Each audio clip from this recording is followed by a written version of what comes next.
they work with the Scottish Government to improve charging access and to create a mandatory community benefit scheme for those who see the turbines of the green revolution from their windows but don't see a fair reflection in their bills? Hear, hear. Speaker, many of us know from experience of family, friends and others of the difficulty of many charging stations across Scotland, causing the range anxiety, particularly in rural areas of which she speaks. The new electric vehicle excise duty introduces a fairer approach to sharing costs generated by all vehicle drivers through wear and tear on roads and congestion. As a former Transport Secretary, the reality is, as we transition to electric vehicles, it's necessary to look at the taxation of electric vehicles appropriately. While those living in rural areas tend to drive more than those living in urban areas, EV drivers are also more likely to have a dedicated home charger, which allows access to the lowest charging costs, and this ensures that EVs remain the cheaper, greener choice. But nonetheless, I can assure her that we do talk to the Scottish Government on a range of issues. Thank you, Mr. Speaker. Mr. Speaker, can I associate myself with the comments by other colleagues about the sad loss of Jean Freeman? Mr. Speaker, this has been a difficult few weeks for another difficult few weeks for Scottish Labour. So, for the benefits of the House, when the Scottish Labour senior politicians have no faith in this government, could the Secretary of State maybe outline what are the major policy differences between them? Mr. Speaker, firstly, let me, and I should have done this in response to the former Secretary of State's earlier question, associate myself with remarks that he offered in relation to the late Jean Freeman. She was a public servant of distinction who served both in the Cabinet and indeed in the Scottish Parliament for a number of years. In relation to his question, he talked about this being a difficult few weeks. The terrible truth is that we've had a difficult couple of decades under the SNP, whether that is their failure to be able to build ferries in relation to transport, whether it's the falling education standards, whether it's their inability to get a grip on waiting times. The real issues that are of concern to Scotland is avoiding a third decade of SNP failure. Unsurprisingly, the Secretary of State hasn't been able to tell me that there are any differences, because this is the sad truth. When it comes to every issue, Keir Starmer's most loyal supporters are in Scottish Labour. When it came to raising tax on SMEs, no problem. When it came to scrapping the winter fuel allowance, no problem. When it came to the two-child cap that even kicked people out the party, no problem. But when it comes to their own jobs, then there's a problem. Does the Secretary of State understand why Labour are falling so far and so fast? Mr. Speaker, he talks about sad truths. The sad truth in relation to jobs is that 1 in 7 young Scots between 16 and 24 are not in either employment, education or training. The Scottish Government of which he served also uphold another sad truth, which is it's hard to think of a single area of Scottish public life over the last 19 years where we've seen an improvement. Scottish schools used to be the envy of the world. His government has delivered falling standards. The Scottish National Health Service, with brilliant staff, contrasts very badly with the level of progress that's being made by colleagues down here in relation to waiting lists. Whether it's being weak on defence, inadequate on further education colleges, or generally just a secret and inadequate government, there's a whole lot of change coming in May, I hope. Robin Swan. Question number 2, Mr. Speaker. Minister. Mr. Speaker, can I begin by thanking the honourable member for his consistent and thoughtful engagement on this bill. The Government is committed to delivering truth and accountability for those who are bereaved or seriously injured during the Troubles, which is why we've introduced the Northern Ireland Troubles Bill in October. The previous Government's Legacy Act delivered no real support to veterans in legacy processes. The Troubles Bill will put in place deliverable protections designed in line with our human rights obligations and in consultation with veterans, including those from Scotland. And I can confirm that the Scottish Veterans Commissioner met with the Secretary of State for Northern Ireland just in December. Robin Swan. Thank you very much, Mr. Speaker. First of all, can I join within the commemorations for Jean Freeman, having served with her during her period as Health Secretary. But can I ask the Scottish Minister then, in regards to the question that I asked, was actually has the Scottish Secretary of State met with the Scottish Veterans Commissioner in regards to the Northern Ireland Troubles Bill? Because this piece of legislation will have a dramatic effect on veterans across the United Kingdom, no matter where they served, and I think it would be best that the Scottish office also knew the impact that it was going to have. So I would be delighted to meet with the Scottish Veterans Commissioner, but as you will appreciate, the Northern Ireland office leads on these matters. And we do, and we should put on record, we owe a huge debt to the 250,000 Northern Ireland veterans who served with honour to bring about peace in Northern Ireland. And it's this government's firm view that no veteran who properly carried out their duty should be forced to face an endless cycle of legal uncertainty. Tim Rhodes. Thank you, Mr. Speaker. Labour promised to renew the nation's contracts with those who served our country. Therefore, can the Minister set out what support the new veterans strategy will have for the around 10,000 veterans in Glasgow? You're right, James. I do agree with my honourable friend. This government is firmly committed to ensuring that those who have served receive the support, respect and recognition that they deserve. Our new veteran strategy, underpinned by our commitment to bring the Armed Forces Covenant fully into law, includes £50 million for Valour, the first ever UK-wide government approach to veteran support. For veterans in Glasgow and across Scotland, this means clearer pathways to services, better advocacy and a system that understands and recognises their unique experiences. Johnny Reid. Question number 3, Mr. Speaker. So stay. Thank you, Mr. Speaker. With permission, I will answer questions 3 and 9 together.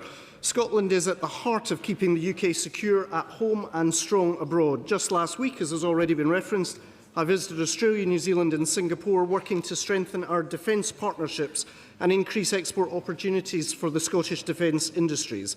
That defence dividend has already delivered. Record orders worth £10 billion for the Clyde shipyards, new investments of £340 million in Rosyth, £250 million in Faslane, and a contract of £453 million for Leonardo in Edinburgh. Johnny Reid. Thank the Secretary of State for that answer. This government's increase in defence spending is delivering £2 billion a year for Scotland, as well as 12,000 jobs. Does my right honourable friend agree with me that the greatest threat to my constituents in East Kilbride and Straven is an SNP government that plays student politics with defence and won't use its existing powers to back Scottish industry, young people and our national security?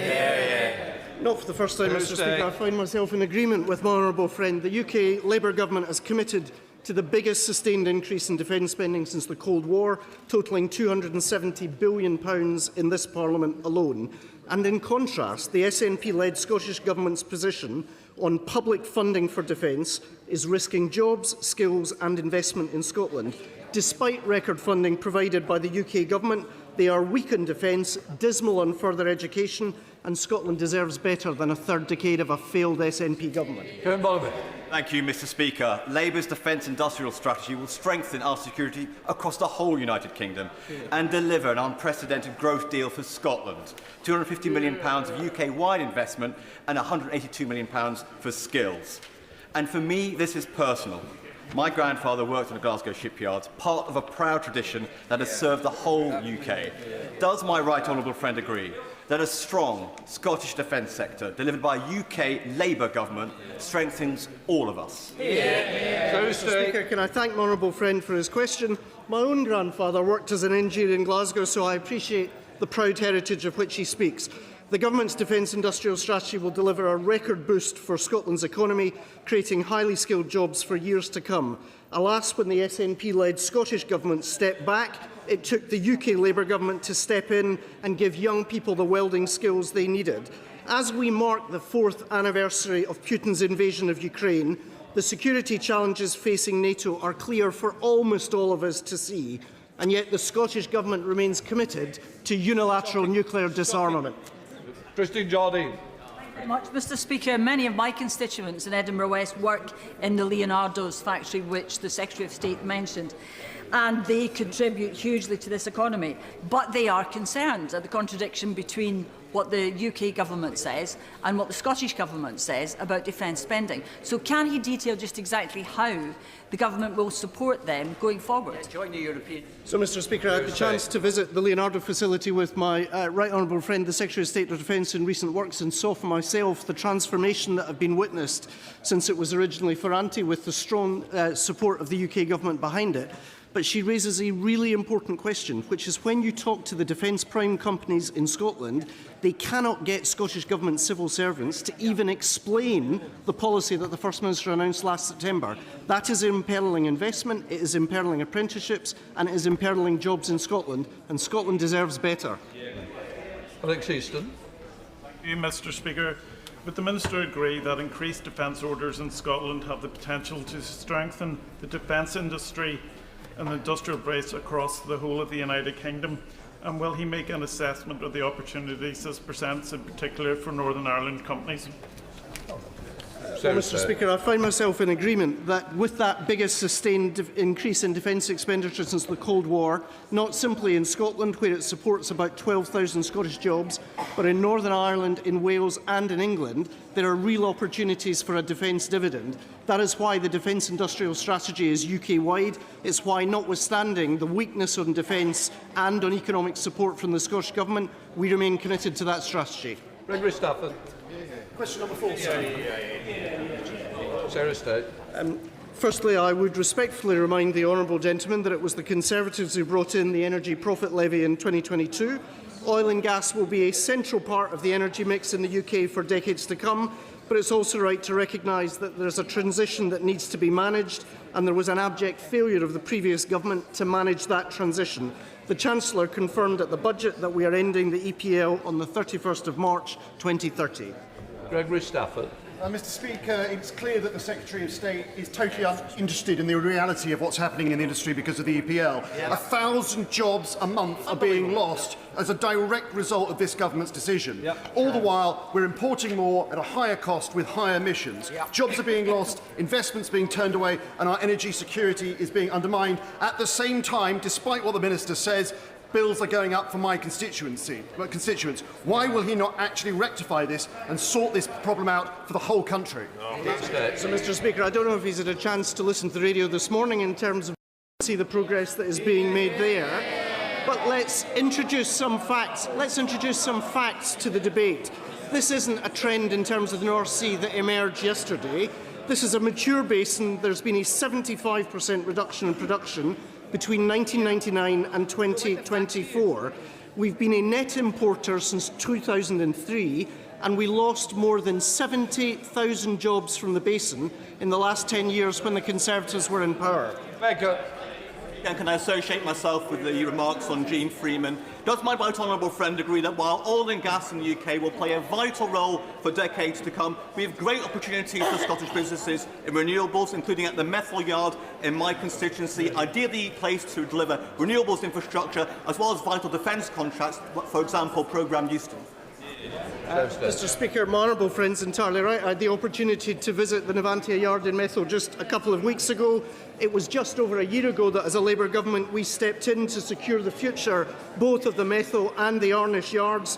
Since then, Navantia have announced a further £12 million of investment in the Methil site. Just another example of what's possible when a UK Labour government and industry work together for Scotland's benefit. Andrew Bowie, Shadow Secretary of State. Thank you very much, Mr. Speaker. I would have preferred that Europe could do with just green energy, but the reality is different, and I fundamentally believe it is better for Europe to get gas from Denmark than from countries outside our continent. Those are the words of the Danish Energy Minister, a minister in a government that's looking to extend licences in that country.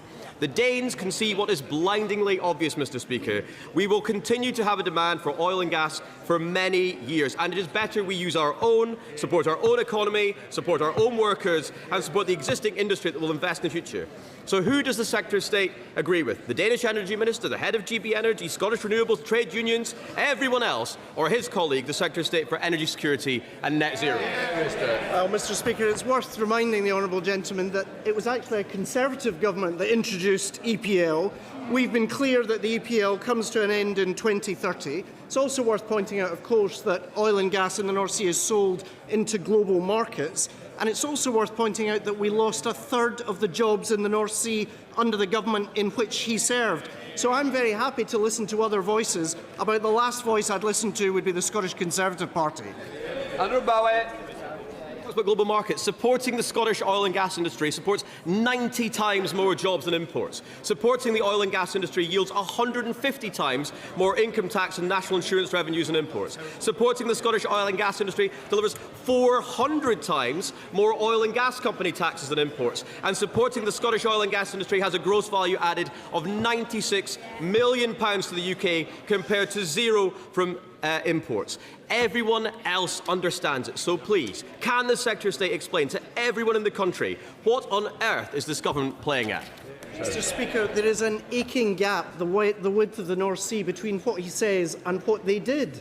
The reality is, for all of his conversations and protestations now about supporting Scottish oil and gas industry workers, what is the reality? Under his government, we lost a third of the North Sea's workforce. They failed time and time again to come up with a plan, and it falls to Labour once again to clean up their mess. Total correct. Thank you, Mr. Speaker. Question number 5. Secretary of State. My honourable friend and I both know that the Tartan Army will be out in full force supporting Scotland's FIFA World Cup campaign this summer. The UK Government is working with partners in the host countries and the SFA to provide guidance to supporters on travel security and consular assistance. We are determined to help everyone have a fantastic and safe World Cup, hopefully beyond the group stages. Total correct. Thank you, Mr. Speaker. Despite fears of trade tariffs, I've checked, and the price of a pint of beer in Boston, Massachusetts, where Scotland are due to play the first game, is about $8 a pint. And that's a bargain, Mr. Speaker, because the SNP want to charge their fans £750 a pint to have a drink with the member for Aberdeen South, who unusually is not in his seat today. Now, I'm always open for a pint with the opposition, but would the Secretary of State rather have a beer in Boston with the Tartan Army or have a pint of bitter with the SNP? Mr. Speaker, can I commend my honourable friend for his question? I'm not sure I'm going to be coming down the road to have a pint with the member for Aberdeen South anytime soon. In fact, come to think of it, I'd walk 500 miles to avoid having a beer and a blether with him. Take my shot. Very much, Mr. Speaker. I'm quite surprised at that last question there, because one of the things that Scotland qualifying for the World Cup brings is a unity to the nation. We're all looking forward to Scotland competing for the first time since 1998, and we're all going to get selfies. It'll be us with the Tartan Army. Do you think there's any chance that we'll get a photograph with the First Minister and Anas Sarwar? Secretary of State. Mr. Speaker, I just respectively point out that we qualified under a Labour government this time, and the last time when I was there in the Stade de France, it was a UK Labour government. John Lowe.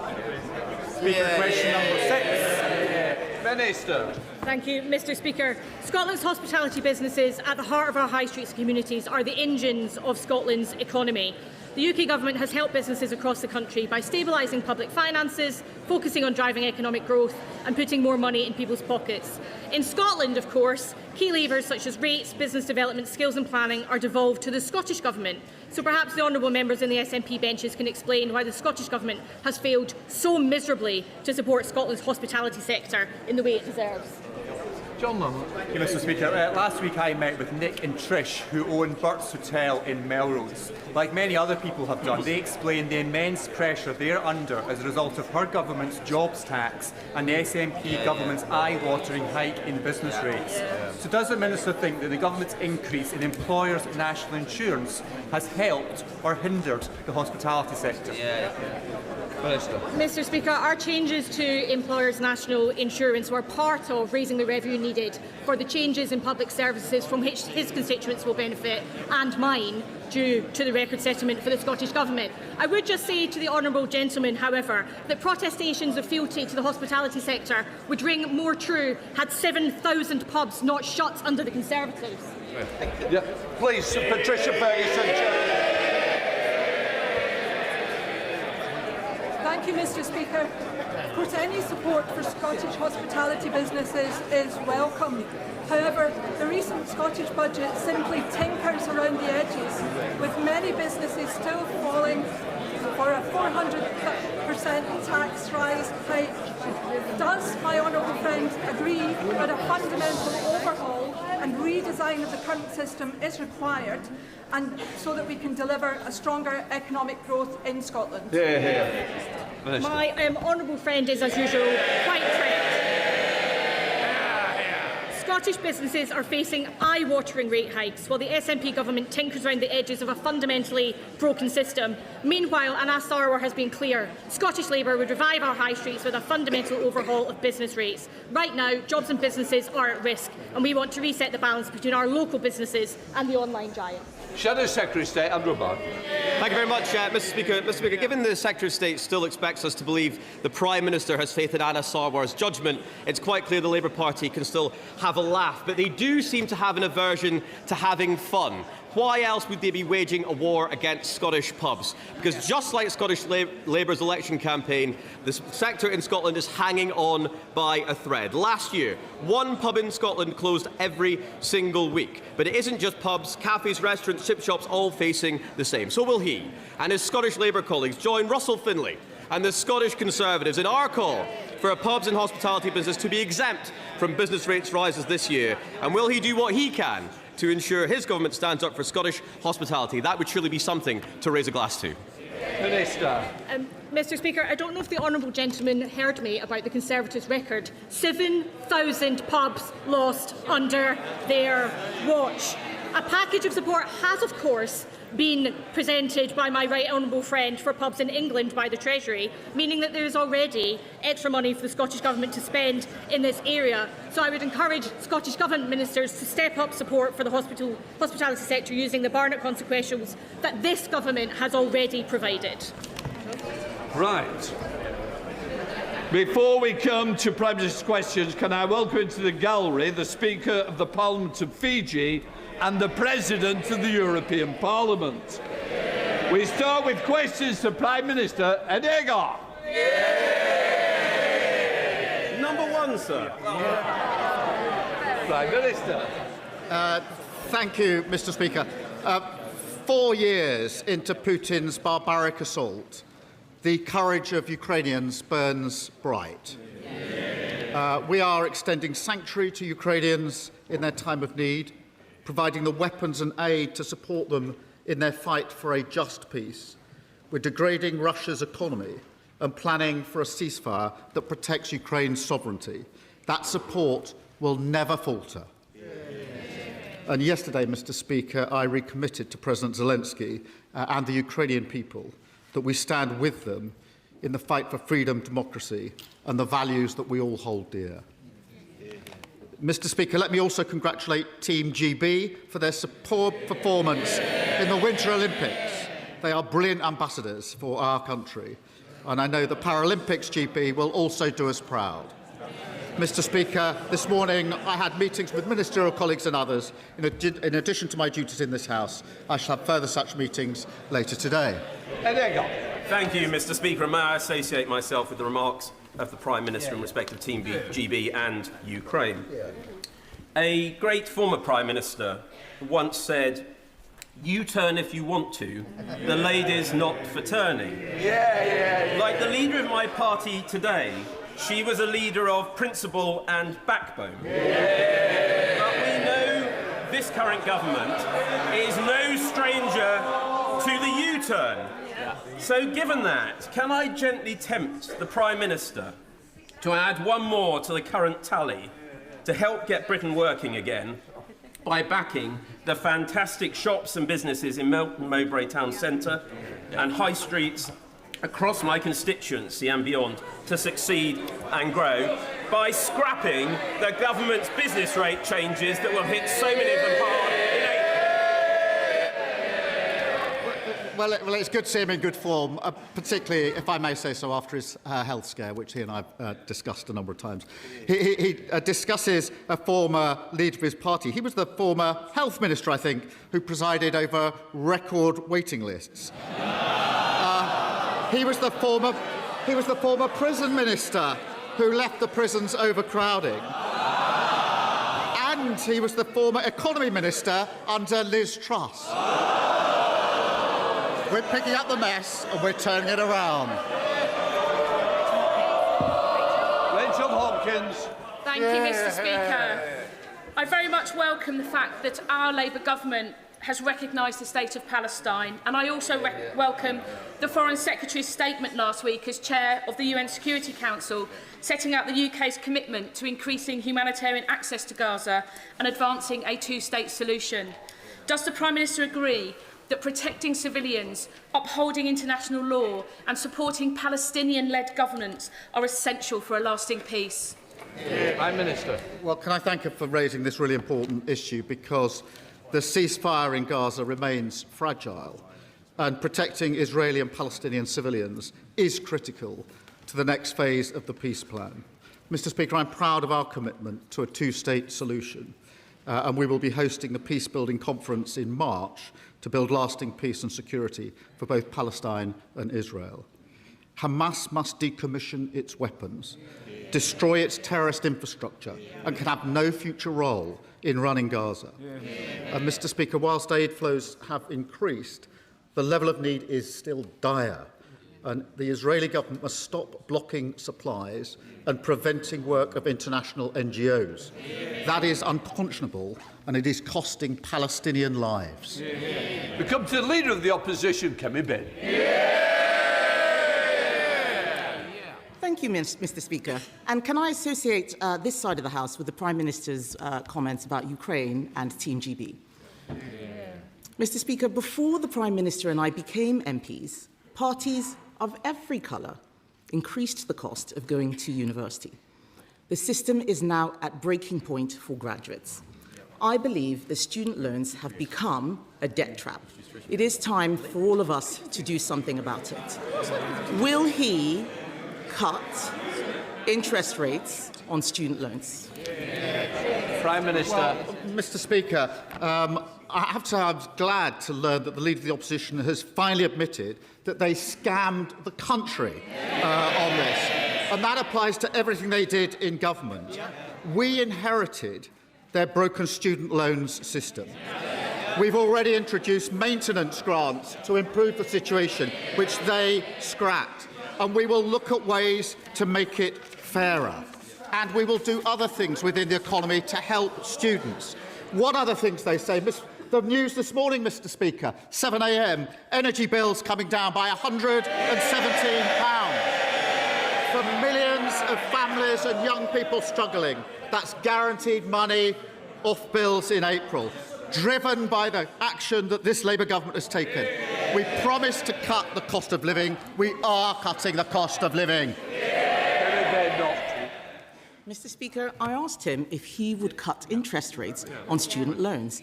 No answer. And for the record, energy bills are still higher than when he came into office. He keeps talking about the last government. In case he hasn't noticed, my party is under new leadership. A lot of people wish his was too, including the backbenchers sitting behind him. But let's talk again about student loans and student fees even. Because to win the Labour leadership, yes, with Labour together, the Prime Minister promised to abolish tuition fees. In opposition, the Education Secretary said, graduates, you will pay less under a Labour government. I wonder what happened to those people. But can the Prime Minister tell us whether graduates are paying more or less under Labour? Prime Minister. Certainly many in her party are under new leadership, Mr. Speaker. They're up there.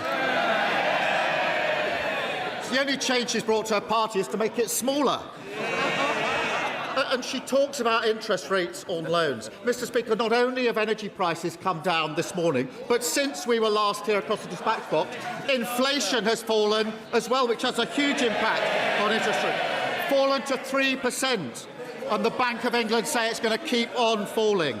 That's only happening because of the decisions that we made at the budget, opposed by the party opposite.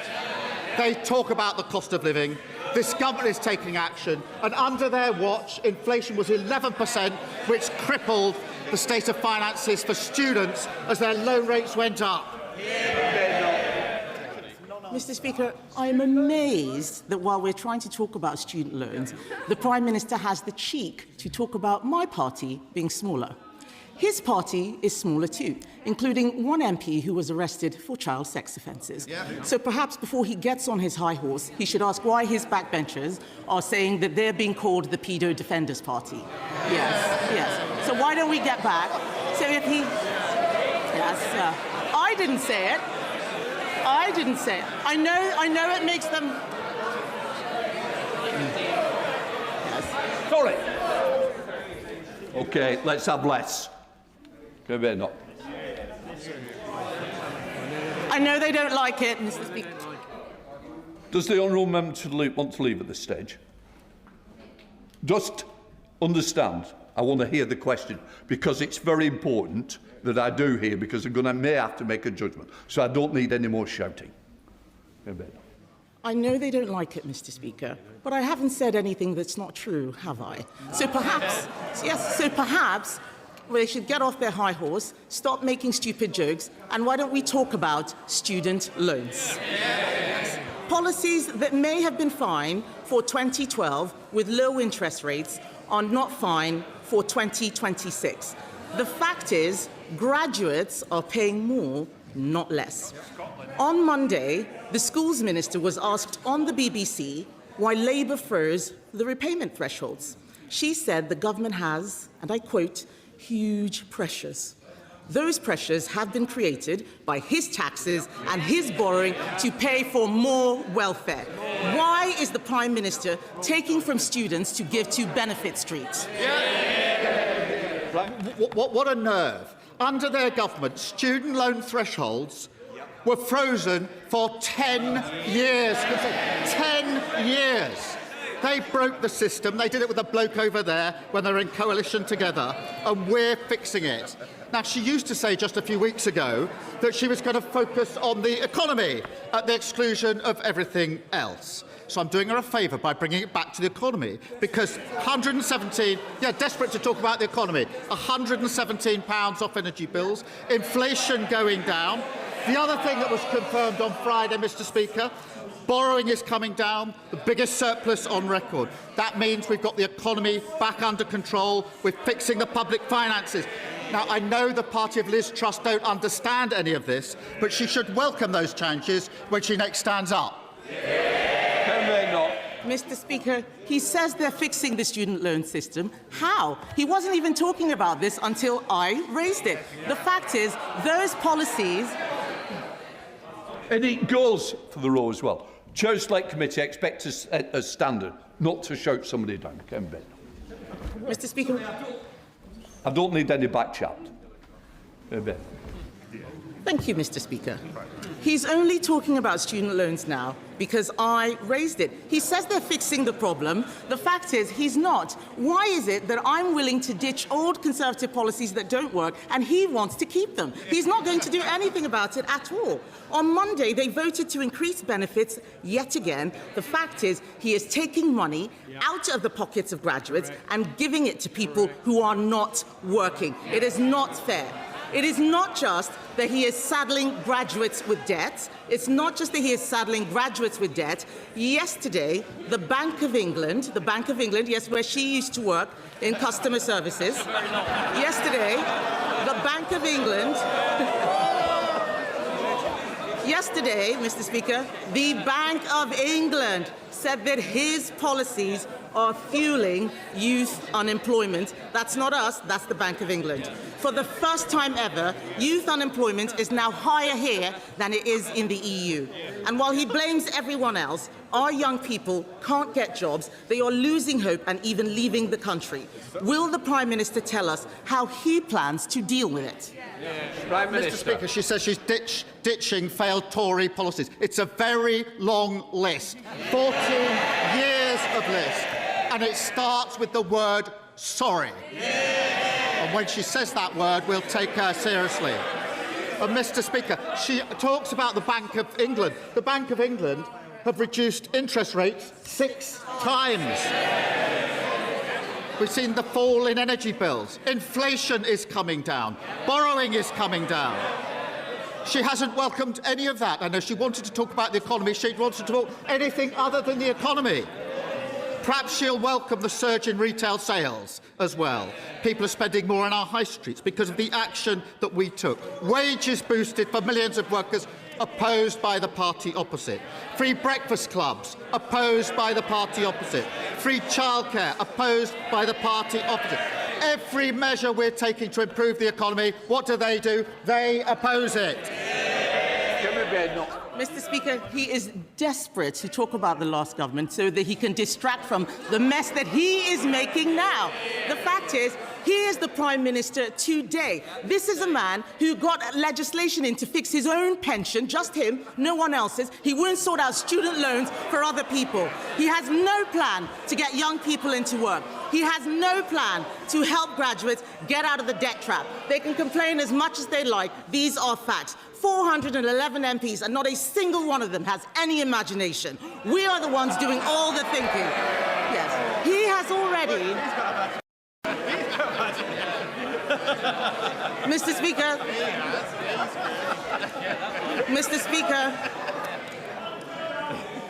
Mr. Speaker, the Prime Minister has already made 15 U-turns. Will he make another one next week at the Spring Statement to fix the student loans system? She wants me to talk about this government. Bills down under this government, £117. Inflation down under this government. Surplus up, record. Resales down. She won't welcome the economic news, but the business community is welcoming the plan. Business confidence is up. The FTSE is at a record high. The President of the British Chamber of Commerce has said this is the year our economy could turn around. Her miserable strategy of talking down the economy isn't working because Labour's got a plan for Britain. Kemi Badenoch. Mr. Speaker, it'll only turn around this year if he stops being the leader. Perhaps they can do something about that. He wants us to welcome economic news. I'm sorry, but I'm not going to welcome the fact that youth unemployment is at its highest ever. I am not going to welcome the fact that unemployment has increased every single month under this Labour government. He is not doing anything about student loans because he is not governing. And he is not governing because he cannot govern. He is distracted by Labour scandal after Labour scandal. Mr. Speaker, even today now, there is an inquiry into the Inquiries Minister. That is all that they have offered since they came in. The defining moment of this man's premiership will not be breakfast clubs. It will be the sight of the man he appointed as ambassador to Washington just last year getting arrested. No wonder they're calling themselves all sorts of things. He needs to stop moaning about us and start fixing his useless government. Why should the country have to put up with 3 more years of this? Yet again, she's shown why she is so utterly irrelevant. Harping from the sidelines, trying to talk down the economy. Hello. Please, I want to hear the question. So do your constituents, Prime Minister. All she does is carp from the sidelines, talk the economy down, talk the country down. In the meantime, because of our work, what is happening? Energy bills down, as announced this morning. Inflation down. Borrowing down. And what's up? Retail spending is up. Investment is up. Business confidence is up. That's the difference a Labour government makes. Thank you, Mr. Speaker. Residents in Stanley, in my constituency, are very excited about having their say on how to spend the £20 million of Pride in Place funding that Stanley South has received as one of the 250 most deprived neighbourhoods in the country. There are other villages and areas in North Durham that are too small to qualify for Pride in Place at the moment, but also urgently in need of investment. For instance, Grange Villa, New Kyo and the Avenues area of Chesterley Street. Will the Prime Minister consider an additional wave of Pride in Place funding to target smaller, more concentrated areas of deprivation? Well, I thank him for that, and I know how meaningful Pride in Place investment is to his constituents. We're backing communities with the funding and the powers they need to invest in their priorities, which is unleashing jobs, growth and opportunity. In answer to his question, I can confirm that the next wave of Pride in Place will invest in an additional 169 neighbourhoods focused on smaller areas, looking closely at deprivation. We're reversing the austerity that ripped the heart out of our high streets and our communities and giving local people a real say over how money is spent. Leader of the Liberal Democrats, Sir Ed Davey. Can I join the Prime Minister in congratulating Team GB on our most successful Winter Olympics ever? And can I also join him in solidarity with our Ukrainian allies and friends after 4 years of them resisting Vladimir Putin's war machine? Mr. Speaker, the former Prime Minister, Gordon Brown, has raised deeply shocking concerns that Jeffrey Epstein may have used British airports and even RAF bases to traffic young women and girls in and out of our country. This is appalling. The Prime Minister knows that I agree with Gordon Brown that there needs to be a full public inquiry into all this. If he doesn't agree with Gordon Brown, will he, at the very least, commit to releasing the flight logs and related documents? Will he wait for the House to force the government to do that? Prime Minister. Well, I think it's important to appreciate there's obviously a police investigation going on, and I think it's right, and I'm sure he agrees with this, that that has to go wherever the evidence takes it, and we have to let that investigation run its course before deciding what next action needs to be taken. Sir Ed Davey. I think we all agree that police investigations should take priority, but that doesn't rule out a public inquiry, and it certainly doesn't rule out releasing the flight logs, which I think really should be. Mr. Speaker, on a different note, it's been revealed the trustee of William Blake House, a care home for adults with profound disabilities, embezzled £1 million. There are very few homes in the country which offer this sort of care, and now it faces closure. As a father of a disabled son myself, can I tell the Prime Minister this situation is one of my worst nightmares? It's one of the worst nightmares of many parents with disabled adult children. The families of the residents have put forward a rescue plan to take over William Blake House and run it themselves. It will require HMRC resolving the debt issue and the Charity Commission to appoint an independent board. So will the Prime Minister meet with the families and back their plan?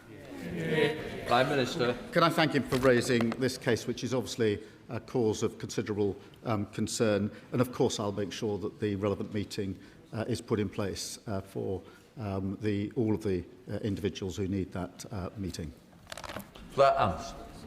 Mr. Speaker, given the recent challenges to the Equality Act, will the Prime Minister commit to protecting those laws which prevent discrimination at work and in society, making sure that women aren't fired for being pregnant and ensuring that everyone is treated fairly, regardless of their sex, race or disability?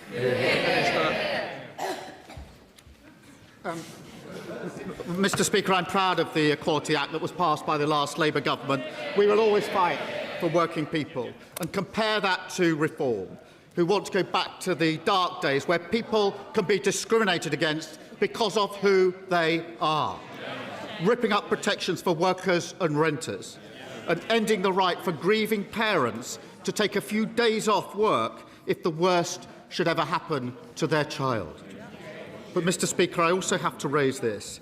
A death threat was shared by Reform's Deputy Council leader in Lancashire against the brilliant member for Bolsover. It said she should be shot. When death threats were made against the member for Clacton, I stood at this dispatch box and condemned them outright. If he has any decency or backbone, he will stand up, apologise, condemn the comments and sack the individual in his parties. Will he do so? Nigel Farage. Thank you, Mr. Speaker. At the age of 14, Michel Mandarin was forcibly removed from his home, the coral atoll of Ile-de-Quoi, dumped on the quayside in Mauritius, forced to live on food scraps out of bins. He has resettled those islands and yet now faces a removal order from yet another Labour government. So maybe twice in one lifetime, he's going to be asked to leave his homeland. Can I ask the Prime Minister, for a government that is full of human rights lawyers, within and without, why do the opinions and human rights of indigenous Chagossians not matter to him at all? Prime Minister. So he has neither the decency nor the backbone to condemn a death threat to a member of this House, whichever party they are in. He doesn't have the decency or the backbone to condemn it and to sack the individual. And that just shows that his party have got nothing to offer the country but grievance and division. Look at their candidate in Gorton and Denton, a man who says anyone who isn't white cannot be English. No wonder he's been endorsed by Tommy Robinson. It doesn't represent our country. And anybody who wants to stand against that hatred and division should vote Labour on Thursday tomorrow in Gorton and Denton. Thank you, Mr. Speaker. Can the Prime Minister update the House on how the government is tackling the misuse of illegal drugs? And will he reassure parents in my constituency of Rugby and across the country that Labour will continue to disagree with the views and the voices of those who think that it is a good idea to legalise Class A drugs like heroin and crack cocaine? Prime Minister. Can I thank him for raising that? We are working relentlessly to tackle the supply of illegal drugs and expanding police powers to test more suspects upon arrest. The Green Party's policy isn't just irresponsible, it's reprehensible. Legalising, Mr. Speaker, cocaine, heroin, ketamine and the date rape drug GHB, a drug which we know is used to spike drinks for women. Now, whilst we're making that an offence, the Green Party's proposals would shatter lives, increase antisocial behaviour and see drugs use running rife. And I have to say, as the father of a 17-and-a-half-year-old son, the idea that the argument is being made by the Greens that when he turns 18 in just a few months, it would be lawful to provide him with heroin and crack cocaine is absolutely disgusting. Thank you, Mr. Speaker. The Prime Minister recently stated we will not allow the powerful to treat justice as optional. He was talking about Epstein's enablers.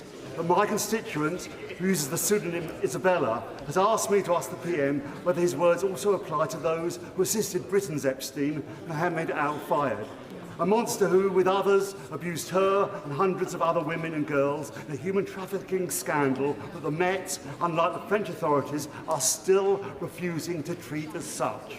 So will the Prime Minister ensure sufficient resources are committed to fully investigating this multi-perpetrator, multi-jurisdictional, multi-decade trafficking outrage and meet with Isabella and her fellow victims to understand the terrible scale of this shocking crime?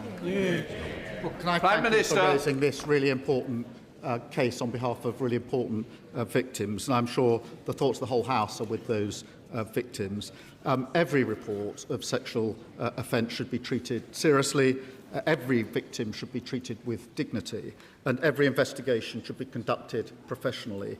The Safeguarding Minister is meeting the victims, and I will make sure that his constituent is part and included in those meetings. If he gives me the full details, I'll make sure that happens. Imran Hussain.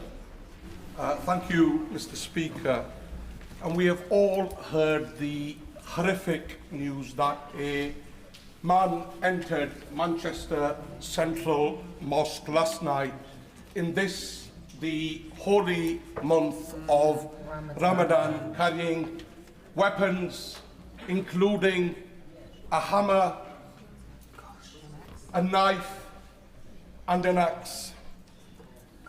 Mr. Speaker, violent and Islamophobic attacks against the Muslim community are becoming far too frequent in our country.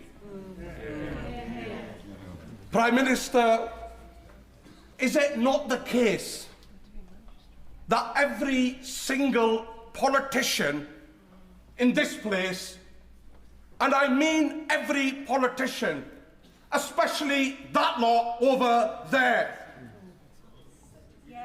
Mr. Speaker, they may nod their heads, but this morning we could have woken up to a horrific terrorist attack, killing innocent Muslim worshippers only for being Muslim.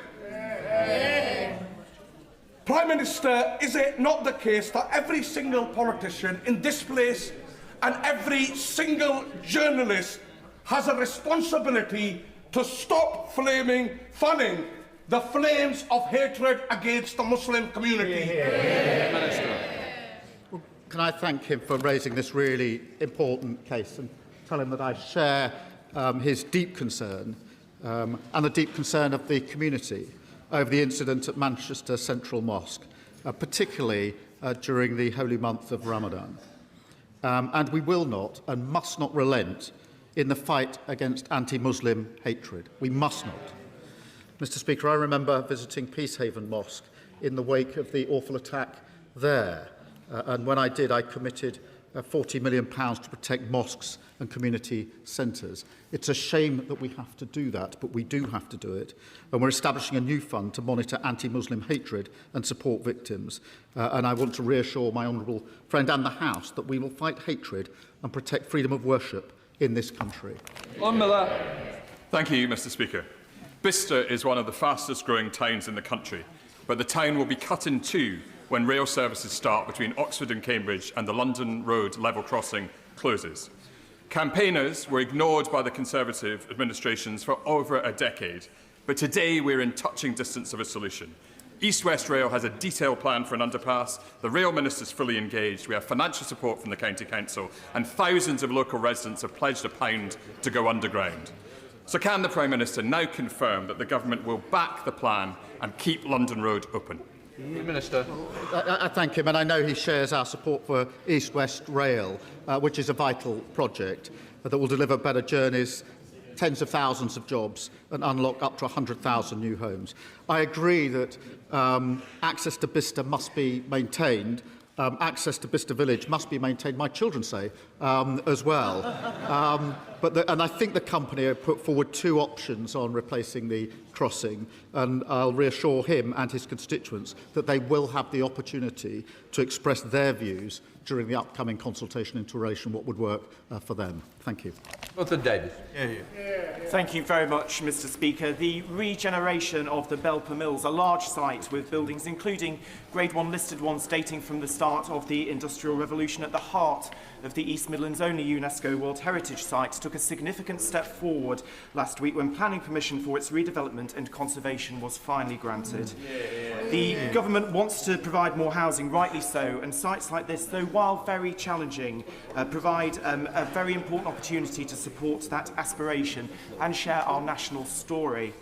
Can the Prime Minister tell me what support the government is giving to regenerate at-risk listed buildings and whether we are delivering support to train construction workers in heritage building techniques? And can I ask him to take a personal interest in the Belper Mills because it is an internationally significant site? Prime Minister. Thank you for raising this, because restoring Belper Mills is not just about delivering the housing his constituents want, but about restoring an iconic World Heritage Site in the East Midlands. We're investing over £1.2 billion in skills, supporting apprenticeships, including courses focused on heritage construction, and recruiting 60,000 more construction workers and backing new technical excellence colleges, so we have the workforce to build the homes the country needs. Adam Downs.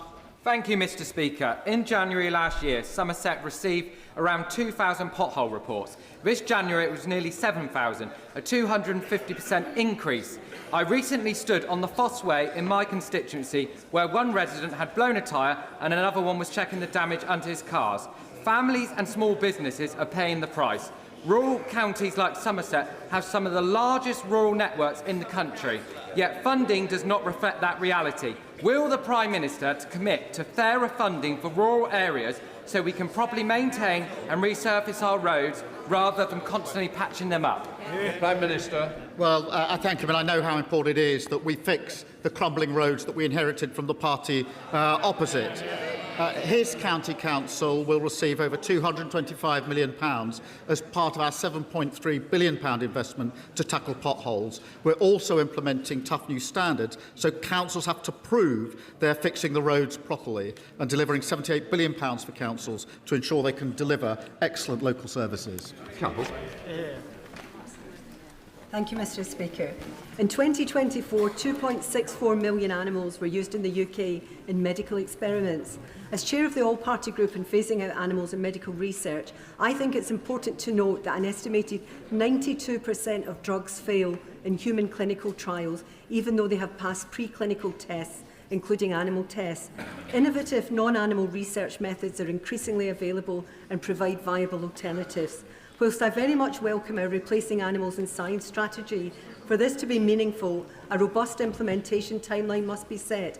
I ask the Prime Minister to consider that we lead the way and start by introducing an immediate ban on the use of dogs in these often horrific experiments. Well, can I thank her for her dedicated work on this, and we are committed to phasing out animal testing wherever possible. last year's strategy, backed by £75 million, will accelerate new alternative testing methods. Alongside banning puppy farming and introducing stronger standards for zoos, we're ensuring the UK is a world leader in animal welfare. Robin Moore. Thank you, Mr. Speaker. In 2014, a man in my constituency was ambushed, violently beaten with a pickaxe handle and left lying in the street with serious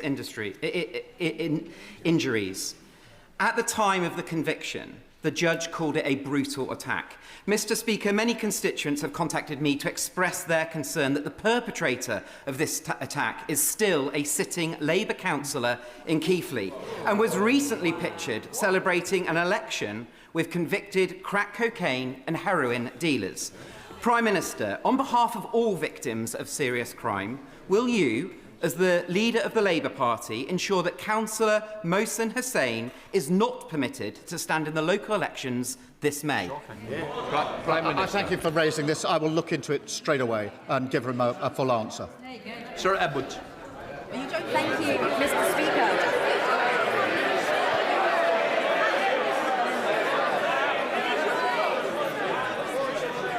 Order. Mr. Benton Glenn, you're getting carried away with some other colleagues behind you. Mr. Davis and others, please. Sir Edwards. Thank you, Mr. Speaker. Prime Minister, I need your help. Today, alongside leading trade bodies, including UK Hospitality, the Federation of Small Businesses and the Startup Coalition, I am launching the TNT Charter, the Trust and Transparency in Business Energy, to blow up the status quo and support SME access to fair contracts, clearer pricing and stronger accountability. I know that the Prime Minister recognises this as an issue, so can I ask him to deploy powers to bring greater transparency, fairness and competition to the Wild West that is commercial energy? Mr. Speaker, we inherited the highest industrial energy costs in Europe because of the failed policy of the party opposite. Our British industry supercharger is cutting bills for major industries, but she's right to champion the SMEs as well. I can confirm we will appoint Ofgem to regulate and stamp out exploitation by third-party intermediaries, helping to reduce bills, and I'll make sure that she gets a meeting with the ministers to discuss the issues that she's raised with me. Stephen Gathings. Mr. Speaker, even the embarrassingly loyal Scottish Labour Party seem to have lost confidence in the Prime Minister. Can I say to the Prime Minister, please don't let that put you off coming and campaigning in Scotland on your government's record. But can he tell us why is it that those who are so close to him have abandoned him, given the government's record? Prime Minister. I remember when they used to sit down here, didn't they, before the election, Mr. Speaker, and now they sit up there because we won the general election in 2024 with a landslide majority. Thank you, Mr. Speaker. From this April, Springside Special School in Rochdale will open its first ever free breakfast club. That's a big change enabled by this Labour government, and one that the head teacher, Mrs. Fierro, said will make a big change to all the parents and children at her school. But Rochdale's growing popularity and growing population desperately needs a new secondary school. So will the Prime Minister arrange with me to have a meeting with the DFE to get our secondary school over the line to help all children in mainstream and in SEND get more provision? Well, we're determined to halve the disadvantage gap and give all children the best start in life. I'm delighted to see a free breakfast club opening in his constituency in Rochdale. Our actions will lift over 500,000 children out of poverty, and the party's opposite policy is to say they'd plunge them straight back into poverty, which is disgraceful. And through our actions to reform the SEND system, we'll create an inclusive system so that every child can go as far as their ability and talents will take them. Roger Gale. Thank you, Mr. Speaker. Mr. Speaker, you will recall that some months ago I asked the Prime Minister why, as the Director of Public Prosecutions, he did not bring charges against Mohammed Fayed for rape and for assault. And the Prime Minister replied that this did not cross his desk. I understand that the Met Police delivered 2 dossiers to the Crown Prosecution Service. So if the Prime Minister didn't see them, who did? And could he tell the House when he expects the Metropolitan Police to bring charges against those who aided and abetted Fayed? Prime Minister. I stand by my answer. Hundreds of thousands of files are submitted to the Prosecution Service every year. It is important that the investigation is going on. I can't tell him when the decision will be made or what the decision will be, as he well knows, but it is important that every allegation is properly investigated and properly dealt with according to the law.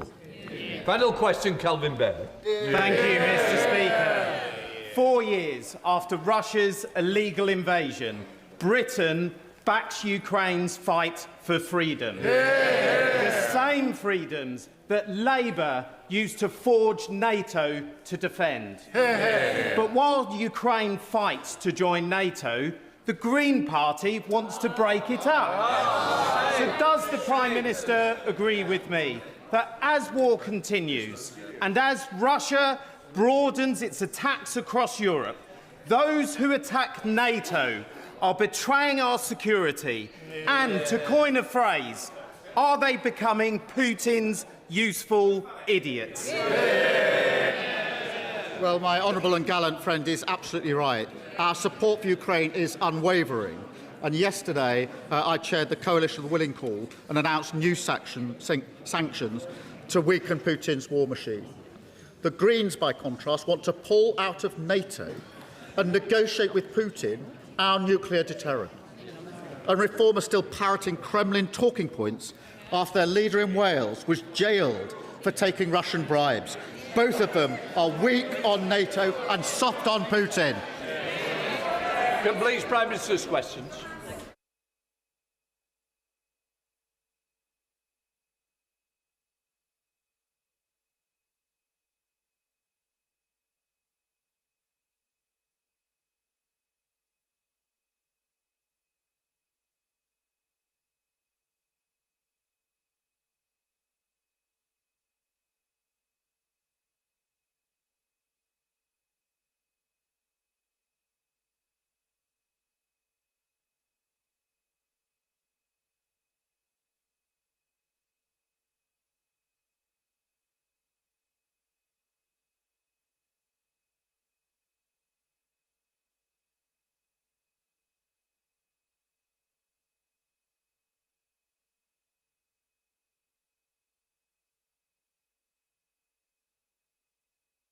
All know points of order come after we've done the urgent questions and statements, so we're not going to change the policy of the House, because we now come to the urgent question. Nigel Farage. Thank you. To ask His Majesty's Government to give us an update on the situation with regards to the Diego Garcia American military base and the British Indian overseas territories, especially in the light of the recent comments of the American President. Minister. Mr. Speaker, His Majesty's Government's objective has been and continues to be to secure the long-term effective operation of the military base on Diego Garcia. It is a base critical for our national security and helping to keep the British people safe. It is a key strategic military asset for both the United Kingdom and the United States. It has enabled our shared security for nearly 60 years. When we came into government, it was clear that our ability to maintain our interest and control in the base was under threat. So this government had to take action to protect our military advantage and to stop our adversaries gaining a hold in such a strategically important part of the world. Refusing to act, Mr. Speaker, could have exposed one of our most valuable military assets to China. So, like any responsible government would, we negotiated a deal to protect our interests. This government inherited a situation where the operation of the base was in immediate jeopardy, and negotiations on a transfer of sovereignty to Mauritius was well advanced by the previous government. The deal delivers on our objective of maintaining the secure, effective operation of this vital military base.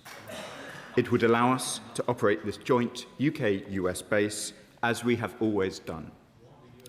Mr. Speaker, this House knows that the government worked tirelessly with the United States in developing and testing the treaty to ensure that it met our shared security needs. That is why it was supported by 2 administrations. This is why Secretaries Rubio and Hegseth, and indeed President Trump himself, came out so strongly in favour when the treaty was signed in May last year. I can assure this House nothing in the treaty has changed since the US administration gave their original endorsement of the deal, and we continue to work with Mauritius and the United States. Mr. Speaker, the UK government has great sympathy for the Jacosian community. They feel a deep emotional connection with these islands. We have been clear in our regrets for the manner in which Jacosians were forcibly removed from the islands in the 60s and the 70s. We're working to resume a programme of heritage visits for members of that community. Mr. Speaker, we will continue to work with both Mauritius and the United States on this agreement. As the Prime Minister has said, we have very close relations with the United States. That relationship matters profoundly, not just to our security, but to the prosperity and the stability that people here at home depend. Nigel Farage. Thank you, Mr. Speaker. Well, the situation in America has changed, as you know. The British government went around America and said a whole load of things, such as it was legally necessary to give away the Chagos Islands, which, of course, wasn't true. Do not give away Diego Garcia. Capital letters from the American president. He likes capital letters in his posts. And all the other arguments have been well rehearsed. The fact that it could cost us up to 50 billion. The fact that the Chagosians weren't just badly treated then, they're being badly treated now because they resettled Île-de-Croix and they've got eviction notices from your government. But I can tell you this from my trip to the Maldives at the weekend. Something I hadn't realised, and I don't know whether the government knows it either. It is the Maldives that has the historical links with the Chagos Islands, both in terms of trade, in terms of archaeology. In fact, the islands, all the French did was rename the islands from the Maldivian language. There is no basis, historically, culturally, in any way, for Mauritius to have a claim on those islands. And the Maldives are upset for 2 reasons. One, there has been great stability in this region for decades. And what happens with this treaty, if it goes through, is you finish up with a turf war going on between India and China in the region, and that, indeed, has already started. And I wish to inform the government that we are just a few days away, in my opinion, from the Maldives issuing a counterclaim to the International Court of Justice to say if anybody has the right to the sovereignty of those islands, it is the Maldives and not Mauritius. And I would urge you to pause all of this. Minister. Mr. Speaker, the honourable member for Clacton suggests that we have gone around the American government. I have set out already in my response the extensive talks that we have had with both secretaries and indeed the President of the United States within recent months on this question. There was no question of going around the US government. The honourable member says, well, what has changed? Clearly, the view of the United States President may well have changed, but the treaty has not.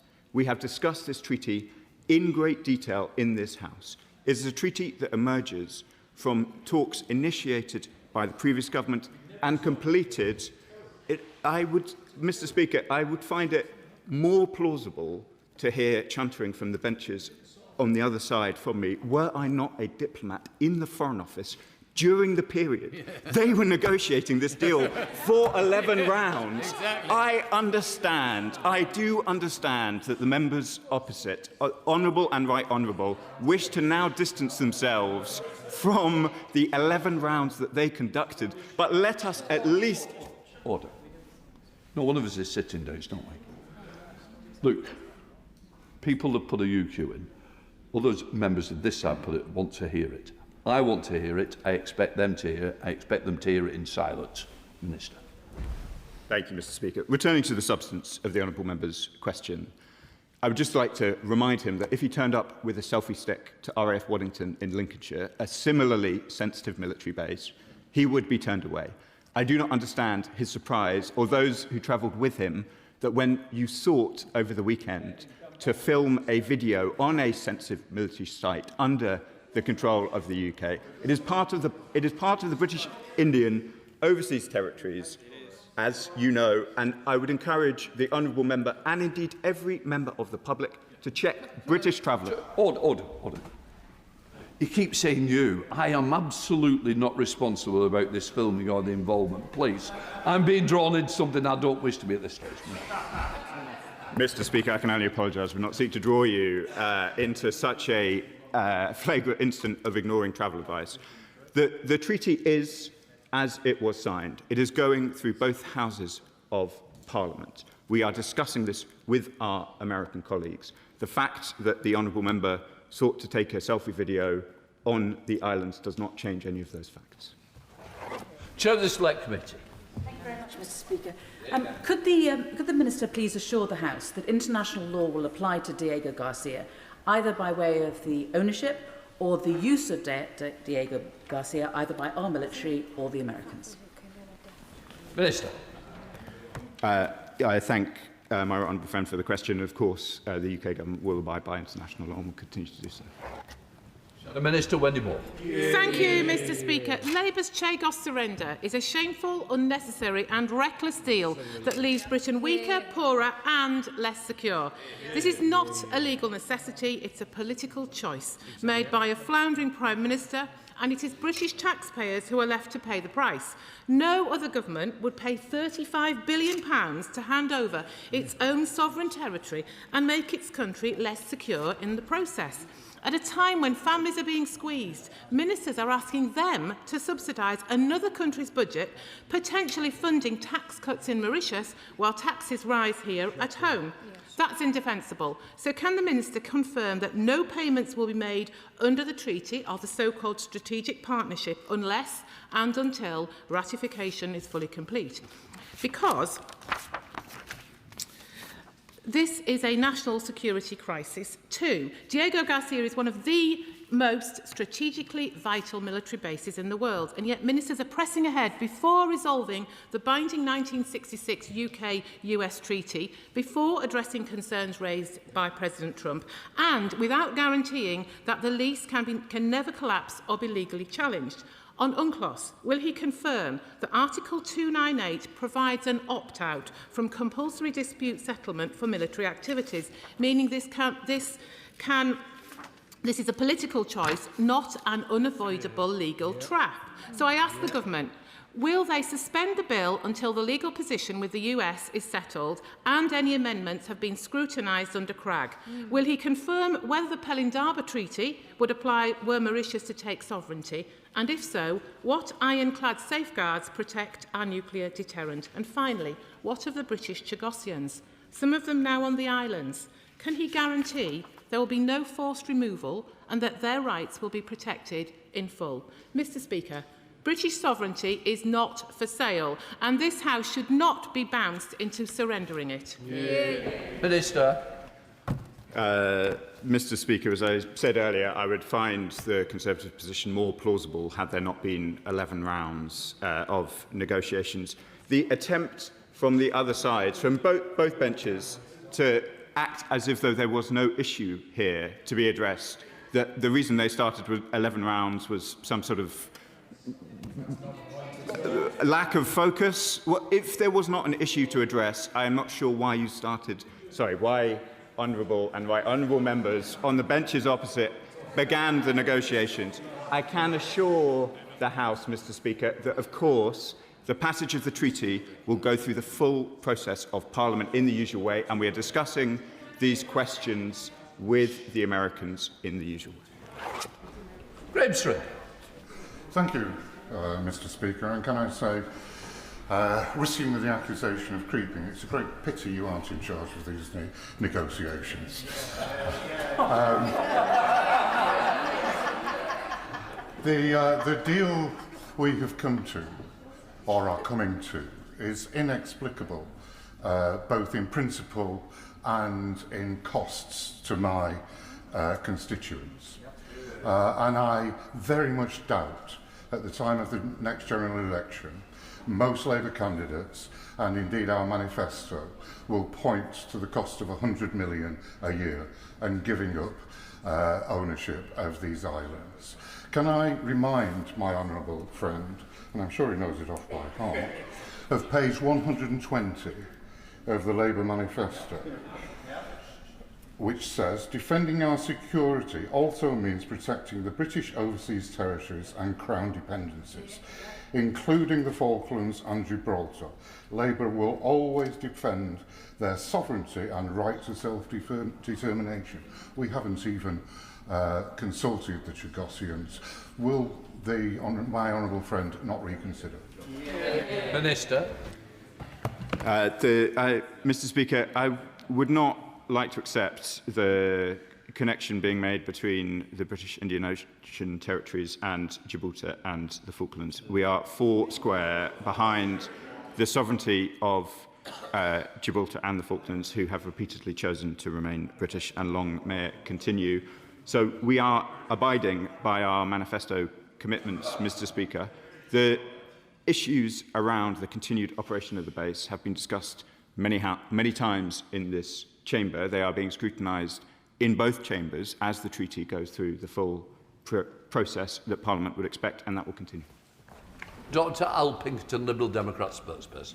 Thank you, Mr. Speaker. I am acutely aware that this question comes in the aftermath of the Honourable Member for Clacton's attempted landing on the Chagos archipelago last week. And whilst I might admire the Honourable Member's audacity, I am deeply concerned that those actions trivialise what is indeed a deeply serious situation and potentially render the genuine grievances and injustices that Chagossians feel as a political backdrop to his social media feed. But I also have to acknowledge that the platform that the Honourable Member has only been created because of a vacuum that's been created by this government. Because the wheels have undoubtedly fallen off the government's negotiations. They failed to secure the support and consent of Chagossians. They seem now also to have lost the support of the President of the United States, and whilst any one of those things might be considered unfortunate, the combination of the two of them looks deeply careless. So can I ask the Minister, please, what is the status of the negotiations right now? What is the latest position of the United States? Will they also take on our very long-standing concerns about the rights of Chagossians? There is clearly not widespread consent here. Will they take on the points that we've been making in amendment after amendment and recognise that Chagossians have the right to self-determine their own future? And can he also accept our concerns about the finances to ensure that Britain isn't left as a leaseholder of these islands if a deal goes ahead without a sitting tenant? Minister. Mr. Speaker, the Liberal Democrat spokesperson refers to amendments in the passage of the bill, and I'm sure he will understand why I will leave that to the Minister responsible for the bill conducting its passage. On the questions of the status of the negotiations, as I said, this is going through Parliament in the normal way. We are pausing in discussions with the United States, and those discussions continue. Alex Barnett. Thank you, Mr. Speaker. I know the member of Clacton has a number of additional jobs in combination with his responsibilities as an MP. But after his recent adventure, I hadn't realised small boat captain was amongst them. So maybe as a former Royal Marine, I can help him with his navigation. Can my honourable friend, the Minister, remind the member for Clacton what the penalty is for taking a trip to the British Indian Ocean Territory without a permit? Minister. My honourable friend paints the honourable member for Clacton as a captain, but I will decline the opportunity to be the sheriff on this occasion. The honourable member says stop the boats, but he did take a private jet there, which wasn't quite consistent with the small boat rhetoric that we usually hear from his party. I want to be clear that obviously there has been an attempt to land, indeed successful, on part of the British Indian Ocean Territory. That is not an area fit for human habitation. It is an area in which British travel advice is very clear that one should not travel to. This House has discussed on many occasions the sensitivity of this base, of these islands. I would encourage everybody listening at home to attend to our travel advice. It is there for a reason. Right. Father of the House, Sir Edward Lee. As always, this argument doesn't depend on gimmicks, but on a detailed examination of the law. Exactly. Now, on the 22nd of May, the government made clear in an answer that they were bound by the international law of the sea. But in a written question on the 12th of February, the government said that Article 298, an opt-out on UNCLOS, still applies. So the law remains the same as in 2003 and 2020. This was a specific question asked by the opposition spokesman. We now want an answer. This is desperately important because this opt-out is vital for the Falklands and for Gibraltar. Minister. The father of the House will appreciate that I'm probably not in a position to give him the full detail that he would like on the provision of UNCLOS 298. I'm sure that as we discuss the passage of the bill, that this issue can be dealt with outside of the context of an urgent question. Law. Thank you, Madam Deputy Speaker. Can I ask the Minister to engage in a short thought experiment? What would have been the reaction had senior members of the Labour Party in opposition, what would have been the reaction if they, at the time, had gone to lobby a foreign government against the best interests of the British Security Service? What would then the reaction of the right-wing media, who have made this their pet project, and the parties opposite be? Minister. It's a very good question from my honourable friend. Madam Deputy Speaker, when I was a diplomat, usually what we understood was that politicians British politicians that is, would not seek to undermine the British government overseas. We can argue in this place, but broadly we would try and keep our disputes on our own islands rather than going elsewhere to prosecute them. So I was surprised to see the vigour with which the benches opposite are seeking to undermine the process that we have been engaged in. Sir Julian Lewis.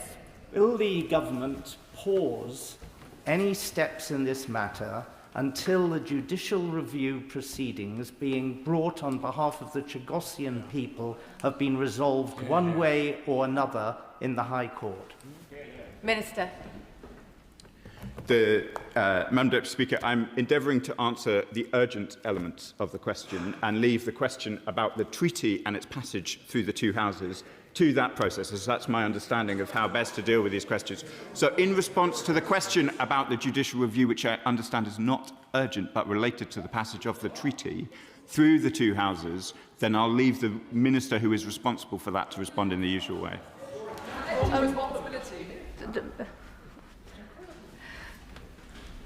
We need to lower the temperature. Everyone can be seated. The Minister can answer each question in full if he wishes to do so. John Slinger. Thank you, Madam Deputy Speaker. I've been doing the maths about the Reform Leader's weekend. 23 hours in the air in his private jet, perhaps run by Man of the People Airways. 12 hours on the ground. That's a day and a half or so when he could have been delivering leaflets and knocking doors in the Gorton and Denton by-election. So does the Minister share my concern for the Reform candidate, that he is missing out on the active support of the honourable member for Clacton and instead has to fall back on the support and endorsement of Tommy Robinson, aka Stephen Yaxley Lennon? Minister. I will leave the questions of how the honourable member for Clacton spends his time to the honourable member for Clacton. It was not a serious contribution to the debate on Diego Garcia and British Indian Ocean territories for him to travel there this weekend. I'm sure me and many of my colleagues will be in Gorton and Denton in the coming days. Thank you, Madam Deputy Speaker. It's slightly bizarre to hear the honourable member for Clacton appear to be making arguments that it's the Maldives that should own Diego Garcia. But if I turn to the question from the Leader of the House, let's remove the wider bill, since the honourable member does not wish to discuss the wider bill. Very simply, does Article 298 of UNCLOS exempt military bases, yes or no? He's a diplomat, so he knows the answer. Yes, yes. Minister. Madam Deputy Speaker, the reason why I don't really want to talk about the bill is it's not my bill and it's quite detailed and it's going through to both chambers of the House. I'm very happy to ensure that the relevant minister writes and provides the answer to the issue. Richard Ford. Thank you, Madam Deputy Speaker. I would agree with the honourable member for Clacton about the need for proper scrutiny of the vast sums of taxpayers' money that the government proposes to send to Mauritius. Yet I am puzzled that the honourable member for Clacton would travel all the way to the British Indian Ocean Territory without a permit, given that Diego Garcia is a military base. The former leader of Reform UK and Wales is spending time staring at a security fence after pleading guilty to 8 counts of bribery. Does the Minister agree with me that the honourable member for Clacton can only be curious to know what it is to stare at a security fence? Minister. I suspect that's a question for the honourable member for Clacton. I think the practice of the former Reform leader in Wales is well known and understood, but having declined to comment on the bill, I think I'll have to decline to comment on the goings-on of the Reform Party. Thank you, Madam Deputy Speaker. Reports suggest that Foreign Office officials have been instructed to act as if this treaty is in full operation. Now, the reason why this is important is that we may be days or even hours away from military action against Iran. The key question here is, does the US then have to inform the UK and then inform Mauritius about wanting to use the base as a site for military operations? And if so, has the American government approached the UK about such use? Very good. Minister.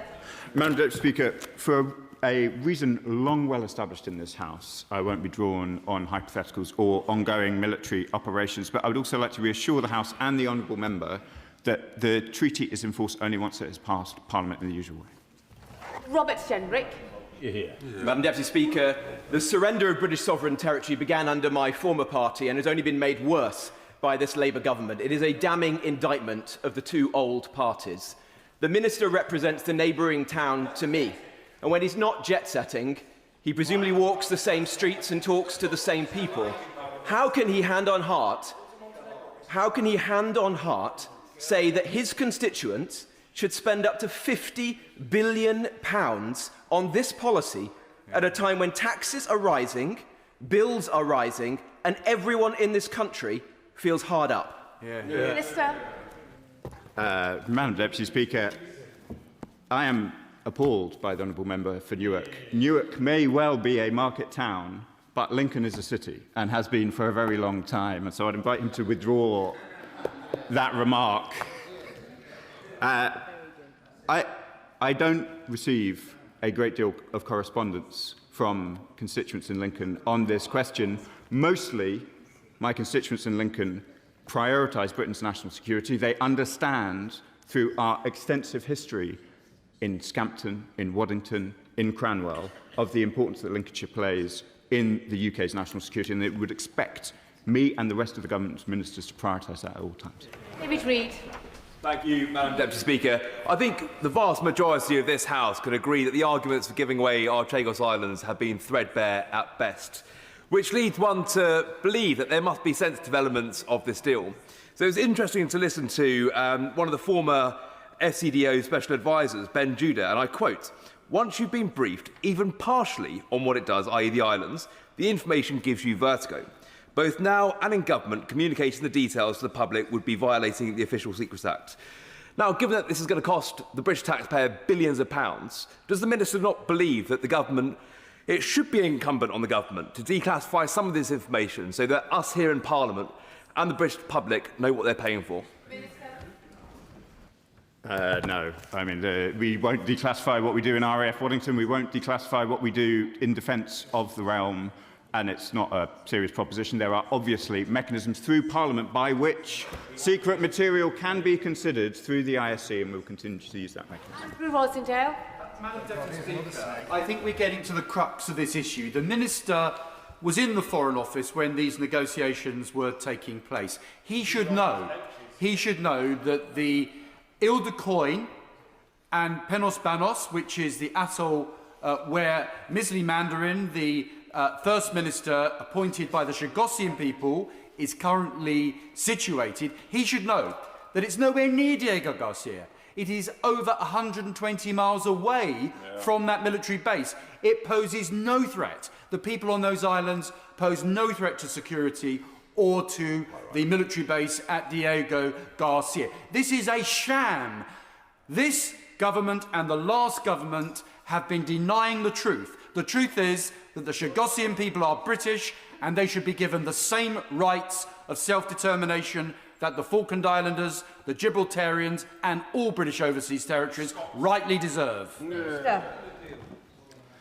Madam Deputy Speaker, I'm rather old-fashioned. The territory he refers to is within the British Indian Ocean territories. The law that applies to the whole of the territory. The travel advice, which I'm not sure the honourable member for Clacton acquainted himself with before he travelled, is clear on all of the islands. And so I understand that he is making a point about geographic distance, but the sovereignty and the law applies nonetheless. On the question of Chagossian representation, the honourable member will know that there is considerable disagreement within that community and that the Prime Minister to whom he refers is not internationally recognised. Oliver Dowden.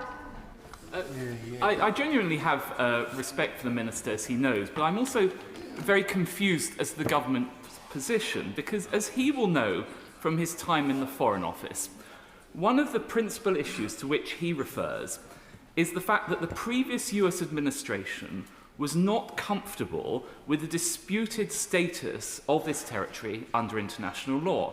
But it's now clear that the current President of the United States has no such concerns, has no such qualms. So given those circumstances, why are we continuing to burn capital with the current administration rather than saying, let's put this whole thing on hold and look for a solution that might actually work better both for the United States government and the interests of the United Kingdom? Madam Deputy Speaker, I'm grateful to the honourable member for his question. To be clear about the current position, as he knows, there was support for the US, from the US administration for this treaty, which has not changed. There clearly has been a statement from the President of the United States more recently, which is very significant. And as I told the House, we are now discussing those concerns with the United States directly. We have a process going through Parliament in relation to the treaty. We will bring that back to Parliament at the appropriate time. We are pausing for discussions with our American counterparts. Sir John Hayes. Thank you, Madam Deputy Speaker. Whatever members across this House might say, the member for Clacton's done a service to us in raising this matter today, because this is a dodgy deal founded on a bogus basis. Let me explain, Madam Deputy Speaker. When this was introduced to the House, we were told that it was done, the government were doing so on the basis they would be sanctioned internationally. And in particular, they described the most proximate and most potentially serious as the International Tribunal for the Law of the Seas. In subsequent written questions, I discovered that far from that, and I quote the answer to the question, the stance on Article 298 remains unchanged from prior declarations of 2003 and 2020, which means we can opt out. There was no obligation, no necessity, and I have to say, Mr. Speaker, and I use these words cautiously, because I know and like the Minister, and I know and like the Secretary of State Defence. It seems to me this House was inadvertently misled in the original statement, as is proved by the subsequent answers to written questions. So will the Minister clarify that urgently, because it is a very serious parliamentary matter and a matter of national significance? Minister. Madam Deputy Speaker, the honourable member is a colleague in Lincolnshire, so I don't like to disagree with him, including on the value of the honourable member's weekend trip.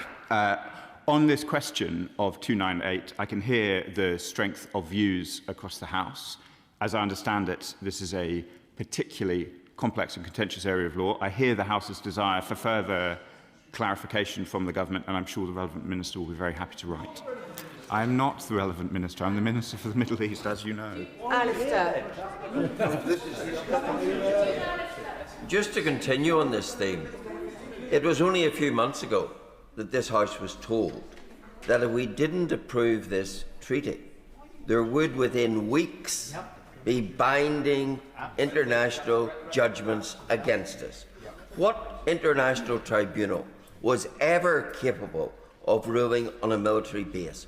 What tribunal was the government talking about? Because we know that the International Tribunal on the Law of the Sea has no jurisdiction on military bases and no jurisdiction on sovereignty. So what on earth was the government trying to persuade this House about? Madam Deputy Speaker, again, there is this desire to suggest that there was no issue, that the 11 rounds started by the previous government were done for no reason, and that there was not substance behind our concerns, no substance behind the support. I quote from US Secretary Hegseth: "This is a vital military base for America. The UK's very important deal with Mauritius secures the operational capabilities of the base and key US national security interests. We are confident the base is protected for many years ahead." We were engaged with a real problem, seeking to find a real solution. If members would like more on some of the particulars around 298, which I have heard and I've committed that we will write, then we're very happy to provide it. But this is not a new argument about this treaty. Dr. Andrew Morrison. How much political capital is this government prepared to burn through with a highly transactional White House in order to secure more helpful language on the Chagos Islands? Minister. Madam Deputy Speaker, this government will seek to pursue Britain's national interests. We are sometimes going to disagree, as the Prime Minister has made clear, with our friends and allies in public. We will seek to resolve those issues in private, but the principles driving the decisions of the ministers of this government will be Britain's interests and our national security. Rebecca Paul. Thank you, Madam Deputy Speaker. I thank the Minister for his statement, but I would suggest in future that the appropriate Minister is sent that can actually respond to our questions. But let's give this another go. Here's another straightforward question for you, for the Minister. Apologies. Has the government declined the US permission to use Diego Garcia and other UK bases, including Fairford, to launch strikes on Iran? Yeah. Minister. Madam Deputy Speaker, I thought it was rather disobliging comments about my preparedness, so I would encourage her to listen to my previous comments, which is I won't be drawn on operational questions for reasons which are about whether a specific RAF base is being used. Would you have, would the honourable members opposite have been drawn? I think they would not have. Thank you, Madam Deputy Speaker.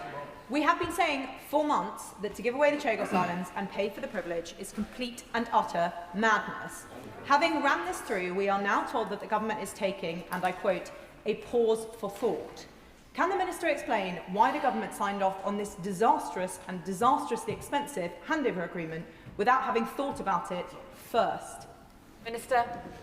Interesting that the honourable member starts with months. If we go back years, when she was a SPAD in the previous government and the talks were conducted, there was clearly recognition within the Conservative government that there was a real issue to be addressed.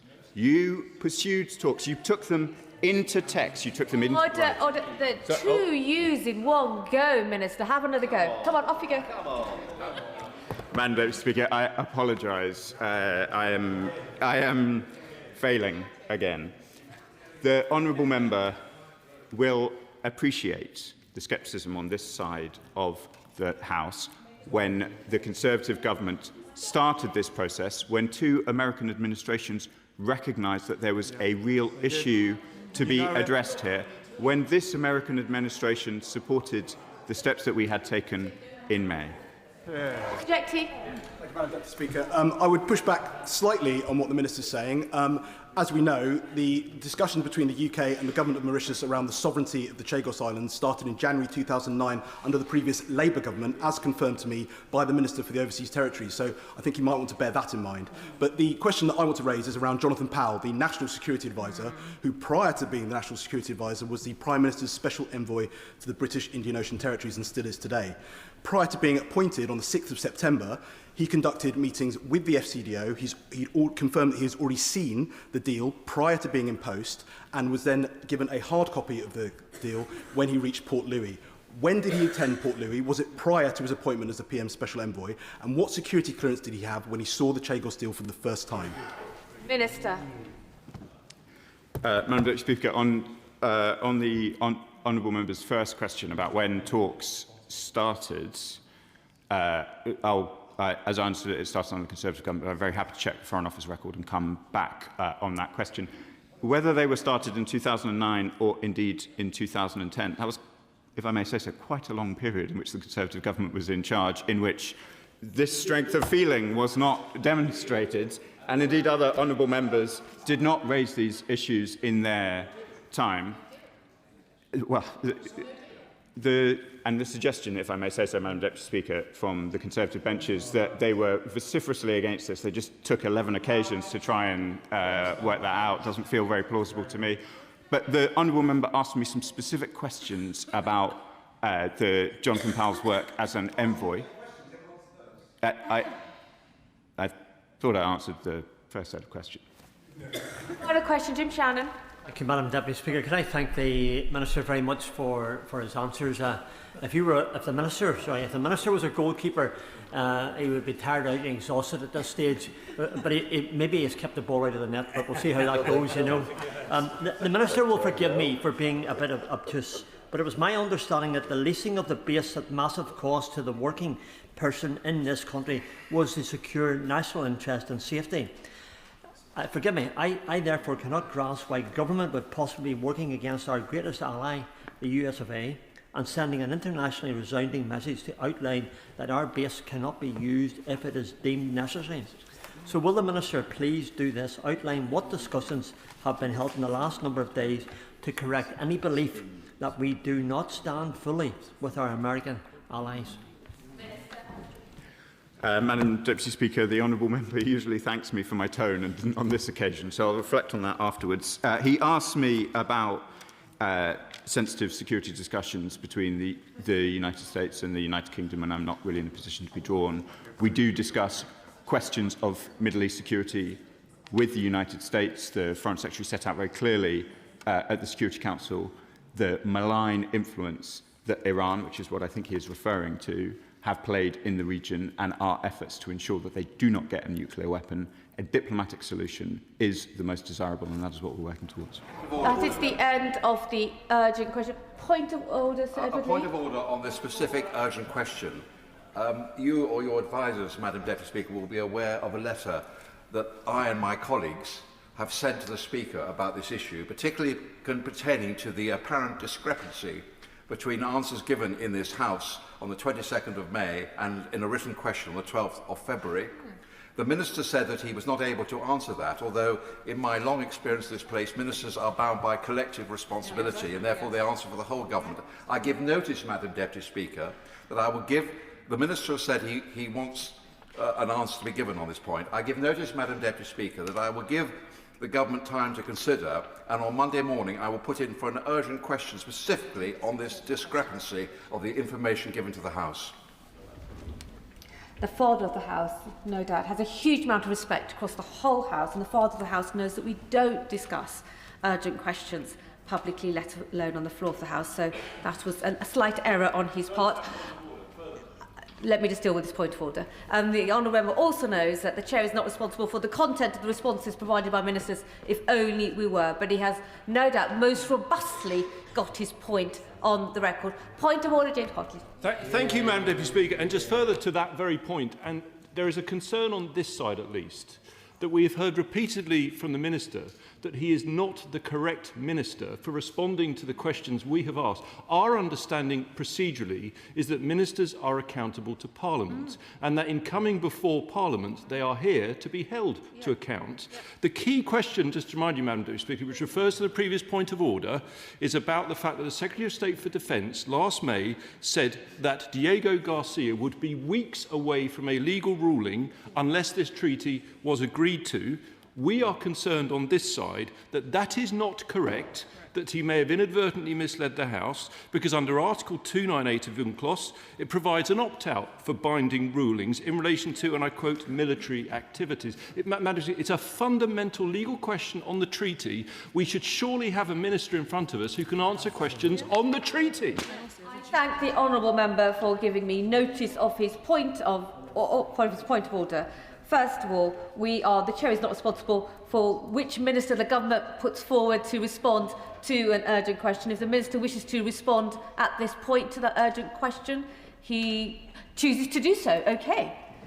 Madam Deputy Speaker, I hope the House will beg my forgiveness. As the House knows, I am the Middle East Minister. I'm on this occasion the Duty Minister, so I am here to answer any question that I can, but where I think greater precision can be provided in writing, rather than risking providing the House anything other than the fullest possible answers, I think that is appropriate. As it happens, the Minister responsible for the bill is travelling back to the UK today. He would have been more than delighted, I'm sure, to answer this urgent question, but not being in a position to do so, I want to ensure the House gets properly precise answers.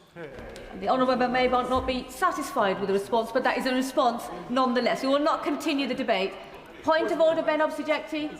Madam Deputy Speaker, on the 9th of February, I asked a specific name-day question around the role of Jonathan Powell in the Chagos Islands deal that was due for answer on the 12th of February. It is now the 25th of February, and it still hasn't been responded to by the government. How can I best encourage the government to produce timely and accurate answers to name-day written questions on this subject? I'm sure the Treasury front bench, including the ministers, are hearing this. It's just not good enough when members are putting in bits of information, putting in written ministerial questions, and those responses are not coming back in a timely fashion. I can see the Treasury front bench and the ministers nodding. One can assume that a response will be forthcoming very, very quickly. And the member's got his point on the record as well. Now, we don't want to continue the debate. I think we can allow the front benches to shuffle over so we can start the next urgent question. Right.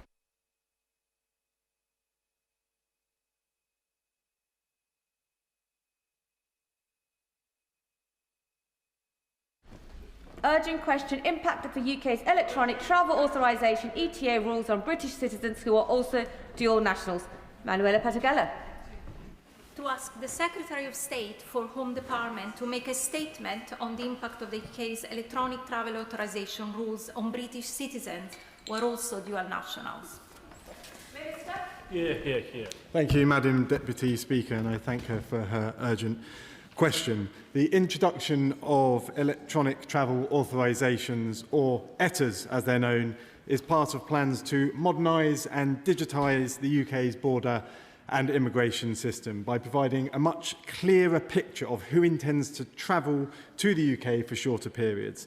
ETAs will enable a more targeted approach to border control, strengthening security and ensuring a smoother travel experience. From today, carriers will check that eligible passengers hold an ETA before travelling to the UK and will deny boarding to those who do not hold the correct permissions. British citizens, Madam Deputy Speaker, including those who hold dual nationality, do not need and are not eligible for an ETA. They must travel with a valid British passport or another passport endorsed with a certificate of entitlement to the right of abode, known as a COE. Since the outset of this scheme, the Home Office has embedded clear messaging for dual nationals across the ETA communications campaign and published comprehensive guidance on gov.uk setting out clearly what dual citizens need to do since 2024. We have provided explicit written and spoken guidance to people who naturalise or register as British citizens, including through their application at citizenship ceremonies. And since the start of the year, we have also emailed people who have registered or naturalised in the last 10 years, where we hold usable contact details. In order to support British nationals overseas, and particularly those who have not held a passport for some time or have never held one, the Home Office has put in place temporary mitigating measures. These include issuing temporary operational guidance to carriers, confirming that they may, at their discretion, accept an expired UK passport issued in 1989 or later, alongside a valid non-visa national third country passport.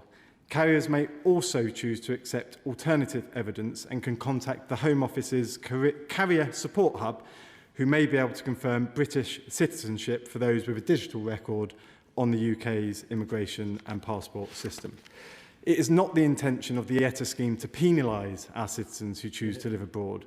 This is why we have given as much time as possible to allow passengers in this position to make the necessary arrangements, and why we have now put in place additional short-term measures to assist our nationals when travelling to the UK.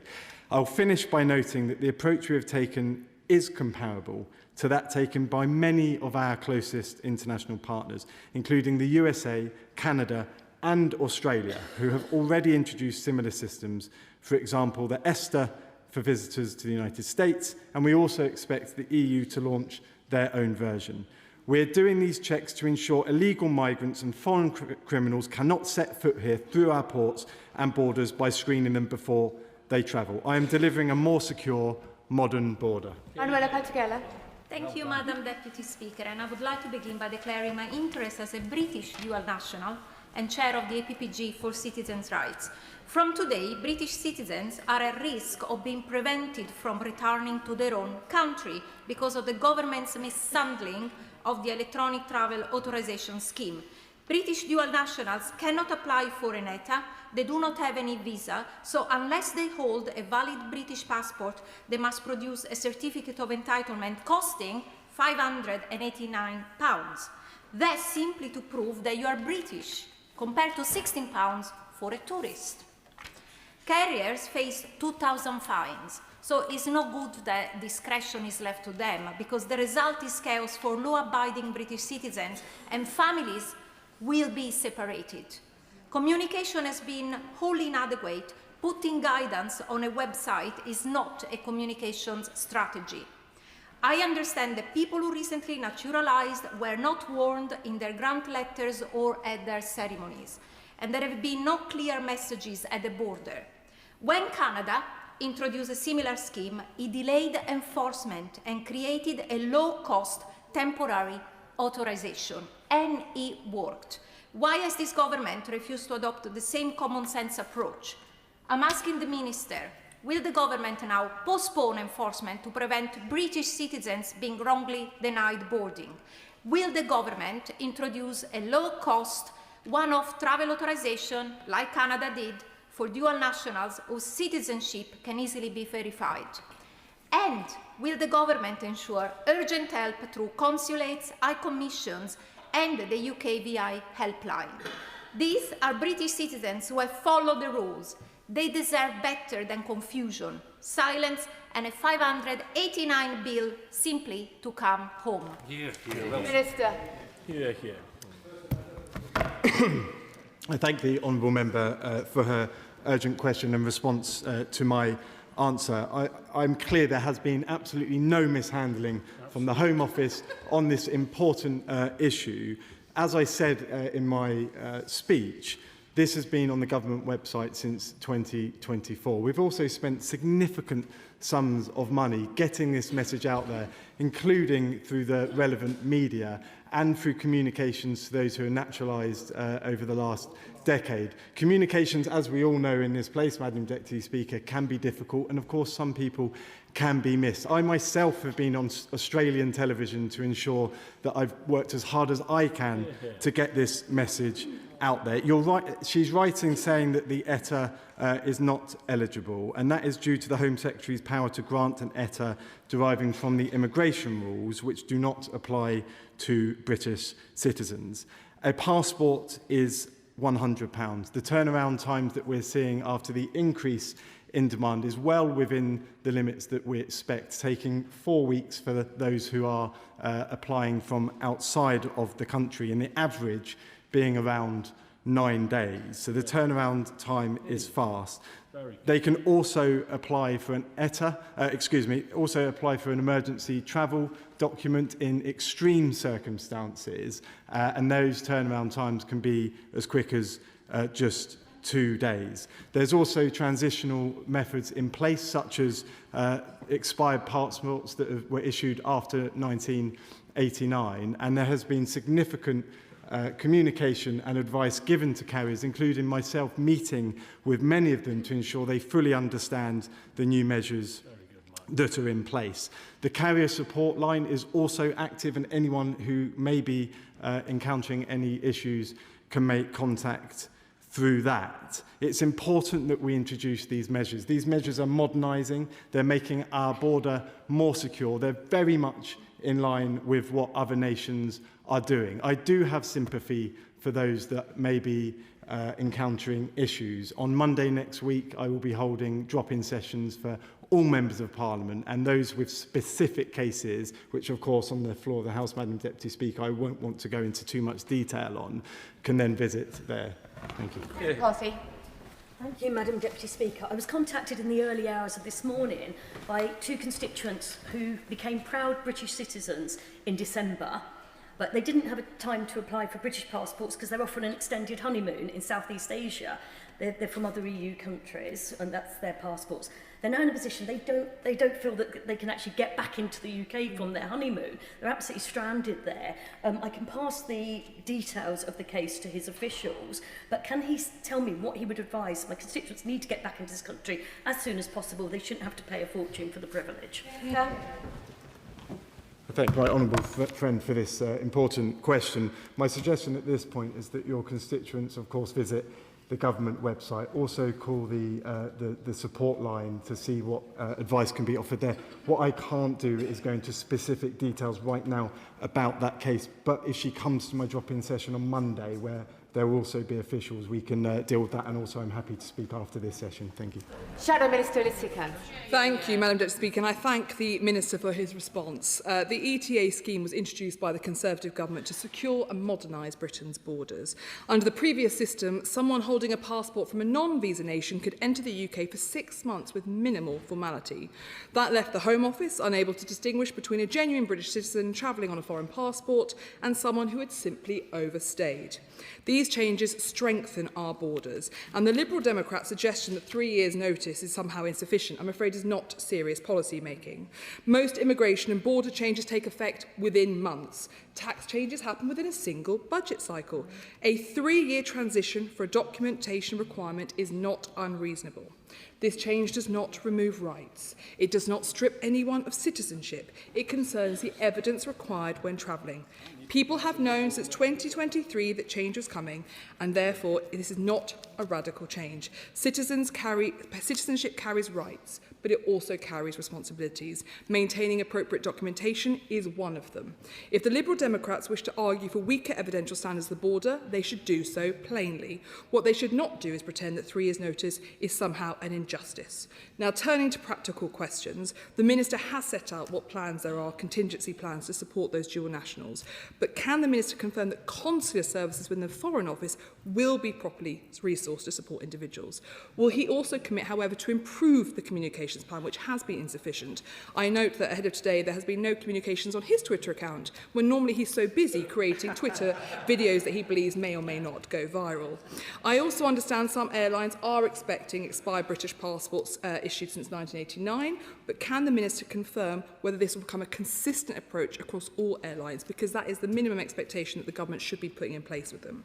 Can the Minister also finally confirm what specific efforts have been made to ensure those serving under the King's colours, if deployed abroad, will have no issues coming home?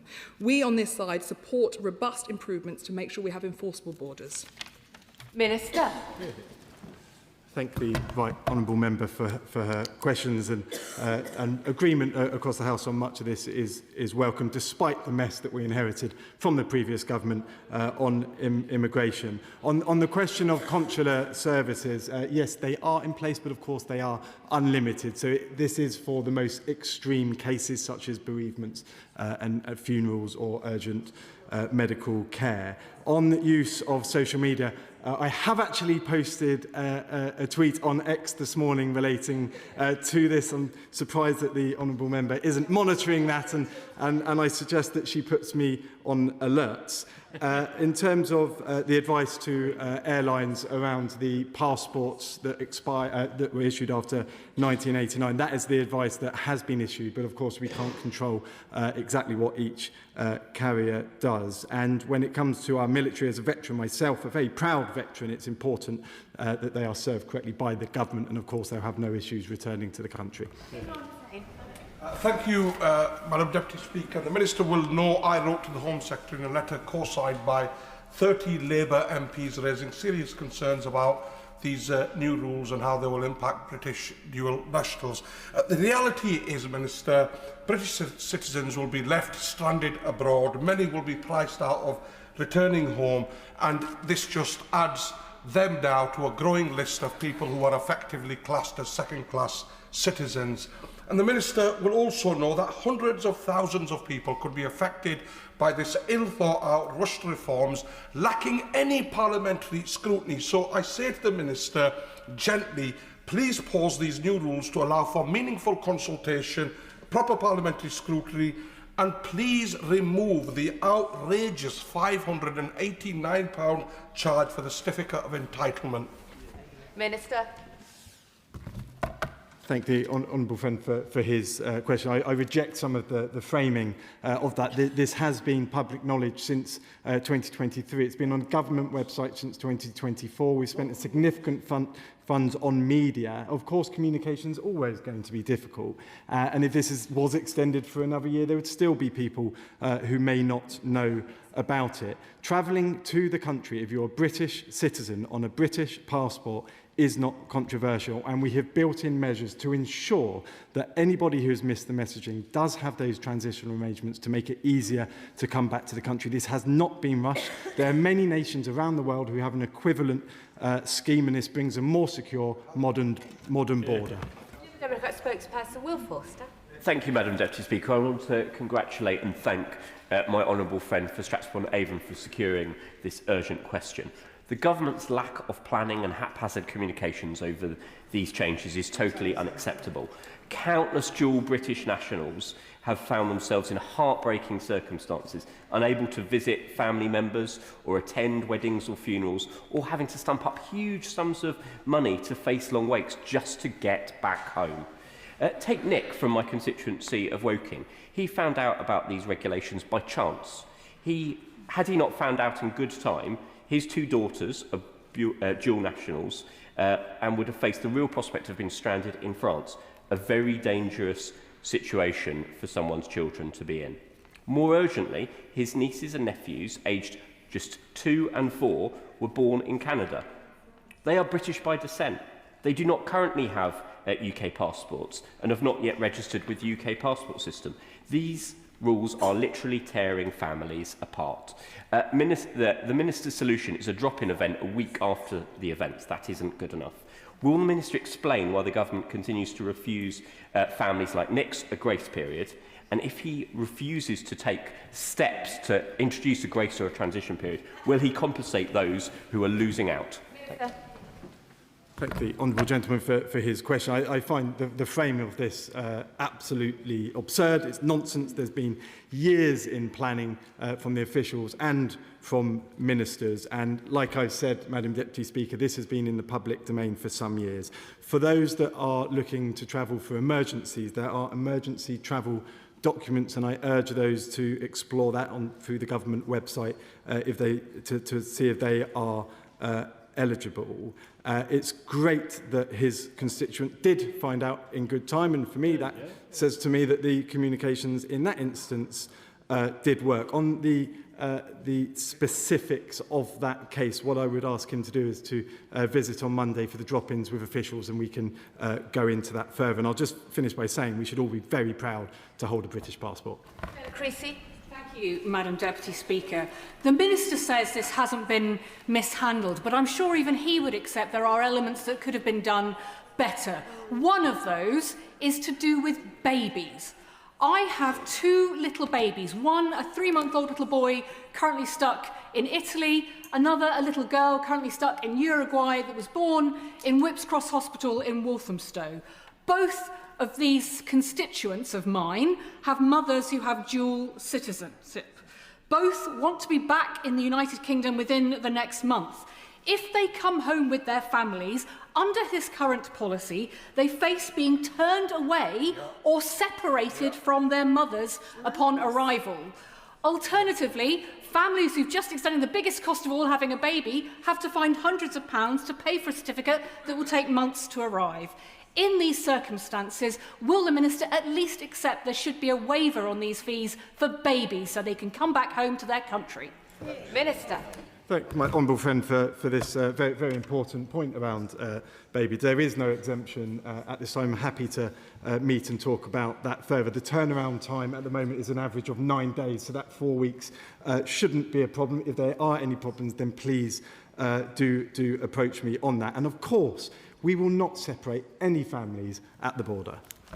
Karen Bradley. Thank you very much, Madam Deputy Speaker. I can't be the only member of this House who's had constituents who are dual nationals who are finding it very, very difficult to get hold of passports overseas. The information requirements and the data that's required is making it really difficult for them. So I just wonder whether, in light of those difficulties, the Minister might consider an interim measure, perhaps allowing those individuals to use electronic travel authorisation for a limited amount of time while they sort out the ability to get hold of the passports.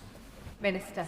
Thank the honourable member for her question. We can't open ETAs to British citizens for the reasons that I explained in my statement. The turnaround time on these applications is good. We're looking at within 4 weeks, on average 9 days, but please, as I said to many on Monday, do bring that specific case to the drop-in. Francis. Mr. Speaker, my constituent Steve Bainbridge is a dual UK Greek national. He's raised his experience when a delay in receiving his UK passport forced him to have to use his Greek passport to allow him to attend his daughter's wedding here in the UK. He's also highlighted bureaucratic issues faced when women travelling from Greece that they have because their passports require their maiden name to be placed in their passport, and also Greek documents have a different alphabet to British documents. So would the Minister be able to outline, if your UK passport is delayed, how you would avoid paying several £100s and how those bureaucratic issues that Steve has highlighted could be avoided? Minister. Thank you for my honourable friend for the question. I'll urge a meeting on Monday to go through the details of this rather than try and break it down in the glare of the public eye. Thank you. Charles. Thank you, Madam Deputy Speaker. He put it on the UK.gov website. Why didn't he do something original, like maybe writing to people with dual nationalities across the UK? He wouldn't have got to everybody, but everybody who has been naturalised in the UK, there will be records in the Home Office, just as there will be files relating to citizenship and to immigration. Why didn't he actually get in touch with them directly? But isn't this just a result of the Brexit chaos? It is now caught up with British nationals. We now have people with dual nationality paying a Brexit border tax. Where does this chaos end? Chaos in holiday airports across Europe, limits on residence in the EU. Why isn't Brexit been absolutely fantastic for this country? Thank you, honourable member, for his question. I ignore the rants on Brexit. We're well past that. Look, whenever anyone in this House, anyone in the gallery, anyone at home is seeking to travel, the first place they should go is to the government website to receive travel advice. Now, on dual nationals, we do not hold a database of dual national citizens, and therefore that is difficult to reach them directly. However, we did send emails out and messages out to all those naturalised over the last decade and spent significant funds on media, including myself going on Australian TV to get the message out there. Thank you, Madam Deputy Speaker. After 40 years in the UK, it was the proudest moment of Petra Gartson's life when she obtained British citizenship. But she's currently on holiday in Spain and shocked to discover that she's not going to be able to re-enter with her normal German travel document because she's a dual national. And up to now, she's never needed a British passport or a certificate of entitlement, and she's ineligible for an ETA. She's done the right thing and applied for a British passport from Spain, which is a Kafkaesque bureaucratic nightmare in itself. But what would he suggest that she does if it hasn't turned up by her flight home on March the 6th? Thank my honourable friend for her question. This is important, and well done for standing up so well for your constituents. What I'd ask is that, again, you drop in on Monday with the civil servants there as well, and we can ensure that the right advice is issued. But I would say at this point, obviously, there's information on the government website and phone number to call for these sorts of incidents. Thank you. David Davis. I'm going to take the unusual step, Madam Deputy Speaker, of actually thanking two journalists, Lisa O'Carroll of The Guardian and whoever writes the BBC website, because they wrote about this all last week. That's relevant because I've got three constituents who would not have known about this had it not been for the media coverage.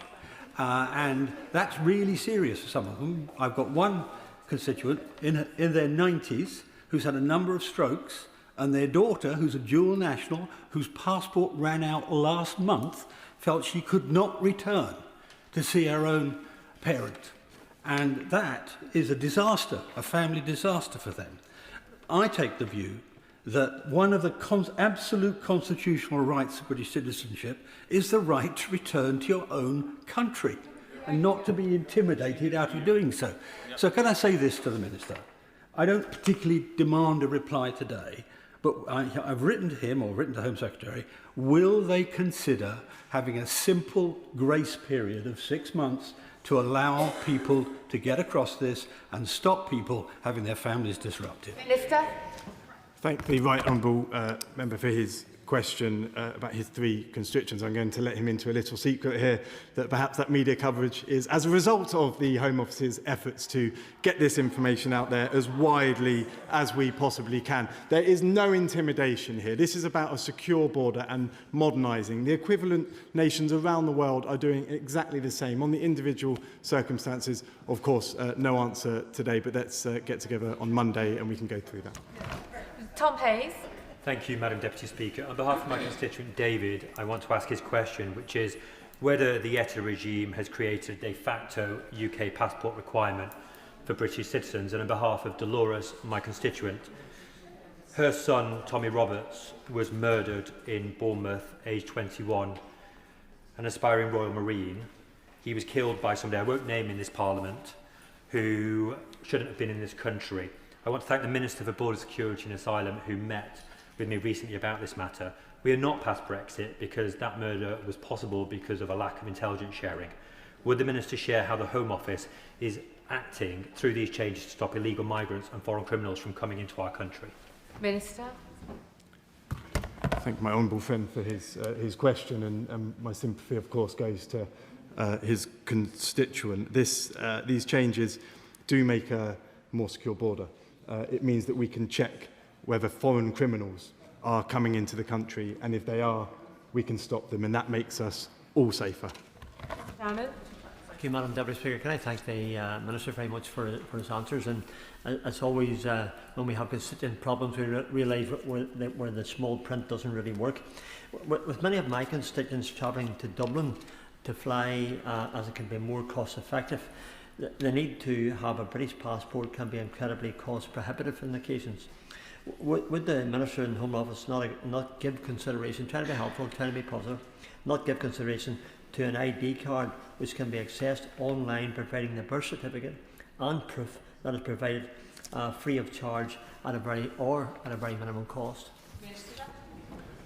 Thank the Right Honourable Member for his question. We are modernising across the board, and I will not make any new announcements during this urgent question, but of course there is modernisation of the border, including digitisation, which will impact all of us positively.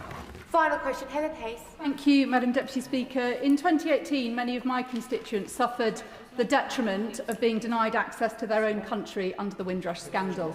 A part of the learning from that scandal is that people don't always read information that is in the public domain, and they've not always got a hotline to Home Office messaging. The scale of the cases raised today, and I have 2 constituents, one overseas in Australia who was due to come back but whose father has been placed on end-of-life care, so he has had to extend his visit, another who is due to travel next week who only found out about the new requirement this week, and it is too late for her to apply for a passport. The scale of these cases implies that there is a problem. What assurance can the Minister give to my constituents that this is not another Windrush scandal in the making, where British citizens end up being denied access to their own country? Minister. I thank my honourable friend for her question. I take the lessons from Windrush extremely importantly, and I meet with the Windrush Commissioner on a regular basis to ensure that we firstly fix those wrongs and ensure that they never ever happen again. I reject that framing. People can of course apply for a passport, a certificate of entitlement, an emergency travel document, and there is a phone line that they can contact, and if she'd like to meet on Monday to go through the specifics of those cases, then of course I'm happy to do so. That is the end of the urgent question. I'll give the front benches a moment or two to shuffle over.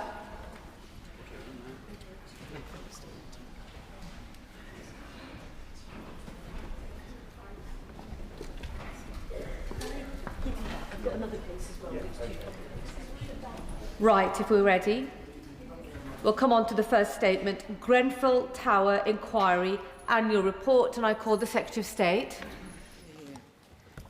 Thank you, Madam Deputy Speaker. And can I start by acknowledging the presence of survivors and relatives of those who died at Grenfell with us here in the galleries today. They have the deepest sympathies of the whole House and our most profound respect. The fire at Grenfell Tower that claimed 72 innocent lives was a terrible moment in British history. We will not forget what happened that night. We must make sure that nothing like it can ever happen again. The government accepted all the Grenfell Tower inquiry's findings and committed to implementing all 58 recommendations. Everyone deserves a safe, decent home. This requires a new culture of transparency and accountability. So, Madam Deputy Speaker, today I can report that we are on target to complete 70% of the inquiry's recommendations by the end of the current year. Since the inquiry published its final report, we've completed 10 recommendations from Phase 2 and 2 outstanding Phase 1 recommendations. Today, I will set out the progress we've made on reforming the construction industry, strengthening fire and rescue services, and improving support for vulnerable people. We will complete all the remaining recommendations during this Parliament. We're also publishing the Construction Products Reform White Paper, building on the proposals we set out in December for a new single construction regulator. Our work goes beyond the specific inquiry recommendations because we are determined to secure lasting change across the whole system. Last summer, we made sure the Building Safety Regulator had the leadership it needs to do its job well. Lord Rowe reformed the London Fire Brigade and is bringing the same determination to making the BSR work. Over time, the BSR will evolve into the regulator the inquiry recommended. We are consulting on that today. We will replace fragmented regulation with clear accountability. Everyone will understand their role and the standards that are expected of them. We have already made changes to get our own house in order. Fire policy now sits within my department, ensuring that oversight of housing, building safety and fire is properly joined up within government. The Construction Products Reform White Paper sets out ambitious plans to modernise the rules. We will make sure products are safe and ensure everyone meets their responsibilities. These reforms will mean sensible regulation, fit for the future, and confidence in the safety of our homes. We will make sure that people working in construction have the skills they need. We support the building professions, and there will be rigorous expectations for competence and for ethics. We've also published a formal statement setting out the path to proper professional regulation of fire engineering. One of the clearest lessons from the inquiry was the need for better fire and rescue services. I am grateful to the National Fire Chiefs Council and the London Fire Brigade for their work on improving fire and rescue standards. A new National College of Fire and Rescue will ensure these improvements continue. Protecting people means making sure those most at risk are never left behind. New regulations requiring emergency evacuation plans for high-rise buildings will come into force on the 6th of April. These will mean vulnerable people have a plan for safe evacuation in the event of a fire. Making sure everyone has a safe home also means tackling wider problems in social housing. Grenfell shone a light on so many wrongs that we are now putting right. Through AWAB's law, landlords must make urgent repairs where there are serious threats to health. People have more power to hold landlords to account, and we're giving them better access to information so they can get more involvement in how their homes are managed. Speeding up remediation is one of my highest priorities. Work to remove and replace unsafe ACM cladding, the same type that was on Grenfell Tower, has finished on 91% of high-rise residential and public buildings, with work on most of the rest now well underway. We're working with developers, freeholders and local authorities to remove other types of unsafe cladding as quickly as possible, monitoring thousands of high-rise residential buildings to make sure they are making progress. We've also strengthened local resilience and emergency preparations. All 5 Local Resilience Forum trailblazers have been funded and the 4 Chief Resilience Officers have been appointed. We're also setting up a national system for local areas to learn from each other, so the lessons of Grenfell lead to lasting improvements in crisis response. It's only right that we are transparent in how we address the Grenfell Tower inquiry's carefully considered recommendations. We will continue to inform Parliament each quarter about progress with these recommendations. Alongside this statement, I'm publishing our annual report on gov.uk. We will continue with these reports until every recommendation is complete.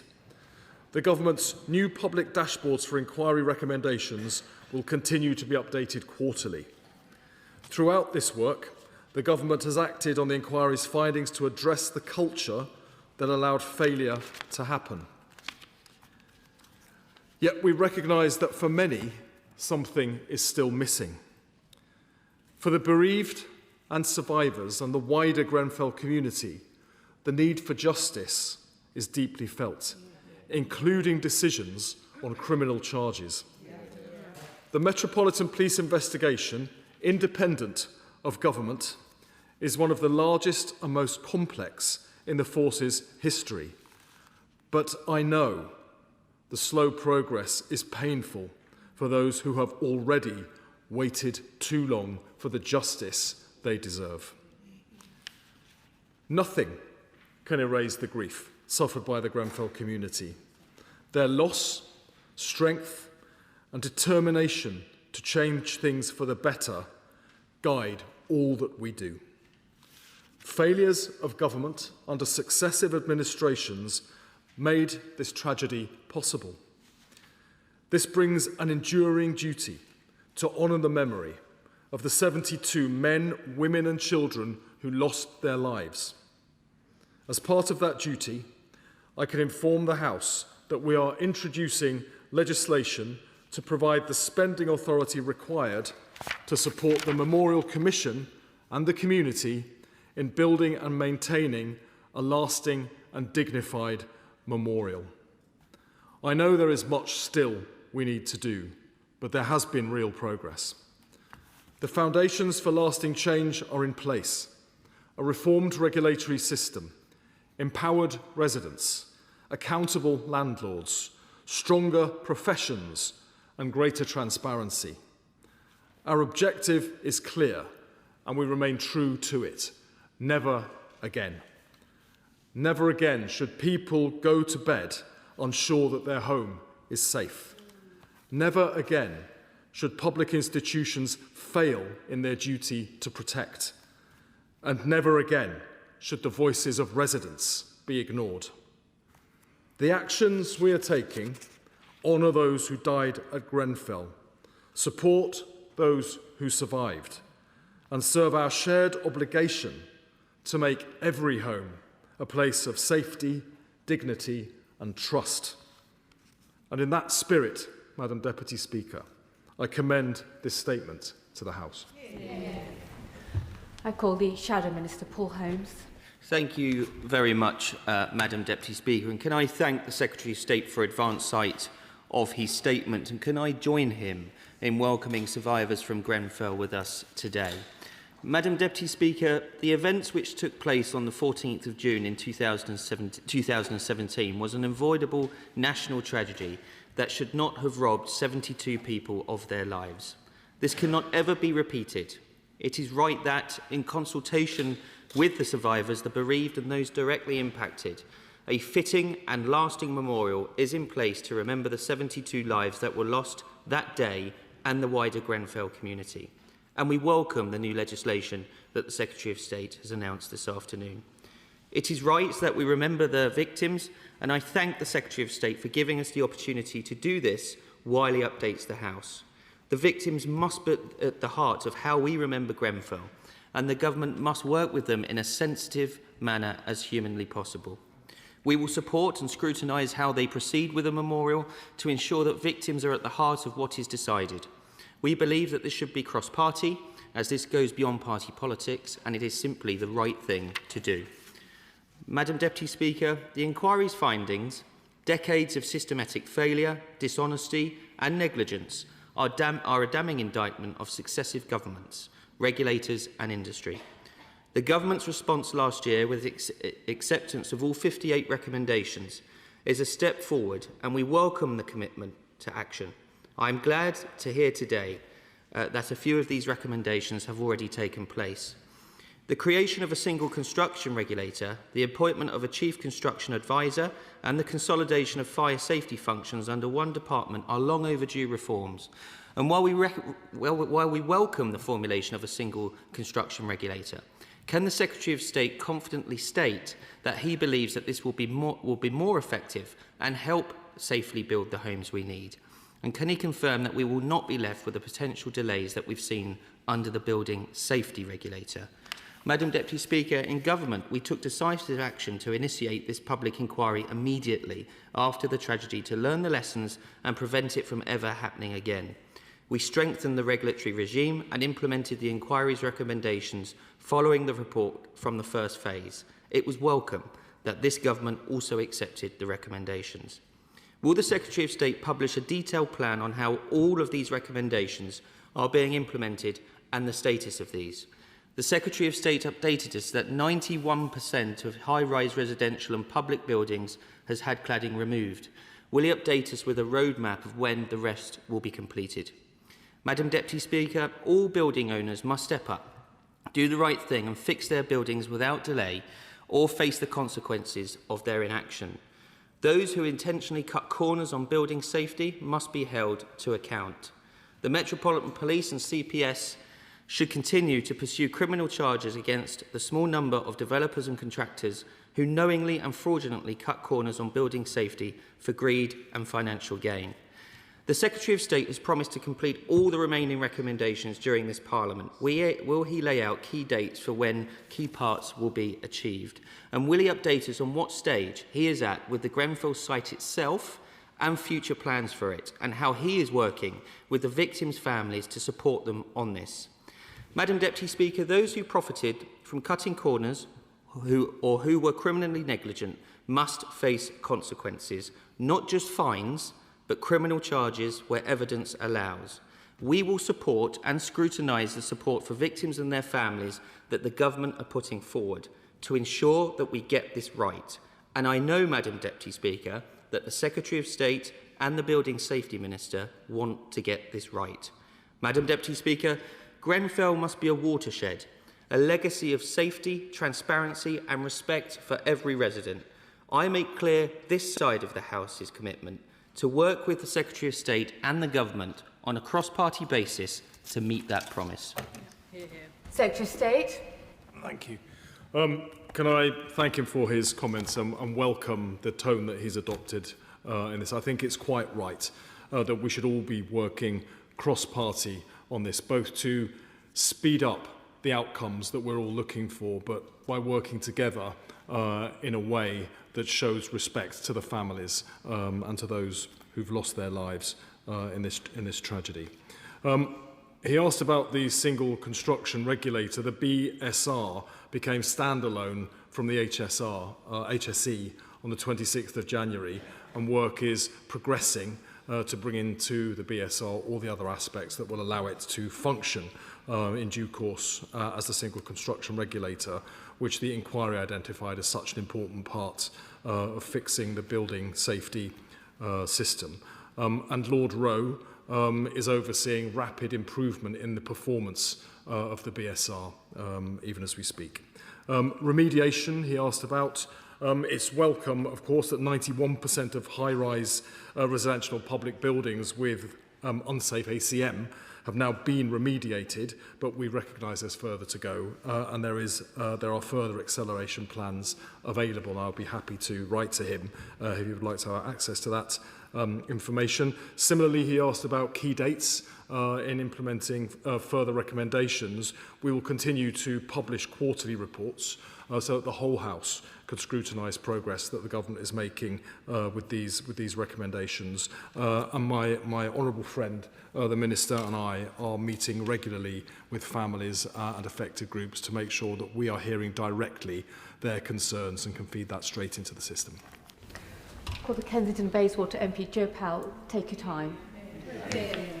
Madam Deputy Speaker, as we approach the 9th anniversary of the Grenfell tragedy, bereaved survivors in the community are still rightly advocating for truth, justice and change on behalf of the 72 people who lost their lives in an entirely preventable fire.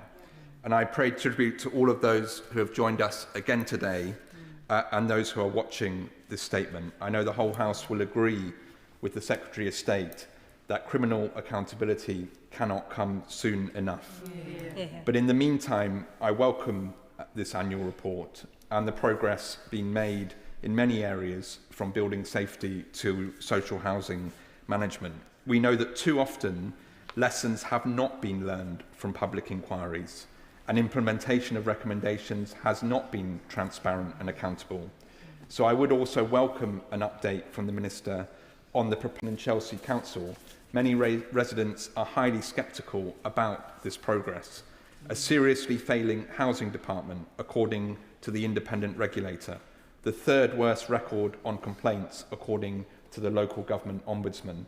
And on the Lancaster West estate itself, uncertainty over the budget for completing the promised works. So can I also ask the Secretary of State for his assurance that RBKC will remain under close central government scrutiny and that he will do all he can to broker a solution so that residents on Lancaster West, the ones who least deserve to be suffering, don't wait years more for their own safe and healthy homes. Secretary of State. Well, can I thank him for his question, but also congratulate him for being such a powerful voice for his constituents and all those who have suffered and died as a result of the tragedy at Grenfell Tower. He has rightly earned respect from members across the House for the dignified way in which he's carried out his role as a representative for the community.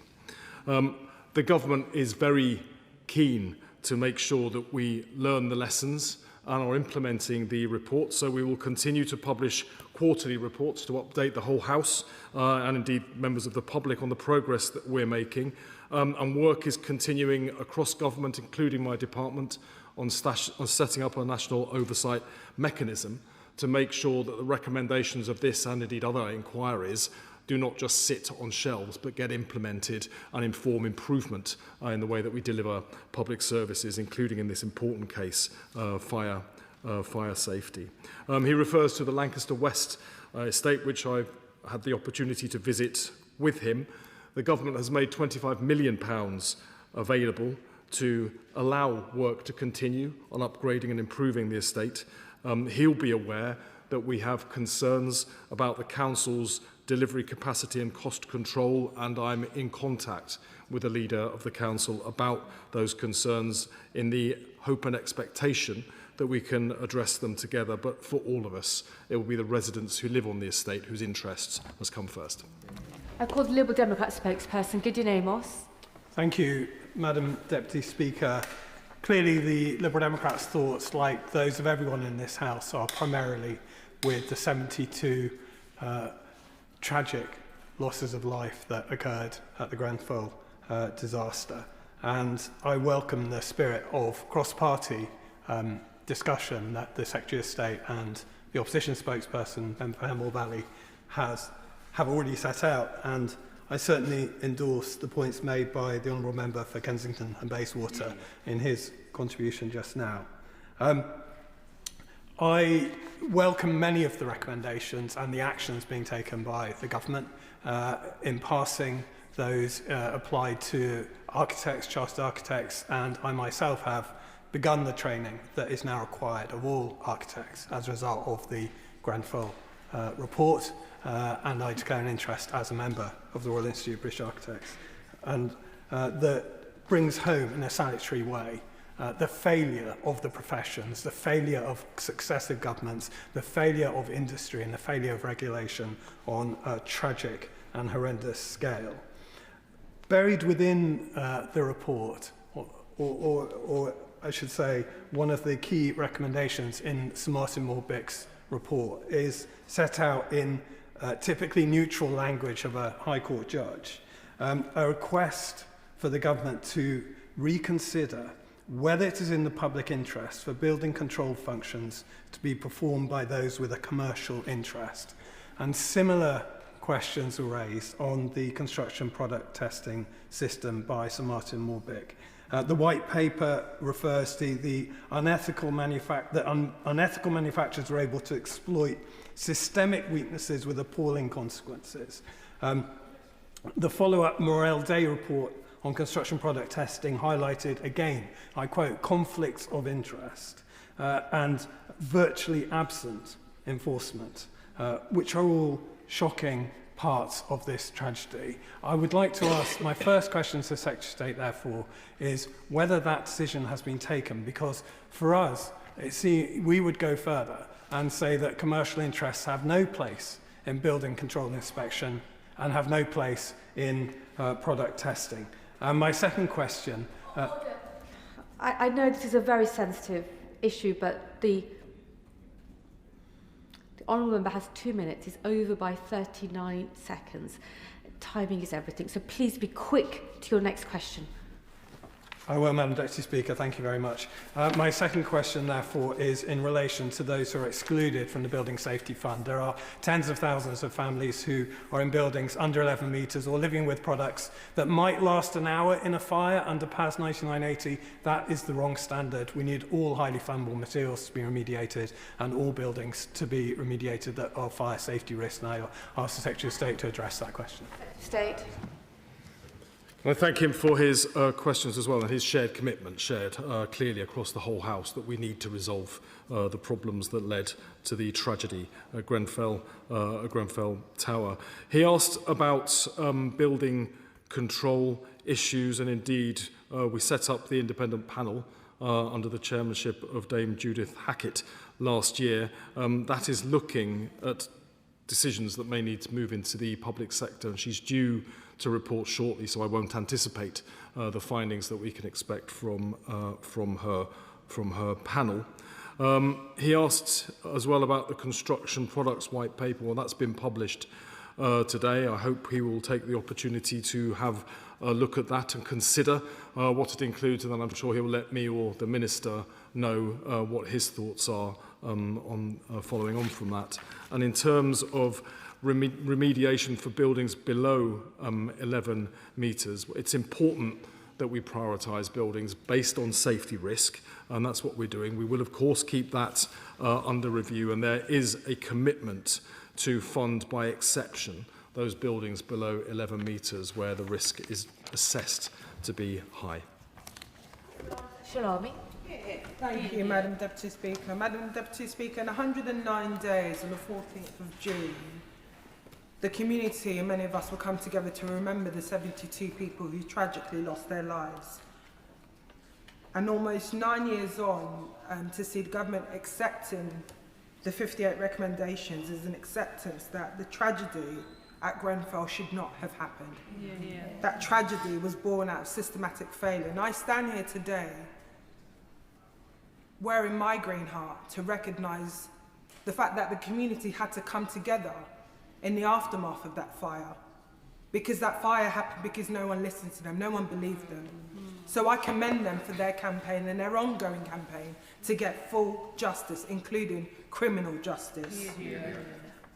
And I just wanted to ask the Secretary of State, and I do thank him for this statement this afternoon, and one of the things we heard in our select committee when we had the Grenfell community before us was around the valid concerns which my honourable friend, the member for Kensington and Bayswater, highlighted in terms of a national oversight mechanism, because it cannot be right that the government will mark its own work on that. They want full transparency.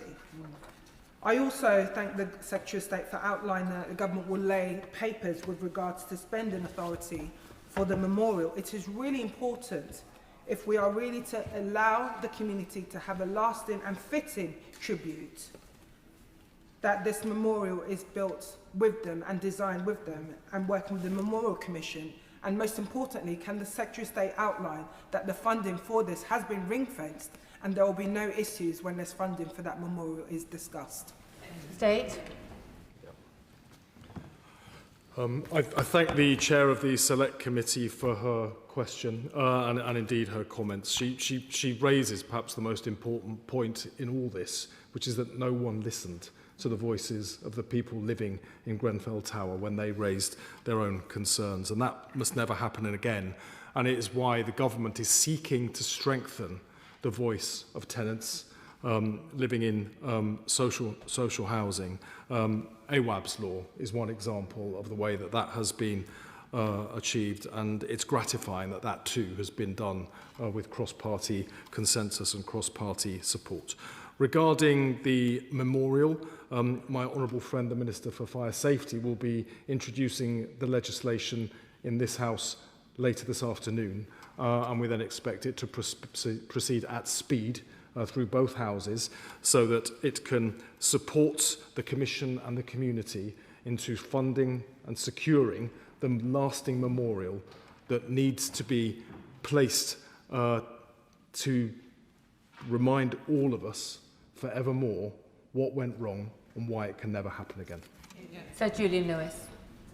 It's very surprising to those of us who are not experts on this matter to hear the Secretary of State saying that the police are undertaking such a vast and complex investigation when the circumstances around this uniquely terrible tragedy do not seem terribly complicated at all. Why is this police inquiry taking so long? And can he at least assure the House and the country at large that there is a dedicated unit within the police that is determined to bring this matter before the courts?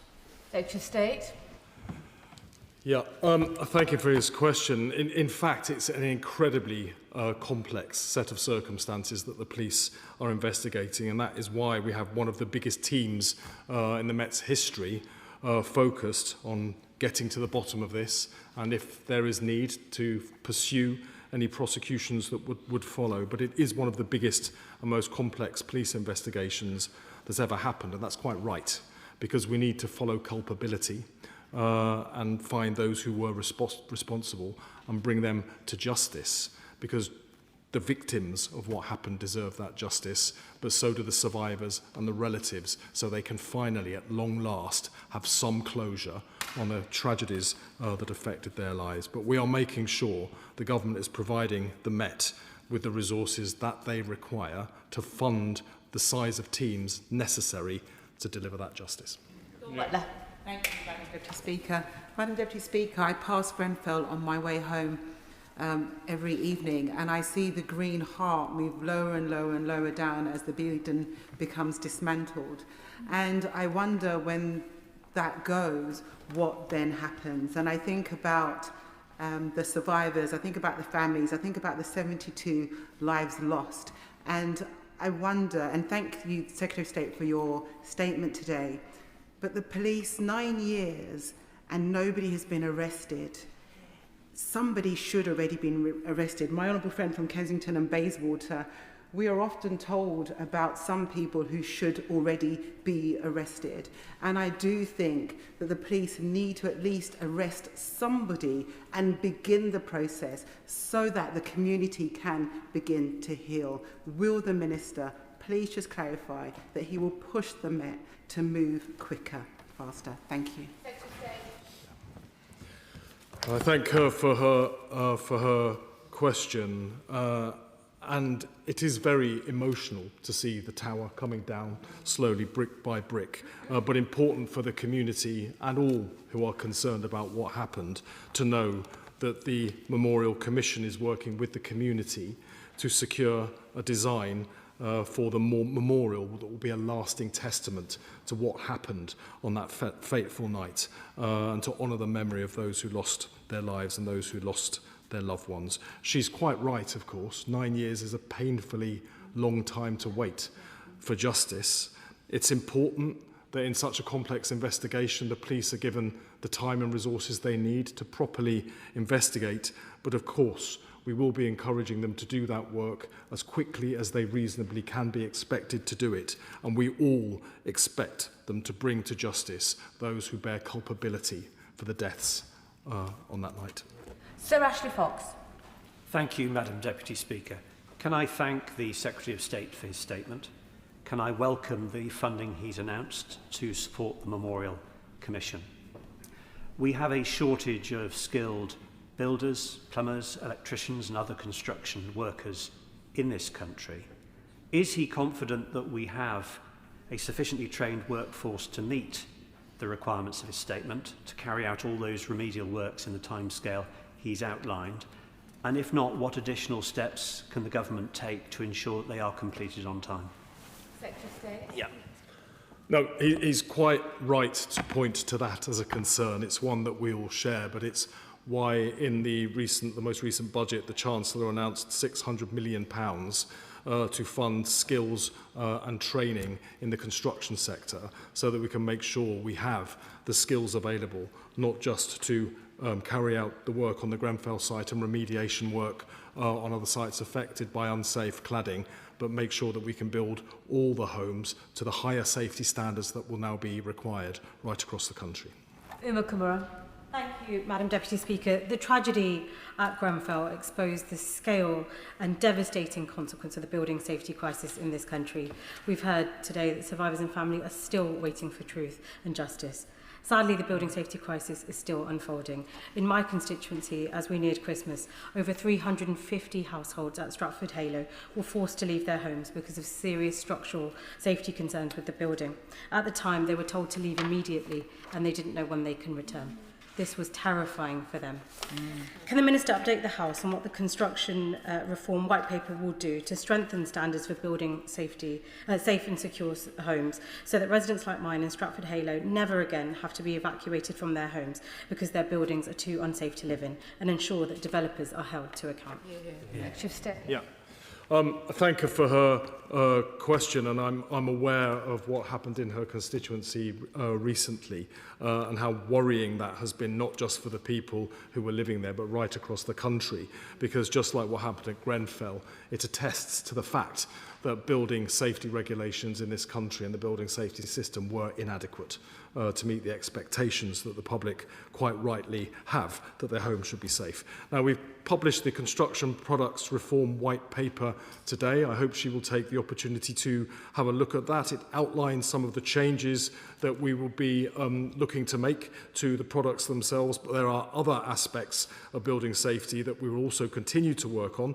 The Independent Panel on Building Control, chaired by Dame Judith Hackett, is due to report shortly, and that will make further important proposals for how we can improve the system. Kirsty Blackman. Thank you very much, Madam Deputy Speaker.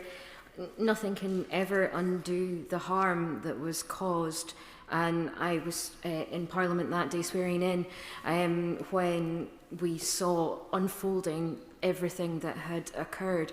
In my constituency, in my city of Aberdeen, we had Piper Alpha in 1988. Nobody can ever get over that tragedy, but as a result, we had the Cullen inquiry and the safety case that came out of it, that meant that we've got a much safer North Sea, which brought some solace to people that this tragedy could never happen again. I thank the Minister for the statement, and I wonder if he would help and join me in urging stakeholders in Scotland to respond to the Scottish Government's consultation on fire safety guidance as we update the Scottish building standards to ensure that our fire safety guidance is as good as possible, and that all of those working in that area can comply with the guidance as well as they can. Yeah, I thank her for her question, and of course I'm happy to support her call for all affected stakeholders, everyone who has an interest, to feed in their views to that inquiry, whether it's in Scotland, in England, Wales, in Northern Ireland, wherever in the United Kingdom it might be. The legacy of the Grenfell tragedy, and indeed others, and she referred to one herself, part of that legacy should be greater safety from fire for everybody moving forwards. Marsha Di Cordova. Thank you, Madam Deputy Speaker. Can I thank the Secretary of State for his statement today, and can I say how I'm pleased that the government are on target to implement the inquiry's recommendations. Nearly 9 years on from that awful tragedy, the families and survivors need truth and they need justice.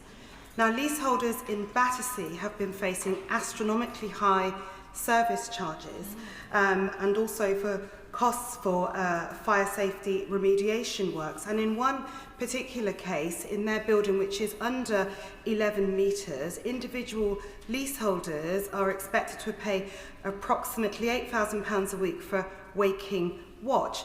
Now, Madam Deputy Speaker, we know that that is just shocking and unacceptable. So can the Secretary of State set out what support and protections are in place for leaseholders? I believe that their case is an exceptional circumstance. So will he also agree to meet with me and leaseholders to see if we can find a resolution?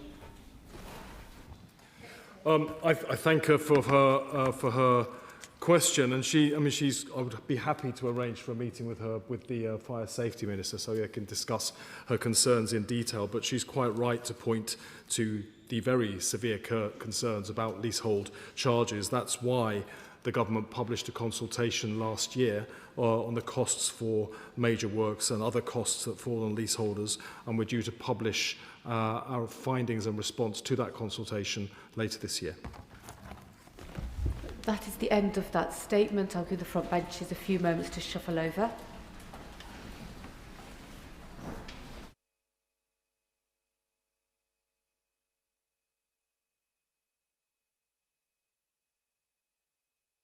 Begin the next statement. Just for the front benches, there are time limits for each of their statements, and in particular Liberal Democrats tend to be running over, so hopefully they realise that they're, I know, not the present front bench spokesman, but they have been all afternoon, so please keep within time limits. So it's the future of the Post Office Green Paper. Minister.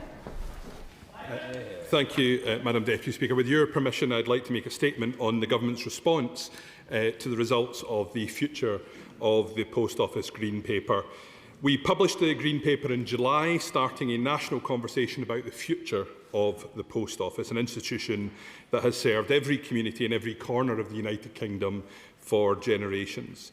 More than 2,500 people took the time to respond to the consultation, including postmasters, small businesses, service providers, community groups and members of the public. We also held dedicated discussion groups with postmasters and citizens across the country. Let me start then by thanking every respondent. Their views provided a wealth of insight and have been carefully considered. I'm pleased to announce today that we are publishing the government response to the consultation today. And our response, Madam Deputy Speaker, must echo the clear call that we heard from respondents. They told us that they want a strong and convenient post office network built around permanent, full-time and full-service branches that offer a wide range of essential postal, banking and government services. A post office that is reliable, modern, transparent and that puts postmasters at the heart of decision-making.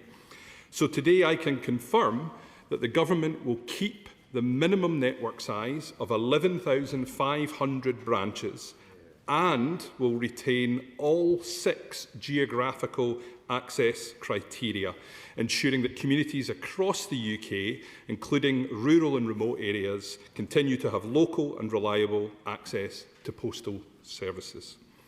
Alongside maintaining the network requirements, we're introducing a new requirement that at least 50% of the network must be full-time and full-service branches.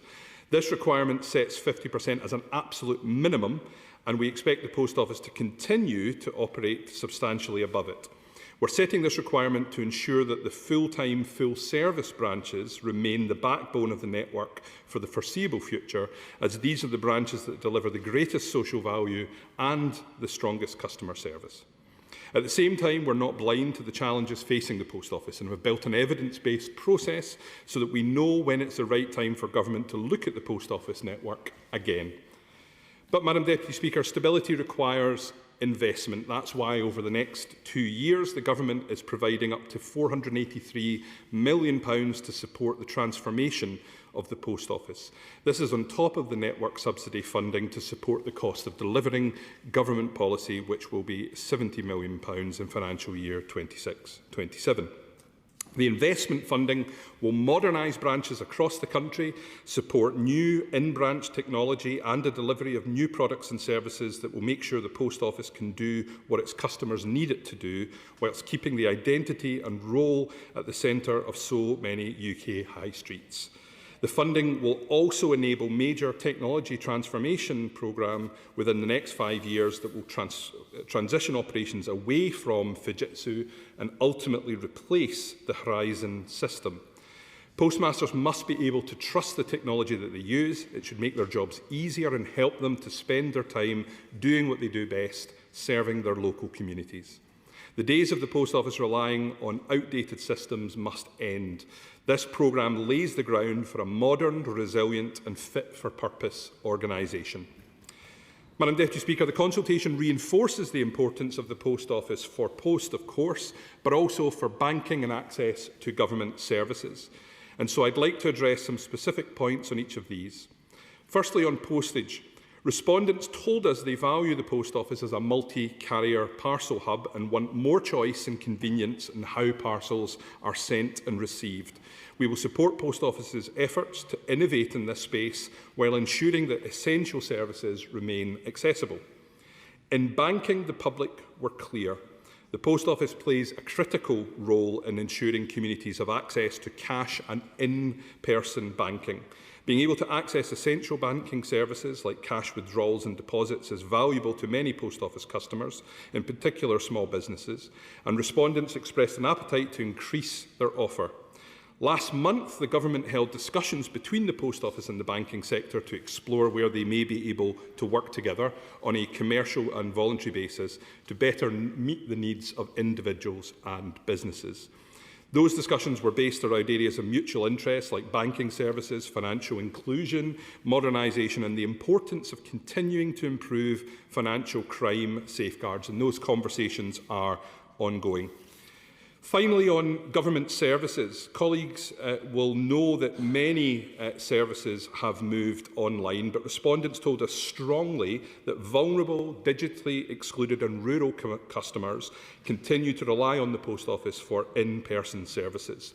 In that spirit, we've established a cross-government group to look at developing a common physical front door for government services, expanded assisted digital support and exploring new propositions such as prescription collection and identity verification. At the heart of the Green Paper and of today's government response is the need to strengthen the relationship between the Post Office and postmasters. The Horizon scandal was one of the worst miscarriages of justice in modern British history. While government remains focused on delivering redress to victims as rapidly as possible, we must also ensure that the culture that enabled those wrongs can never return. The Post Office has already taken steps to rebuild trust. The Postmaster Panel, a new consultative council, embedding postmasters and key teams at the Post Office's head office, and the election of postmaster non-exec directors to the board. But we agree with respondents that more is needed. So today I'm confirming that the Post Office will develop a culture strategy with measurable objectives covering employees, postmasters, strategic partners and customers. Government expects this plan to be in place by this summer. To ensure these reforms genuinely meet the needs of postmasters, Government has commissioned an independent external evaluation of the initiatives the Post Office has implemented to strengthen postmaster engagement, and this will report later this year. Madam Deputy Speaker, our long-term goal is a post office that is financially sustainable, adaptable to changing markets and less reliant on government funding. But this transition must be responsible and realistic. Respondents were clear that stability comes first, particularly while the Horizon inquiry continues. That's why Government is providing £37 million of funding next financial year to the Post Office to support with the cost of administering redress and responding to the inquiry. While the Green Paper explored long-term governance ideas such as mutualisation or a charter model, the Government won't make any decisions on structural reform until Sir Wyn Williams' final inquiry report. In the meantime, we'll work with the Post Office to ensure that the organisation demonstrates financial discipline, generates a trading profit by 2030 and continues to reduce reliance on taxpayer subsidy while protecting access for communities that depend on it. Madam Deputy Speaker, this Green Paper process and the thousands of responses we received show the enduring importance of the Post Office to the life of this country. The Government's response sets a clear direction. We're maintaining a strong and accessible network. We're backing postmasters through a major investment in cultural reform. We're modernising services for a digital age, and we're setting the Post Office on a path towards long-term financial and operational stability. The Post Office must be modern, resilient and trusted, shaped by the communities it serves and built around the people who run it. With today's response, we take a major step towards that future. I commend this statement to the House. I call the Shadow Minister, Dame Harriet Baldwin. Well, thank you very much, Madam Deputy Speaker, and can I thank the Minister for advance sight of his statement and warmly welcome, I don't often say these words, the decision that the Minister has announced today, because it sounds like they've abandoned the risk that was in the proposals that they shutter thousands of local post offices, especially in rural areas. And so it is very much a relief for villages and high streets that the Government has listened to the people who engage with the consultation, listened to the 180,000 people who signed our petition and heard the calls from the readers of the Mail on Sunday, the Express, the Telegraph and other media outlets who were all outraged by the possibility that the Government might close their much valued local post office.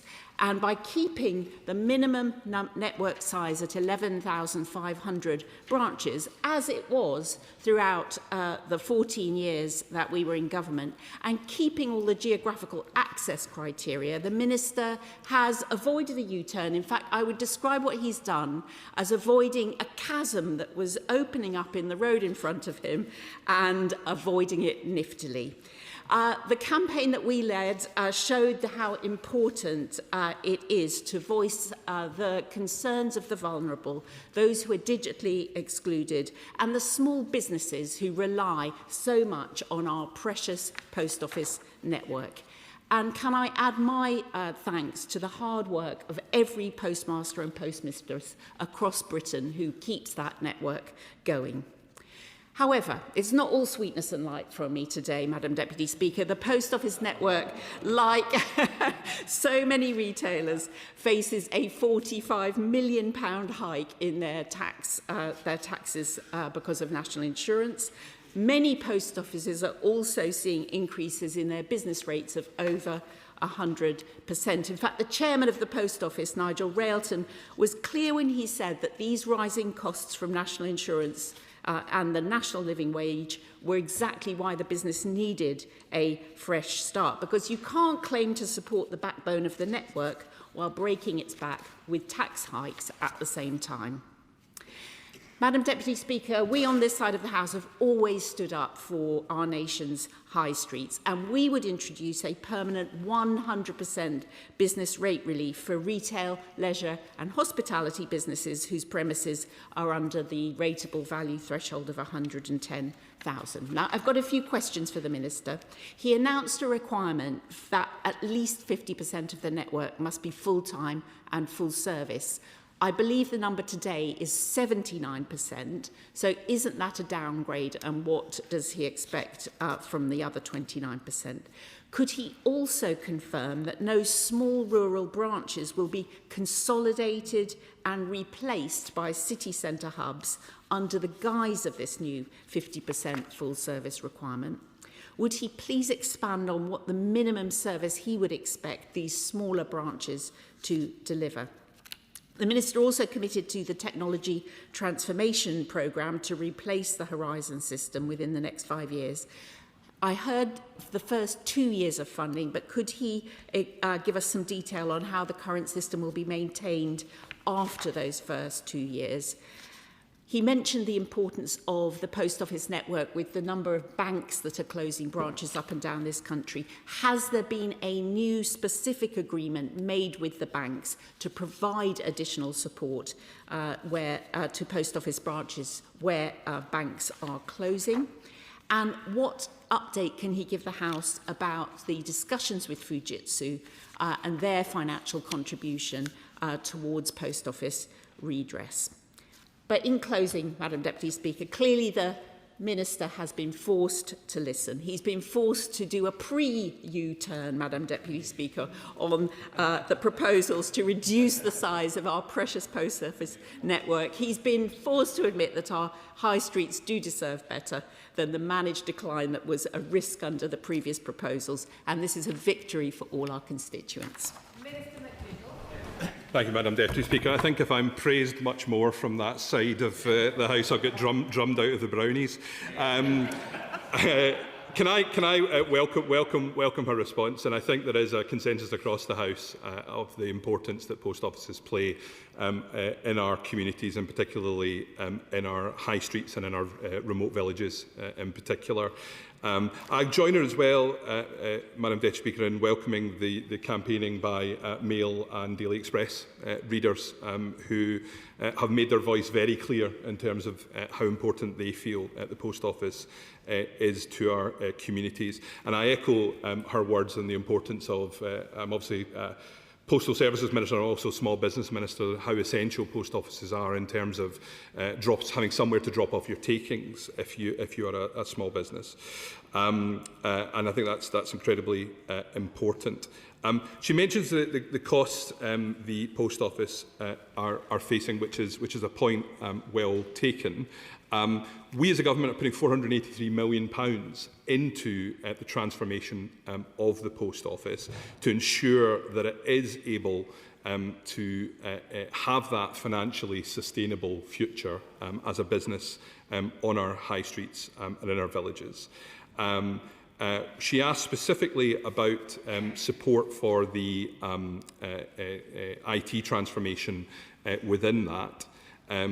Of the over 500 million that the government has committed to transformation, including the money already spent before this Green Paper, up to £136 million is committed to technology and to replacing the Horizon system, which is obviously a major priority for us.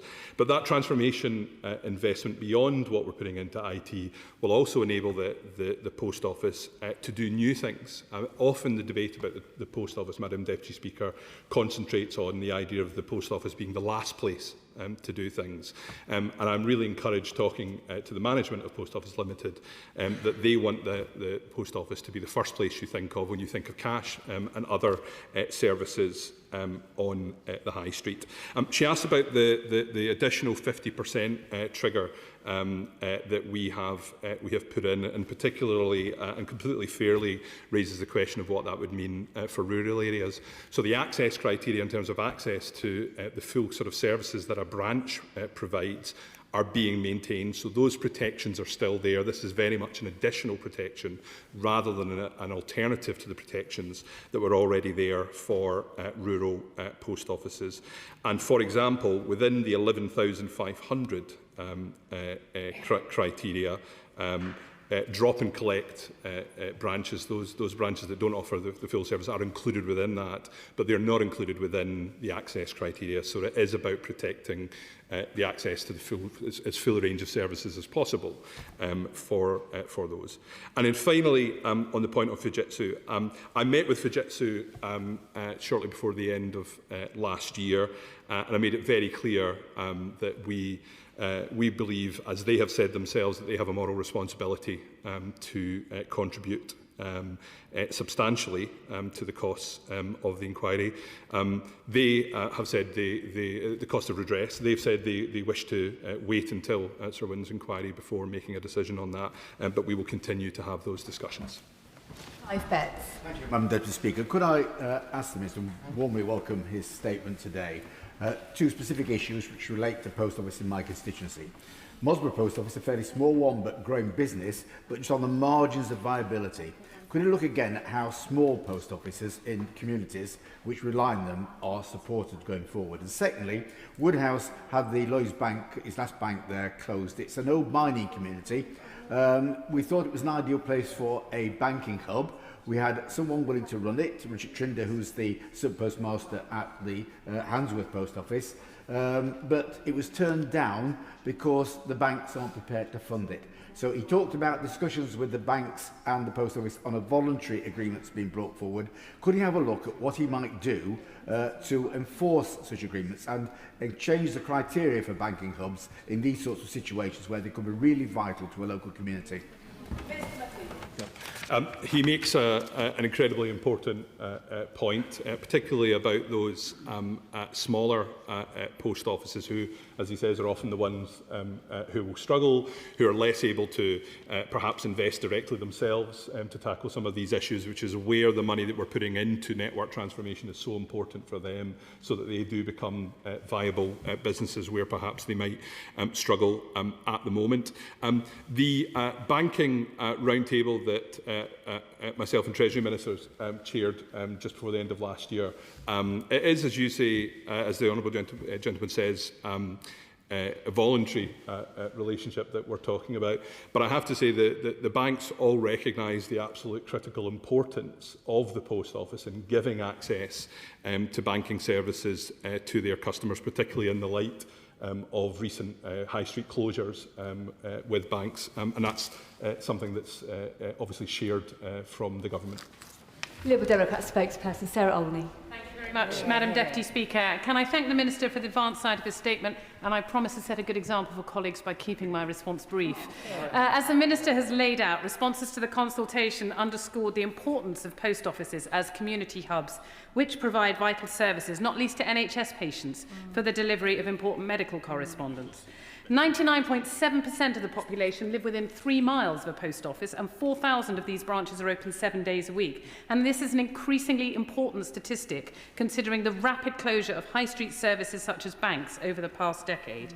Now, the Minister has said that at least 50% of the network must be full-time and full-service branches. So many people rely on the post office to provide vital services. So can I ask the Minister to confirm that we will not see a reduction of full-time branches, and that he will ensure that opening hours continue to meet the needs of working people?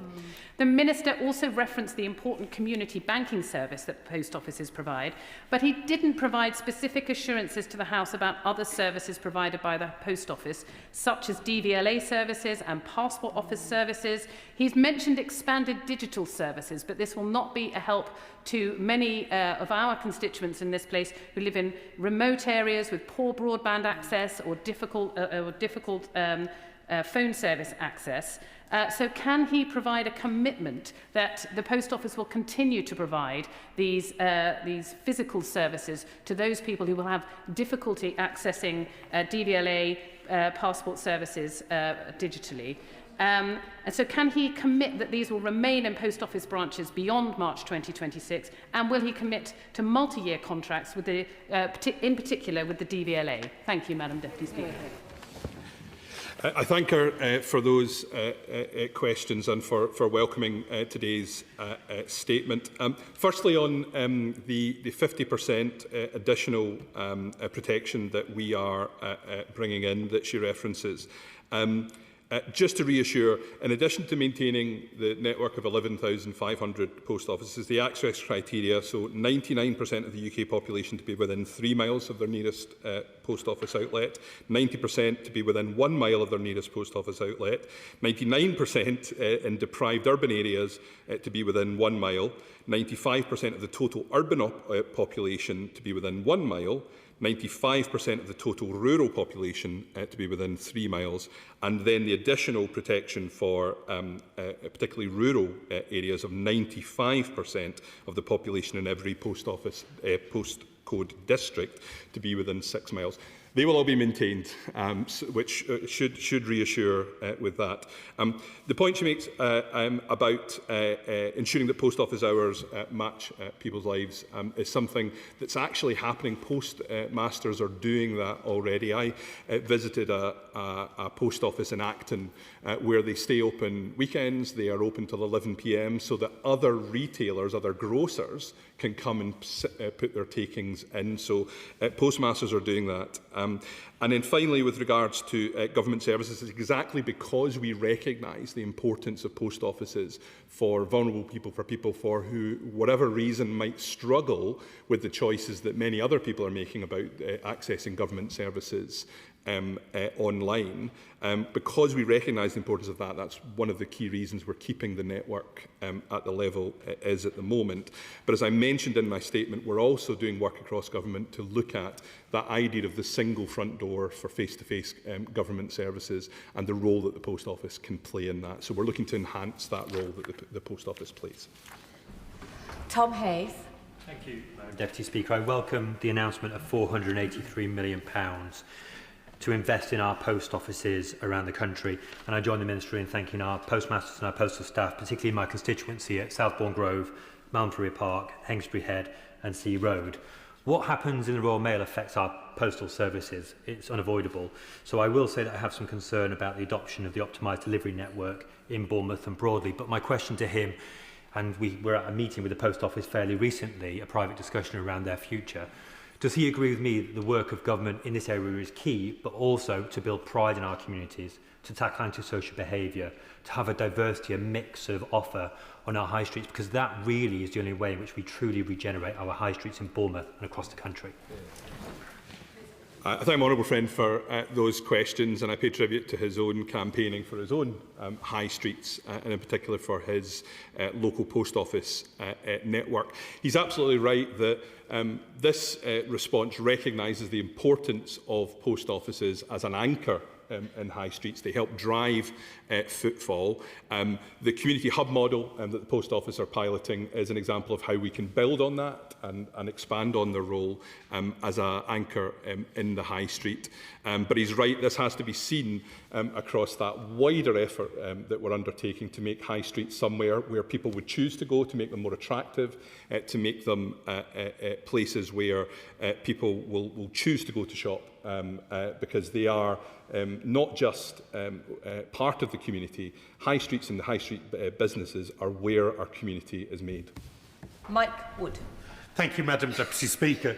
King Swinford is the largest town centre in my constituency, but it's been without a post office since the Mid-Counties Cooperative closed the store in which the post office was located. That loss has become even more significant since Lloyds Bank announced this month that it was closing the only bank in the town centre. So the Minister's spoken about retaining a minimum post office network, but what will the government do to help reopen post offices in those town centres like King Swinford that do not currently have a post office? He makes a really important point, and it can be really devastating when a post office closes, particularly in a small community. There will always be churn within the network. There will be businesses that succeed and fail as post offices. Obviously, our job is to make sure that the overall criteria are there and that the overall level of access is there for people. But with regards to this question of what can we do to bring businesses and post offices back to areas like that, that's exactly why the transformation investment that we're putting in is so important, because that's what makes the overall business profitable, but it's also what enables the post office to give a better deal to postmasters, which makes it a more attractive business to open in communities like his. Adam Thompson. Thank you very much, Madam Deputy Speaker. High streets in towns like Long Eaton have come under growing strain in recent years, not least because of widespread bank closures. But around 1 in 5 people are still not using online banking, a group that disproportionately includes older and disabled residents. So I'm fighting hard for the establishment of a banking hub in Long Eaton. Given the clear need for accessible financial services, though, what role does the Minister envisage for post offices in supporting the regeneration of high streets in Erewash, and what support is he providing to strengthen the post office's financial services? So I thank him for that question, and again I pay tribute to him for the campaigns that he runs in defence of his local high streets. As I said, just before the end of the year, we brought together Post Office Limited and the high street banks to begin that discussion about the future of banking and financial services within the Post Office, and the role that that plays, not just in ensuring that people have access to those banking services, but also the role that that plays in bringing footfall into local high streets. I think that the amount of the revenue that Post Office receives from the financial services and banking side of its business has doubled over a period where, for example, the revenue from volume of letters has declined. So we're absolutely clear about the importance of banking services to the future of local high streets through the post. David Mundell. Thank you, Madam Deputy Speaker. I have a particular interest in this matter because the world's oldest post office is in Sanquhar in my constituency, which has operated continuously since 1712, despite some scares in recent years, and the Minister would be very welcome to visit it. But I would urge him to get some urgency into the discussion with the banks, because I think there is significant confusion between the banking hub legislation and rules and the role of the post office. And for example, in Sanquhar, although the Bank of Scotland have provided a banking advisor to come to the community after the closure of the branch, they won't allow that person to meet people within the post office. And likewise in Moffat, where we had a bank closure, the post office will not operate a vitally important cash machine which is required in that community. So will he increase his efforts to get the banks and post offices together to get a coordinated approach? I was, Madam Deputy Speaker, going to make a cruel joke about him remembering the opening of that, but I'm too fond of him to make that joke, so I won't. He pays tribute to that post office. I'll gladly visit, perhaps on the way back to my constituency from Parliament one weekend. I have relatives in his part of the world, so perhaps I can double up. Look, I mean, we absolutely understand the centrality, as I've just mentioned, of banking services to the sustainability of the post office. We had that round table, even though the banking framework has just been renewed. We've already started those conversations. Ultimately, that will be a conversation between two sort of commercial entities, but we are facilitating that because we recognise the importance of it. Jessica Toll. Thank you, Madam Deputy Speaker. Last year, I ran a community campaign to save Westbourne Post Office, which mobilised thousands. It was kept open. I also put pressure on Post Office Limited to reopen a full-service post office in Bournemouth Town Centre after the WH Smith closed. One is now opening again in May. Now, residents shouldn't have to fight so hard for their post offices. They provide a vital lifeline, especially to older and more vulnerable residents, to access government services and to our local businesses, as we have heard. So can the Minister tell me how he will ensure that post offices remain a fixture of our high streets and play a really crucial role in revitalising our high streets and town centres? Well, she was a constant campaigner on behalf of local post offices, and I'm not surprised that she's had that victory. And I'm looking forward to visiting her constituency, and perhaps she can show me the local, or introduce me to the local postmasters while she's here.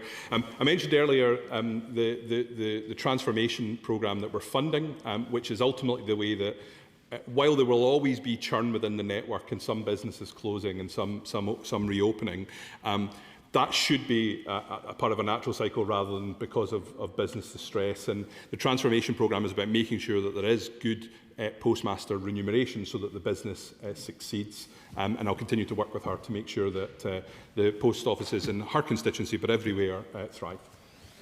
Afra Granville. Thank you, Madam Deputy Speaker. I welcome the Government's commitment to retain the minimum network size of 11,500 post office branches. The Minister will know that this is an issue that I have campaigned on extensively, not least because I do not have a single bank branch in my entire constituency.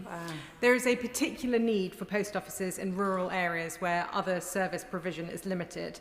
So could he set out what support will be given to help rural villages like Kelsall and Threepwood, where the post offices are closing, and despite every effort, there has been no possibility of reopening a branch in those villages? Thank you. And I remember when I responded to the debate where she was campaigning vociferously on behalf of local post offices in our constituency. I think today is tribute to the campaigning of her and other members on these issues. I also remember her telling me not only do you not have a post office, you don't have she doesn't have a McDonald's either, which is extraordinary. Again, I think we are maintaining the access criteria where the post office has to maintain accessibility to people in rural areas. But ultimately, it's by making the business profitable and remuneration of postmasters attractive that we do what she's seeking to achieve. Scott Tarther. Thank you, Madam Speaker. In a previous statement, I learned that the directly managed post office in Wester Hales and Edinburgh South West was to close. A really concerning time for the community, but Mohammed Arshad and his sons Amir and Adam, they stepped up and they absorbed the service into their shop, Plaza News. Residents now have longer opening hours to access the services, where they can use banking, they can pay bills, and they can also do things like get their passport checked. And it's the most British of places, Madam Deputy Speaker. You can queue up to send your parcel via Royal Mail, Parcel Force, DPD, and if you're feeling brave, Evri, at the same time as browsing wool, knitting needles and knitting patterns in the aisle. It's a fantastic place. So whilst the transition was concerning, particularly when the news first broke, I really do think that the community has ended up in a better place. So can the Minister reassure Mohammed and his sons that what's been announced today is only going to enable them to serve their community more rather than less? Thank you.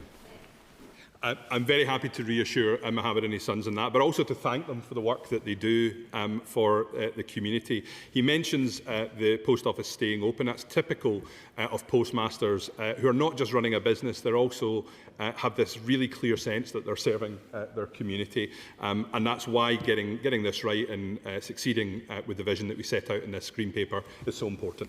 Andrew George. Speaker. I welcome the statement and I welcome the opportunity to meet the Minister to discuss these issues. A lot of people are talking about the question of either reopening post offices, which indeed the Post Office want to see reopen, or to avoid closure. And he knows that it all comes down to the remuneration. Because, as he will have heard from a post office operator, that they need to sell at least 450 stamps every hour in order just to achieve the national minimum wage level of remuneration. Now, that clearly is the reason why in Portleven and Newlyn, where the post office want to reopen post office, no one's interested in taking those services on. So what can the government do to ensure that the remuneration levels are at a sufficient level to ensure that the network targets that he's outlined today can be achieved? Well, I thank him for taking the time to meet with me to make the case for post offices within his area, which he did with some passion. I am left in no doubt, not just from conversations with him and other honourable members, but also with postmasters about the importance of ensuring the post office is able to improve remuneration for post offices, because that's how we ensure that the network thrives and survives. And that's why we're putting that £500 million into network transformation, so that the whole business, including those in honourable members' constituencies, are sustainable. Danny Beales. Thank you, Madam Deputy Speaker. I welcome today's statement and the Government's response to the Green Paper, and in particular the commitment to 11,500 branches and branches being focused on high streets and a focus on accessibility. In light of this, does the Minister agree with me that it's ridiculous that the Uxbridge branch of the Post Office is set to close this May? And today we found out that TG Jones, the current operator, has withdrawn from the contract for a future branch and ended their search for a replacement. Will he join me in urging Hillingdon Council to pull their finger out, to stop blaming others and to do all they can to secure a new site, including using their own assets if necessary, and join me in urging the Post Office to ensure we maintain a post office in Uxbridge Town Centre? Hear, hear. Thank you. I'll perhaps use more parliamentary language than my honourable friend does, but absolutely I would encourage everyone to work together to ensure that his constituents do have access to postal services. And I recognise, while there's obviously good news today in terms of maintaining the overall post office network and the access criteria, that's little comfort if you are in a community where that churn of post office services is happening. And I'll very happily work with him on the issue he raises. Blackman. There's an issue in rural areas about the loss of post offices, but there's also an issue in cities about the loss of post offices, particularly when your local transport network doesn't necessarily join you with the post office. My community are still reeling from the loss of the post offices in Spar as it closed those. Will the Minister give us some comfort that he believes that the remuneration package that is being offered will not just keep postmasters in the job, but will encourage new postmasters to take up the job, particularly when we have, as has been stated, another round of Bank of Scotland closures? She makes a really important point about the impact of the closure of a post office in a local area. And as I said a second ago, we are maintaining the overall network, but that still means that there are areas where there are issues. We obviously directly as government don't set the remuneration, but what we do is support the post office through its transformation to make sure that they are profitable enough so that they can make running a post office business more attractive. And that's ultimately the long-term answer to the issues in her constituency, but across honourable members' constituency. Taylor. Thank you, Madam Deputy Speaker. I welcome the Minister's statement in which he referred to post office being multi-carrier parcel hubs, and one such carrier is Every, who I visited the depot of in my constituency of Hemel Hempstead last week with the G&B London region rep Danny Egan, and I met with dedicated couriers who are doing vital and often undervalued work. And I wondered how the government plans to support private couriers and companies who are willing to work alongside trade unions to ensure that these workers too get better pay and conditions. Hear, hear. Well, he's, as always, a doughty fighter for the rights of working people. My honourable friend, the Employment Rights Minister, has just disappeared, was here a moment ago, has obviously brought through important changes to make sure that there is a floor of decency in terms of people's working environment. And I know that Ofcom are particularly looking at other private parcel couriers and the service that they provide, and I'll certainly work with my honourable friend on these issues. Sir Julian Lewis. Following an exemplary local campaign and petition, it's a relief to record that the Post Office has just reversed its decision not to reopen the post office in Lyndhurst, often referred to as the capital of the New Forest. So may I ask the Minister, can he explain whether there is any overall government plan to try and coordinate this disappearance of banks with the emergence of banking hubs and the expectation that post offices will take on some banking responsibilities? Wouldn't it be a possible source of income for post offices if they could perhaps charge the banks for providing a service to undertake to take in checks on accounts held by those bank branches? At the moment, I believe it's very hit and miss which banks you can pay their checks into a post office and which ones you can't. So I think most banks do provide services. I know there's recently been issues around Lloyds and the availability of cheque cashing. I'm really pleased to hear that the Lyndhurst branch has been saved, and I congratulate him and campaigners on that. The banking framework is an increasingly important part of post offices' income, and exactly that sort of relationship where the post office is paid for providing those services that have disappeared because of high street branches. That's exactly at the heart of that, and it's so important to the financial stability and future of the post office. Right. Deputy Speaker, one of the key services which the Post Office supports in North Norfolk is our bank hubs. These are crucial to our market towns which have lost high street banks and those living in nearby villages.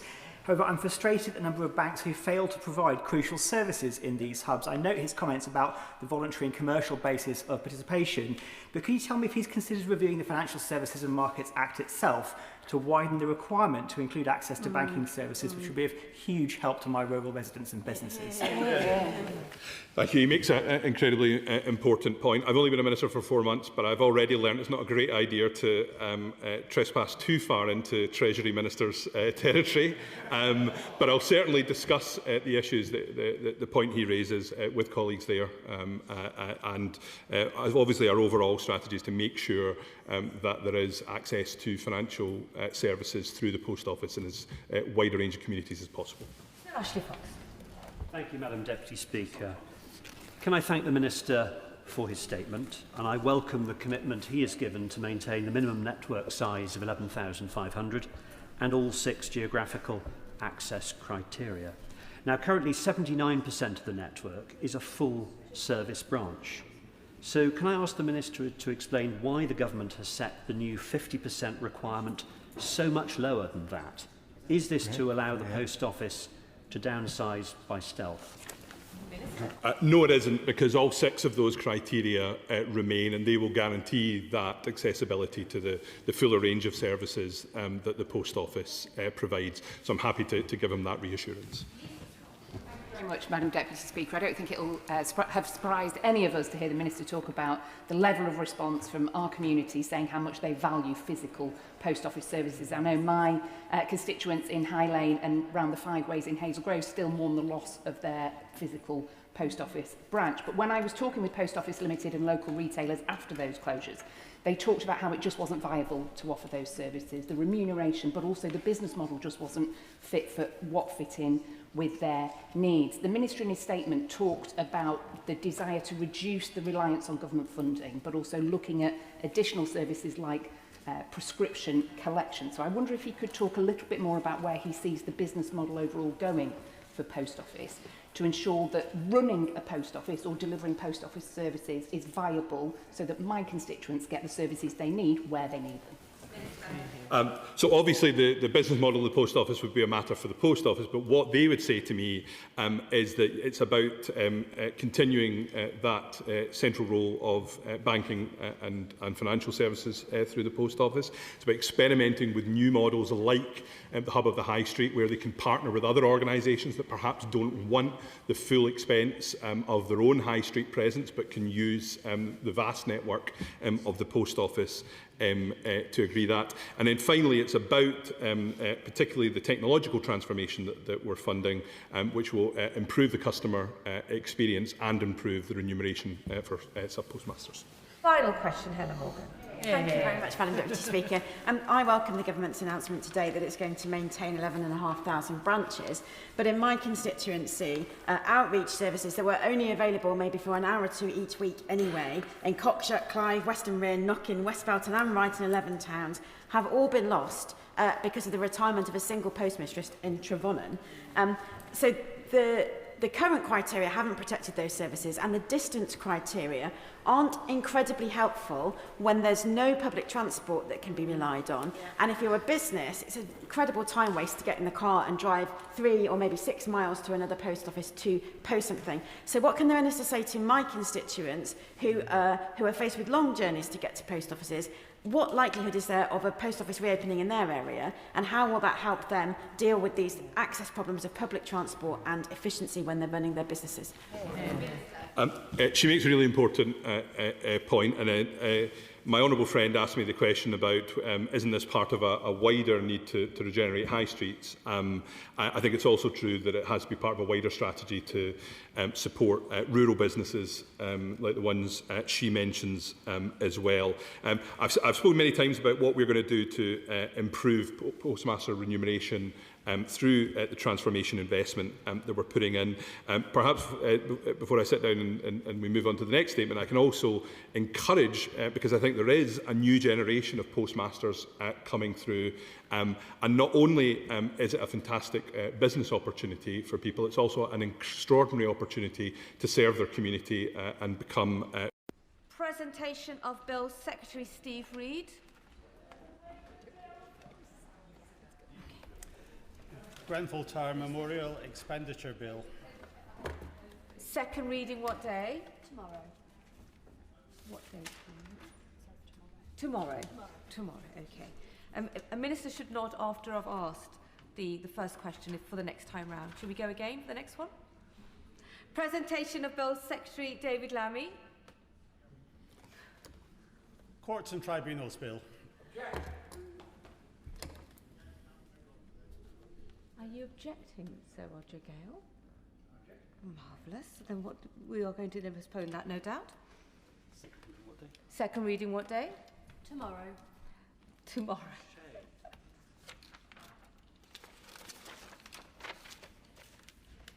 We now move on to the 10-minute rule motion. Chalk Stream's UNESCO Natural World Heritage Site, Pippa Halings. Thank you, Madam Deputy Speaker. I beg to move that leave be given to bring in a bill requiring the Secretary of State to nominate the UK's chalk streams as a serial natural World Heritage Site. My bill concerns a rare natural resource of universal value. We in the UK are custodians of 85% of the world's chalk streams, our equivalent of the Great Barrier Reef, timeless jewels of our natural heritage. And yet we are allowing them to be drained dry and to have raw sewage dumped on them by water companies that put people before profit and the planet. My bill ensures we finally give chalk streams the same reverence and protections that we give to our greatest cathedrals or monuments. Our streams and rivers are just as much a part of our national identity and international significance. And a number of these rare and beautiful ecosystems run through my constituency of South Cambridgeshire, including Hobson's Brook and the rivers Cam, Granter, Shep, Ree, Mel, Wilbraham and Orwell.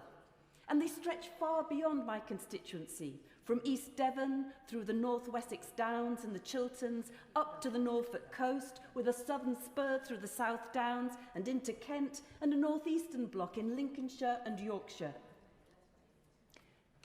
There is nothing more British than standing beside a sparkling river with kids and children paddling and playing pool sticks.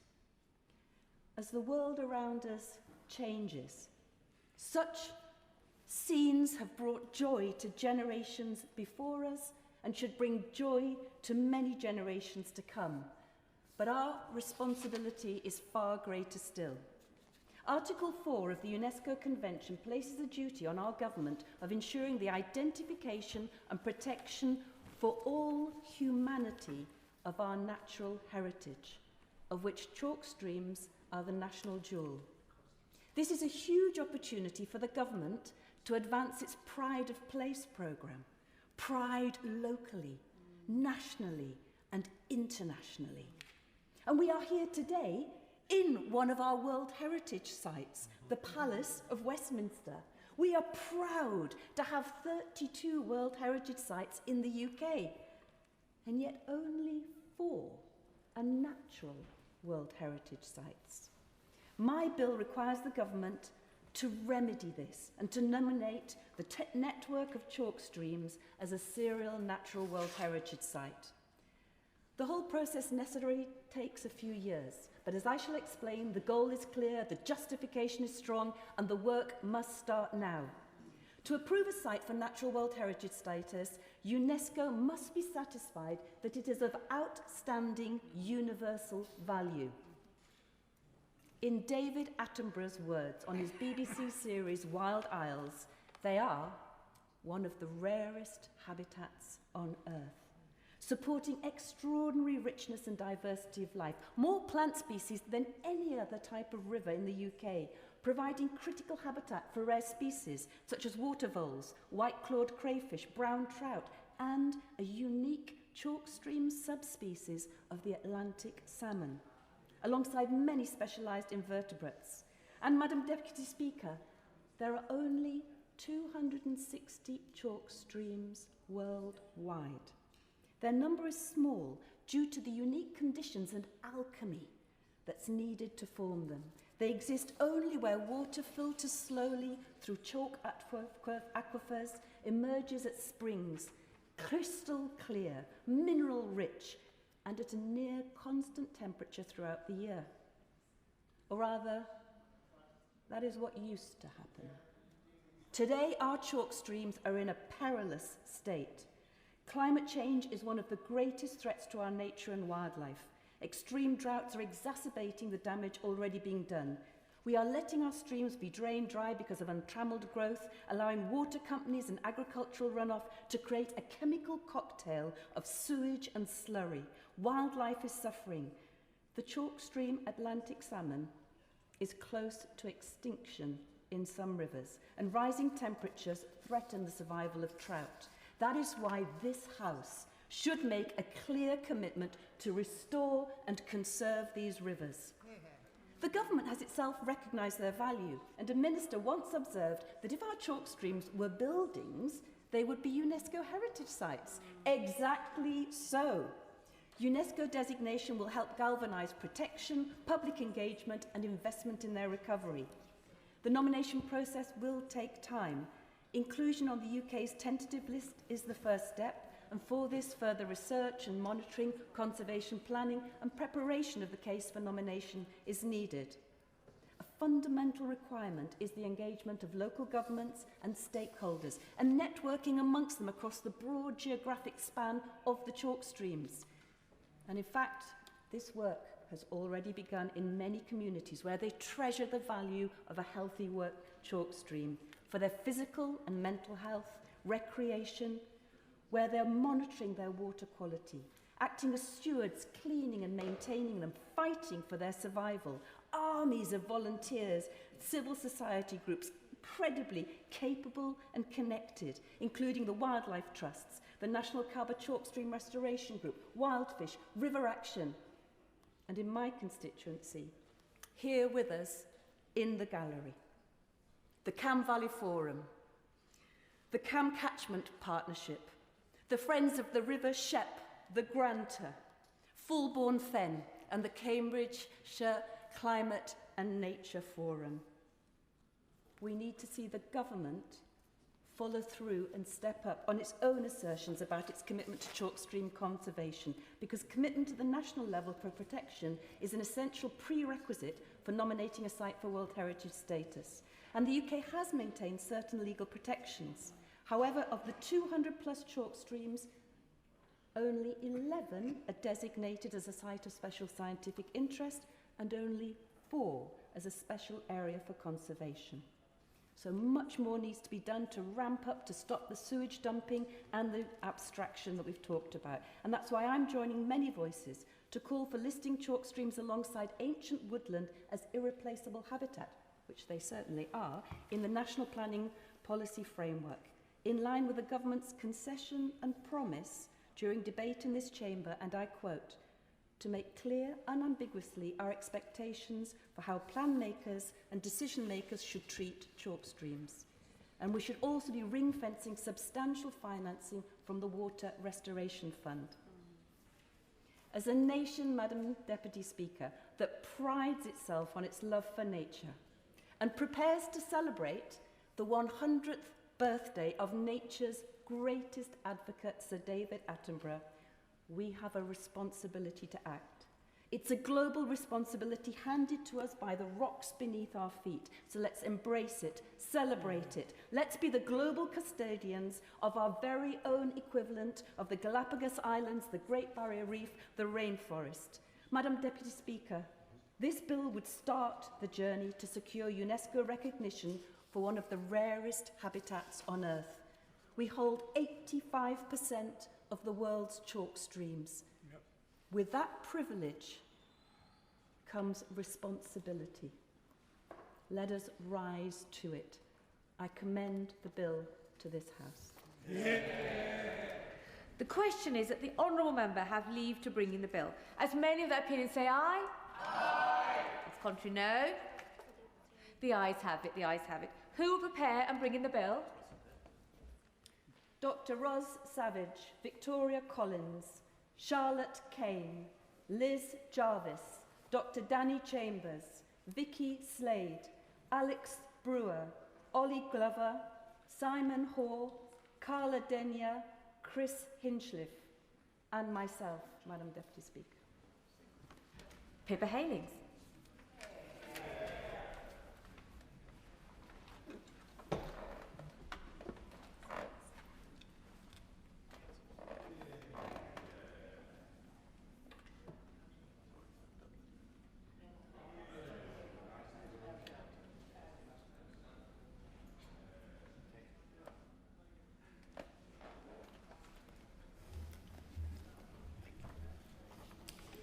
Chalk Streams UNESCO Natural World Heritage Site Bill.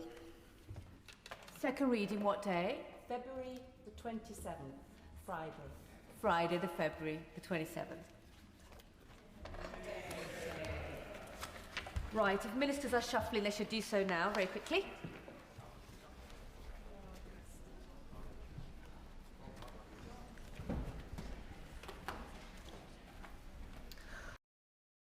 Friday the February the 27th. Right, if ministers are shuffling, they should do so now, very quickly.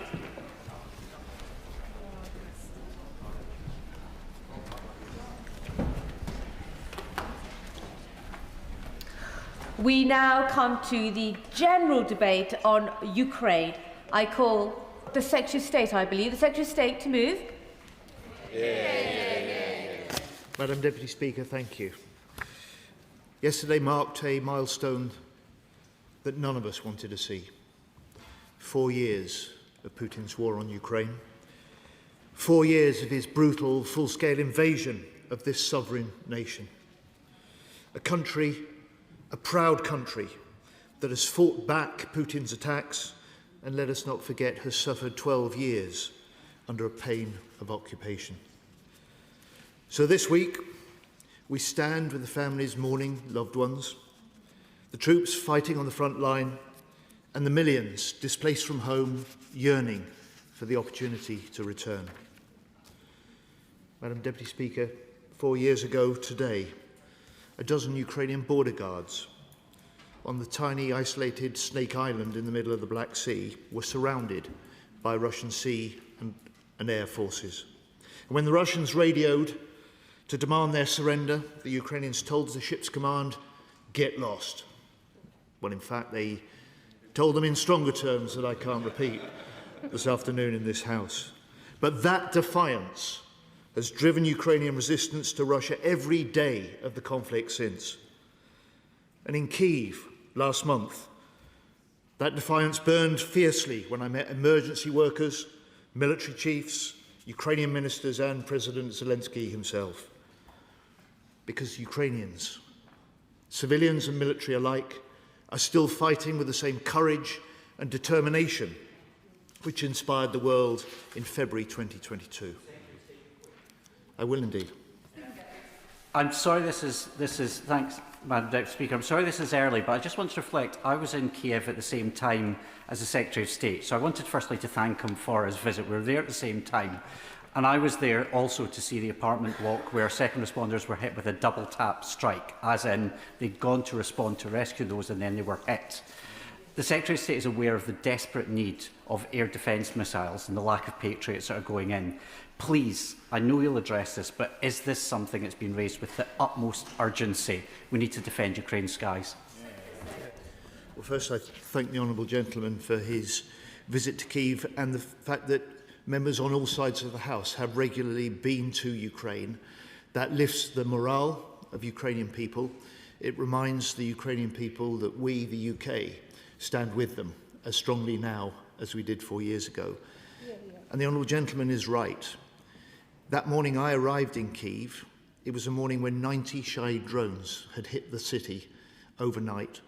21 of them had been targeted directly at residential accommodation, and the block that he and I both visited, which had the side of it ripped open by one of the drone strikes, was hit twice, deliberately, an hour and a half apart, so that those emergency workers that had gone in to help those suffering from the first strike were then hit and in one case killed by the second.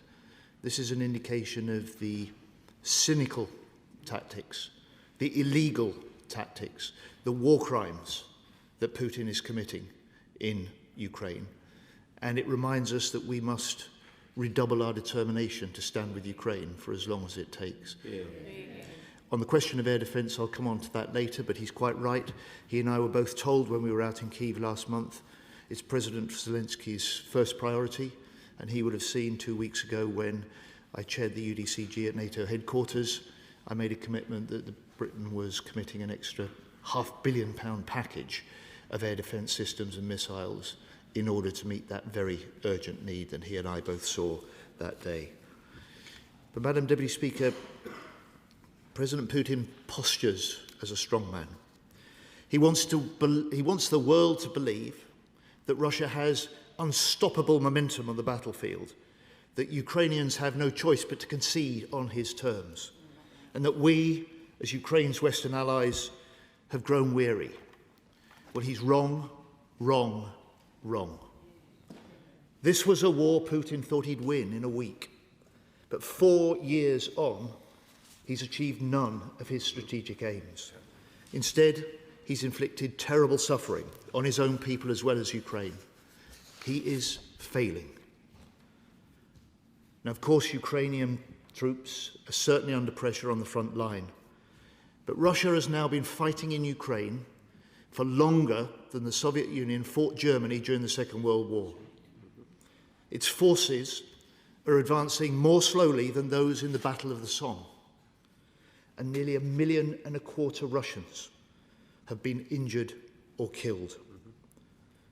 The average casualty rate of Russian troops is now 1,000 troops each day, every day.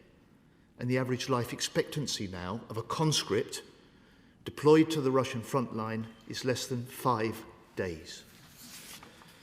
So Putin's desperate to avoid a second Russian mobilization, and because he's desperate, he's turning to more desperate measures to plug those gaps. Increasingly heavily reliant on foreign fighters. He's already called on 17,000 North Koreans fighting for him on his front line. And now he's preying on thousands of men from Latin America, Central Asia, and Africa, sending them to their deaths on his front line. But Putin's war machine continues to be degraded. His war economy continues to be damaged. 40% of government spending is now on the military in Russia. Manufacturing is falling at its fastest rates. Oil revenues are plunging. Food prices are soaring. Make no mistake, Putin is under pressure. And he targets Ukrainian cities and civilians and energy supplies. And during this, the coldest winter for a decade, he's killed Ukrainian children in their beds, he's destroyed hospital wards, and he's plunged entire cities into darkness. So, Madam Deputy Speaker, for 2026, this government's mission, Britain's mission for Ukraine is simple. Support the fight today, secure the peace tomorrow, step up the pressure on Putin. I will, of course. I don't know if President Putin follows these debates, but I'd like him to know that as far as the nation is concerned, the Secretary of State speaks for our entire nation. We're completely united on this. And can he also make clear that we're equally robust in not having any ceasefire on the basis that currently unoccupied territory is ceded? This would be an absolute disaster and simply encourage Putin to go further. But I just wanted to tell him that it's very important that our adversaries know that we are completely united in this House. Secretary of State. I'm very grateful to the Right Honourable Gentleman, and as the Father of the House, he's able to speak for the House, he speaks for all sides of the House, and he speaks also for our nation as well. On supporting Ukraine's fight today, this year we've spent the highest level ever on military assistance. And 2 weeks ago I convened and chaired that 33rd meeting of the 50-nation-strong Ukraine Contact Defence Group, alongside German Defence Minister Boris Pistorius. We worked to make this meeting a big UDCG with big commitments for 2026. So for the UK's part, I announced a new £500 million package of urgent air defence support, as I said to the Honourable Gentleman, President Zelensky's top priority. Am I right to honour a friend give way? I will in a moment. And in total, this UDCG raised nearly $40 billion in new pledges of aid for Ukraine. Ukrainians there called it the best UDCG yet. And it also sent a clear message to Moscow. We are more united and we are more determined than ever to support Ukraine. I give way to my old friend. Thank you, Madam Speaker. I thank my honourable friend for giving way. He has been a steadfast champion for this country's support for Ukraine alongside his predecessors. This country is indeed united. But would he also pay tribute to those in our defence industry, including in my constituency Stevenage, that have been manufacturing the Storm Shadow missiles that have been used on the front lines of Kiev, in Ukraine, and all other support that they will give in the future? Secretary of State. I will indeed, Madam Deputy Speaker. We're proud of our British defence industry. It equips our armed forces. It has helped equip the Ukrainians. It has helped provide the essential aid to keep the Ukrainians in the fight for the last 4 years. And his constituents that work at MBDA in Stevenage are playing a really important part of that. Ukraine tells us, reminds us of a deep lesson that we'd overlooked for too long, which is that when a country is forced to fight or faced with conflict, its armed forces are only as strong as the industry that stands behind them. And we have great pride on all sides of the House with what the great innovation and British industry and the workers in it are able to do.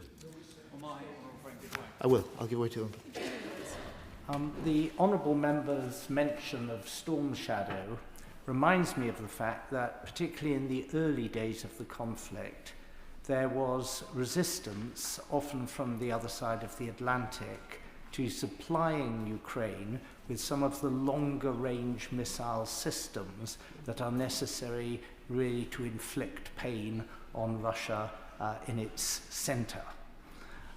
Now that President Trump's contribution has been reduced to supplying weapons which the Europeans have to pay for before they can go to Ukraine, do we have greater freedom to supply longer range, more effective weapons to Ukraine, or are we still somewhat beholden to the wishes of people on the other side of the Atlantic? Secretary of State. The principle on which we have donated British-made weapons to Ukraine has been consistently for the defence of Ukraine, and that's how Ukraine have been using them and using them effectively. Madam Deputy Speaker, on security, I give way to Honourable Friend. Thank you, Madam Deputy Speaker. Could I thank the Secretary of State, and I would like to offer my wholehearted support to him and appreciate the tone of his speech. Would he like to say a little bit more about the valuable work that's underway in some of our tech industry at the moment working on defence technology, and perhaps say a little bit more about the way in which he's modernising procurement to encourage those vital companies to come forward? Secretary of State. Well, my honourable friend has, I know, some advanced defence tech industry firms in his patch. And we have some aspects of what we can do in this country which are valuable to Ukraine. I'll come on to a particular joint programme we've got with Ukraine in a moment. But I have also to say to my honourable friends, the Ukrainians are the most creative, the most combat experienced defence industry and armed forces in the world at present. And we also have a great deal to learn. It's important that we're able to welcome Ukrainian firms that wish to set up new factories, new plants in this United Kingdom. And I know the Shadow Defence Secretary welcomes just such a Ukrainian company into his constituency, as I do, set I hope to open this week. I will, of course. On the subject of tech, the Defence Secretary may be aware of NP Aerospace of Coventry, which, among other things, manufactures body armour.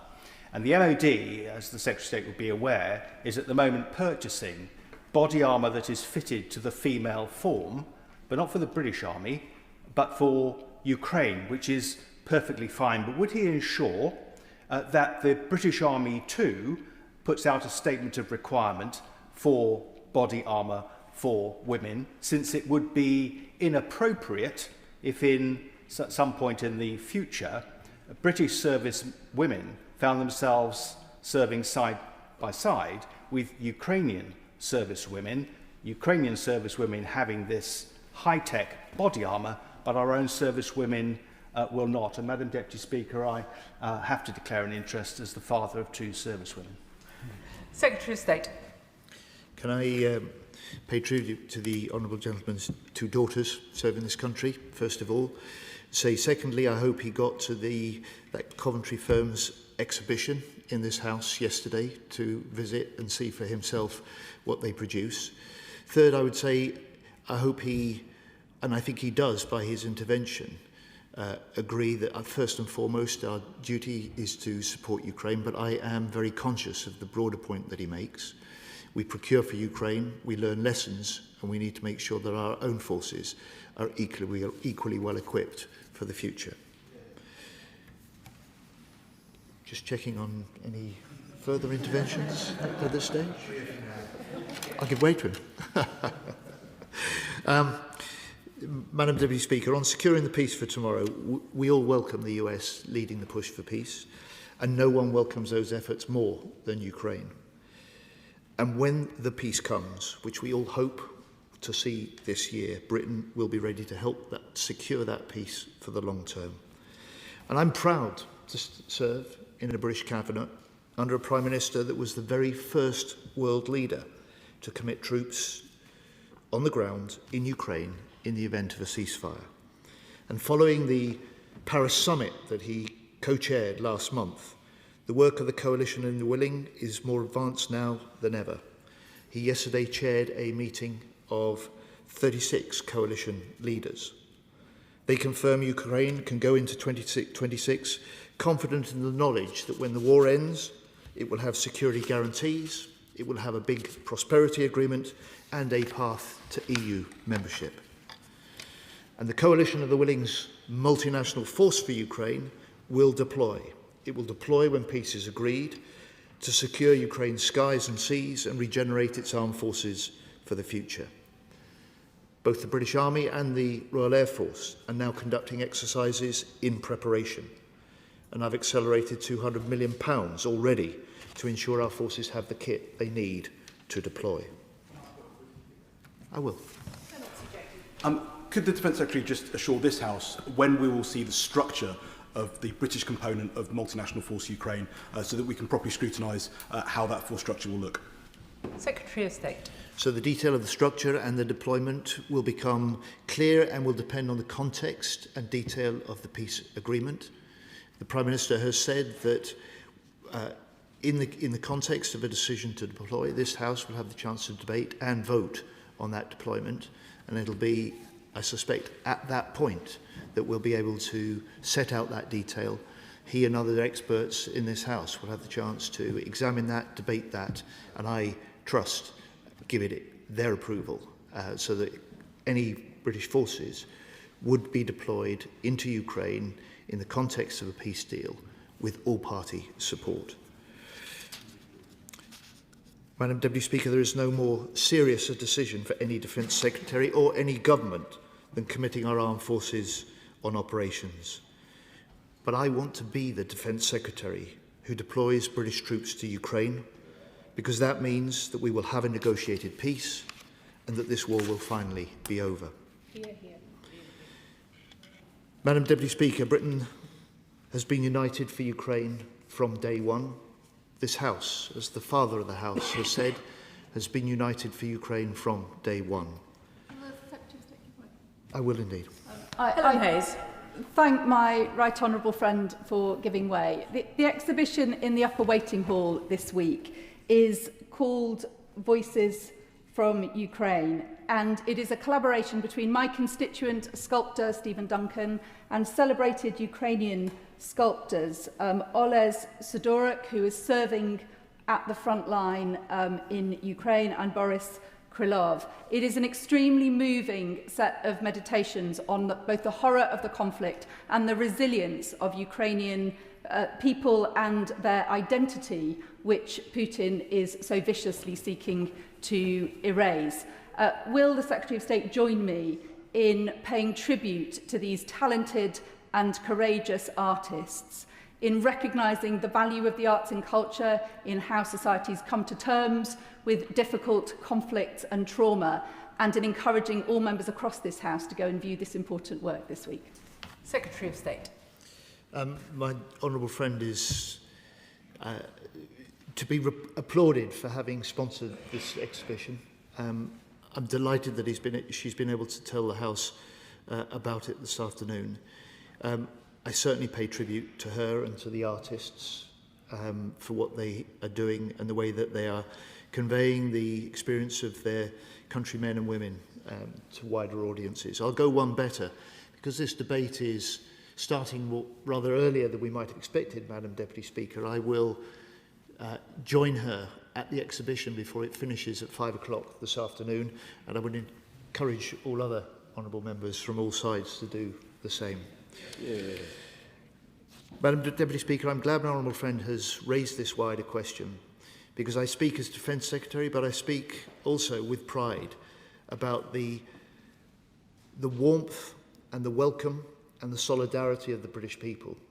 Because 4 years ago, British people started to open their homes to Ukrainians, and Britain welcomed 170,000 Ukrainians into our own homes. Many are still with those same families. And community, charity, faith, trade union groups have all raised funds or collected supplies and often driven those supplies out to Ukraine. Our defence industrial links, which several honourable members from all sides have raised this afternoon, continue to deepen, and we will soon start to jointly produce in the UK the new Ukrainian Octopus interceptor drones. The government I will one more time for now. John Mill. I thank the Secretary of State for giving way. And a number of members have drawn attention to manufacturers in their constituencies, and I'd like to pay tribute to Chess Dynamics and my own constituency of Horsham, who build world-leading tracking devices and design them, absolutely state-of-the-art. But I also wanted to say I was also in Ukraine last year, and I was absolutely struck by the commitment and solidarity of the Ukrainian people behind the war, as well as our support, despite comments to the contrary. Would the Minister agree that, ironically, what Putin has achieved in trying to destroy Ukraine is in building an absolutely fantastic new national identity? Secretary of State. The honourable gentleman, first of all, is right about some of those outstanding firms in his Horsham constituency. Secondly, he's entirely right about the impact that Putin has had on Ukraine. Not building a new sense of national identity, because it was strong before his invasion. As I said, they had suffered occupation from Russian forces, and they have done for 12 years fighting against that. What it has done has deeply strengthened that identity, deeply strengthened that determination that they will remain a sovereign nation in future. And whatever briefings Putin is getting in the Kremlin, he's being misled to think that he is winning.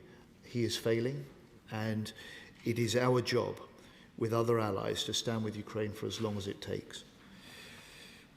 Madam Deputy Speaker, part of that is the military aid that this country has been providing to Ukraine, but it's action on other fronts as well. And the government's frozen now nearly 30 billion of Russian assets in the UK, imposed over 3,000 sanctions on Russian individuals, organisations and ships, including a package of 300 new sanctions announced yesterday by my right honourable friend, the Foreign Secretary.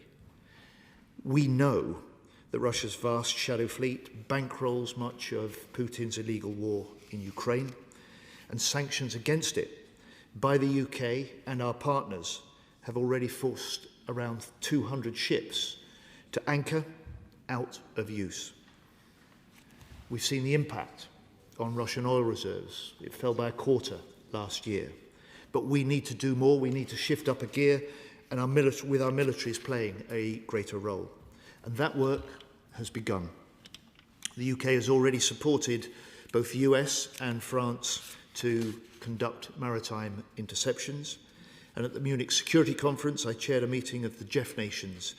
Defence ministers brought together to discuss conducting further operations against shadow shipping vessels.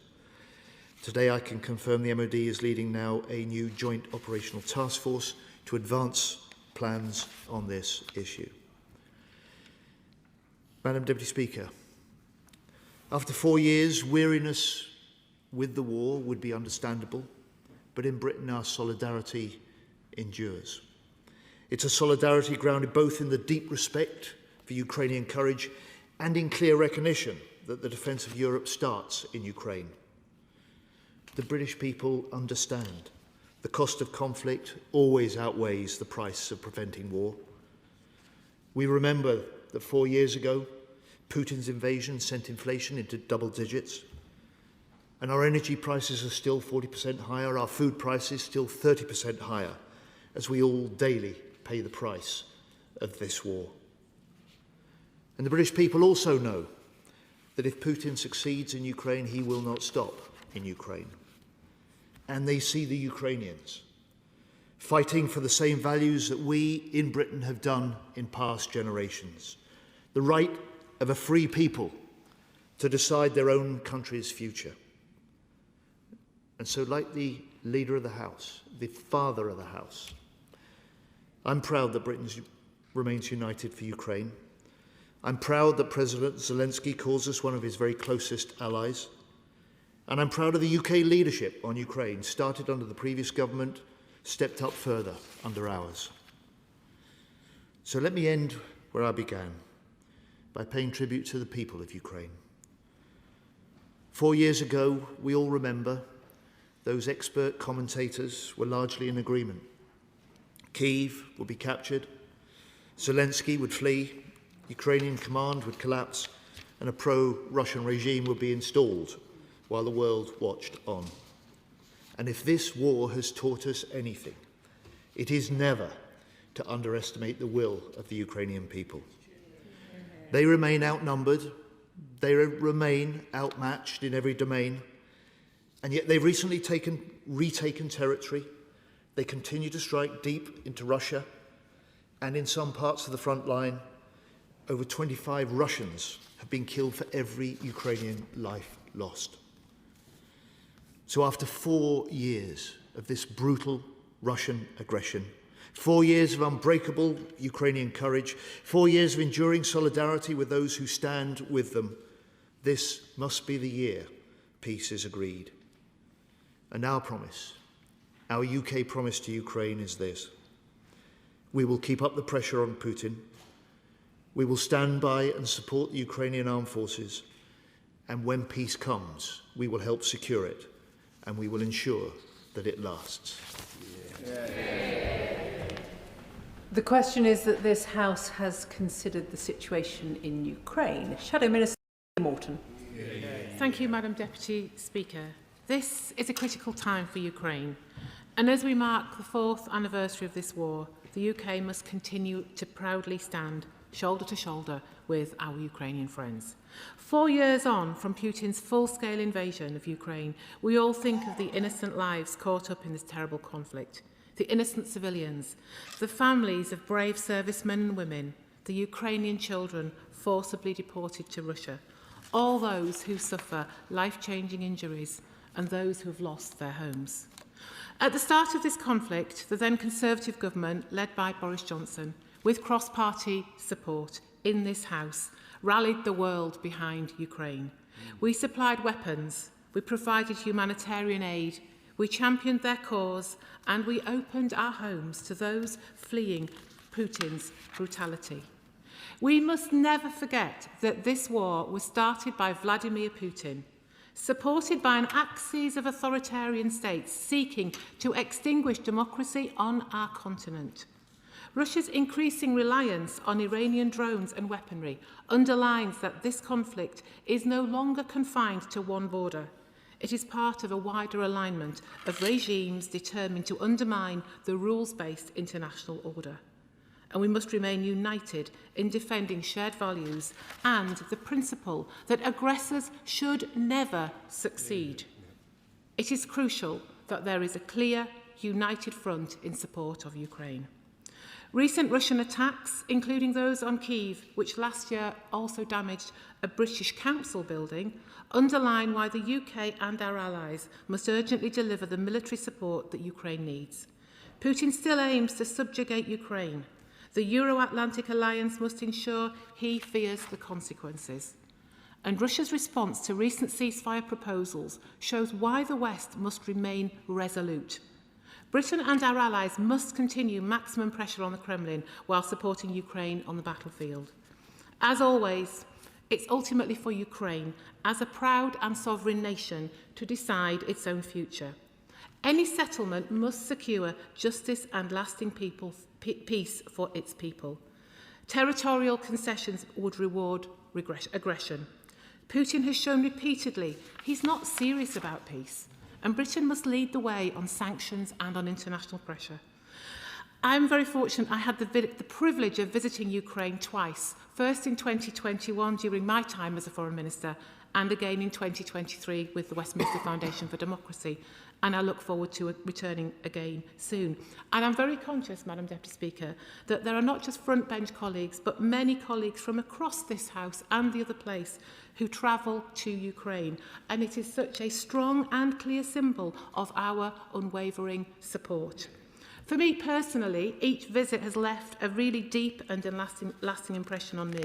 In 2021, I remember standing alongside Ukrainian leaders at the launch of the Crimea platform, reaffirming the UK's unwavering commitment to Ukraine's sovereignty and territorial integrity. When I returned, though, in 2023, what a different country it was. A country that was living under the daily realities of war. I met parliamentarians, civil society leaders and local officials, many of whom had lost their loved ones. Yet their resolve was and still is undiminished. That spirit, defiant, democratic and determined, must guide us here in our response. But one of the gravest crimes committed during this war is the abduction and forcible deportation of Ukrainian children, something that I know both sides of this House take incredibly seriously.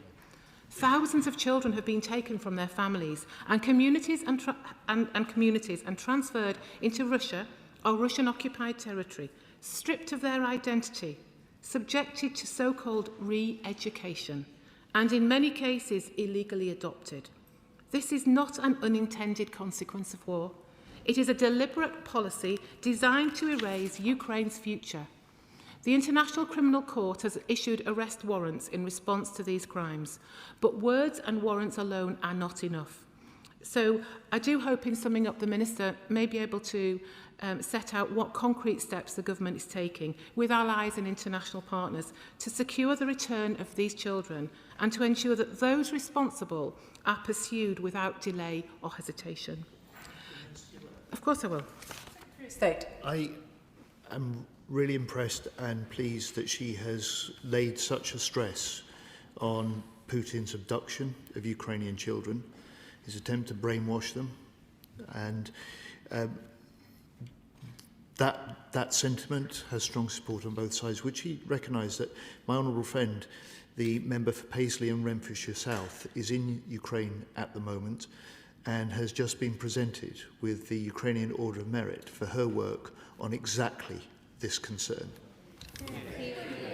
If I'm really honest, Madam Deputy Speaker, I didn't appreciate that she just was in receipt of that award and recognition. But I think it's absolutely fitting. And to those people who sat outside this place who say we do nothing and they badmouth us, it absolutely demonstrates that there are so many good people in this place. And so she rightly deserves that honour. And equally, I know there are many other people, colleagues in this place, who are very, very committed to Ukraine. And I think a number of them are either in Ukraine at the moment, on their way back, maybe even some of them are heading to this chamber later. Only time will tell. But I'm really pleased that he made that intervention. It's very unusual that the Shadow Minister takes or is even offered an intervention from the Secretary of State. But it was really, really important that we recognise that. Starting under the last Conservative government, the UK's support has been world-leading. £3 billion per year in military aid since 2024. 12 billion including humanitarian assistance and advanced weapons from Storm Shadow missiles to Challenger 2 tanks. And Operation Interflex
What do you call it when someone goes like this? What's that kind of goes?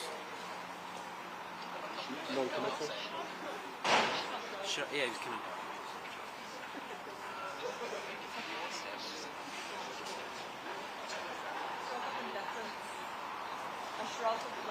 Yeah.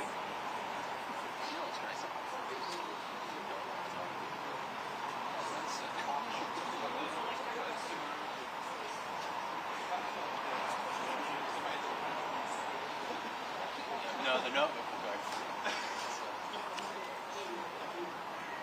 You find yourself up to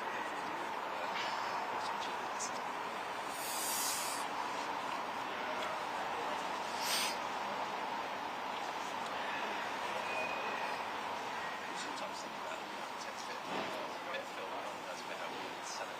That's on that.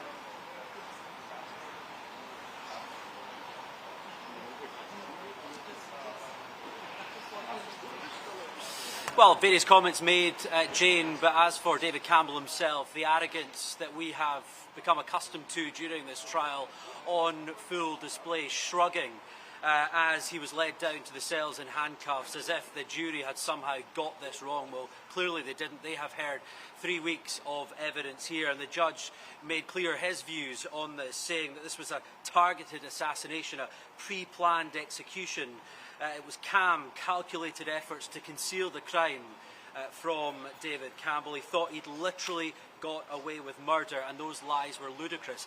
The question here is, did David Campbell almost get away with murder? Because we know that the police botched the initial investigation. The initial officers on the scene thought that he had fallen and there was some sort of medical episode. It wasn't until the body arrived at the mortuary for the post-mortem examination and those shotgun pellets fell out in a dramatic moment, and that is where the course of this story changed. And clearly that lost time allowed the killer to get rid of key pieces of evidence. There was no DNA found at the scene, no key vital pieces of information that could conclusively prove that he was the killer. So the prosecution in this case were left with a circumstantial case. 20 shreds of information that pulled together allowed the jury here to come to the conclusion that David Campbell was indeed the man behind the trigger and the man who killed and murdered, assassinated Brian Lowe on that country path. We are expecting to hear from Police Scotland, a senior officer within that force, in the next few minutes, and there will be key questions here. Are those officers who made those huge mistakes in those initial moments, are they still in a job? Will they be sacked? Will accountability be at the forefront of this, given the circumstances that we are dealing with here today? And clearly, what has been learned? Well, the senior officer leading this investigation has said lessons have been learned. Well, let's put that to the test and ask that woman in the next few minutes.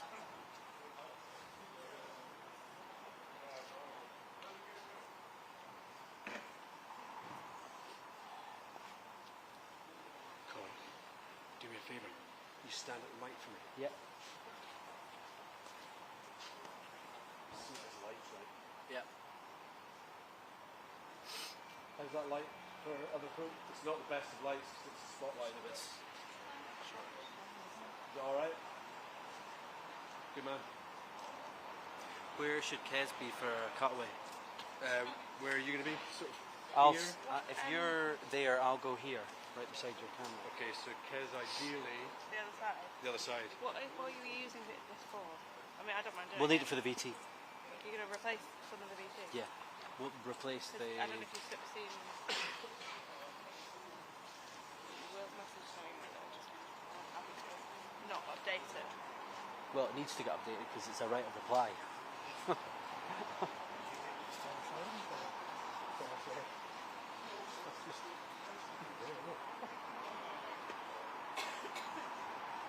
it on Kemi Badenoch Friday.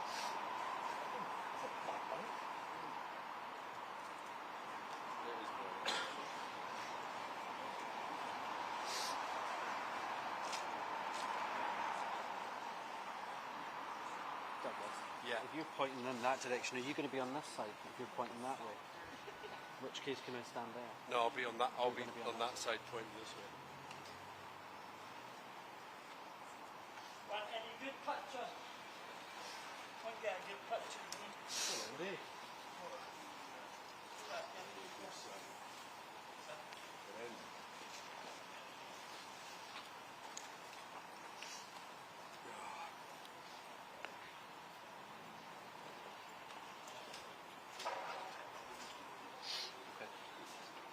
Is that going to cause you problems? I'm going to have to go forward a wee bit. Just cable.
2, 3, 4, 5, 6, 7, 8, 9, 10. 1, 2, 3, 4, 5, 6, 7, 8, 9, 10. 1, 2, 3, 4, 5, 6, 7, 8, 9, 10.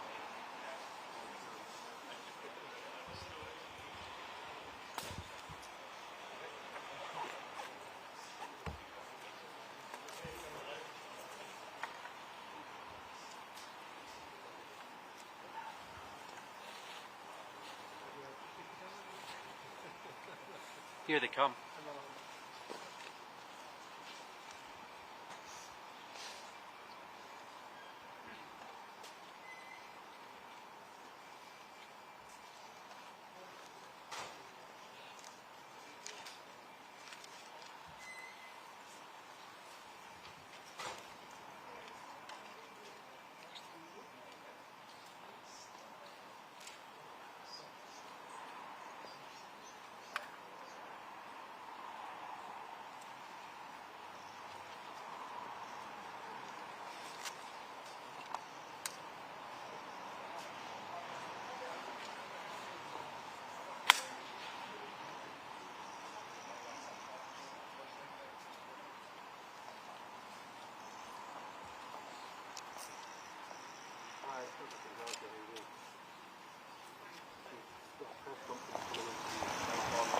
Channels on the live.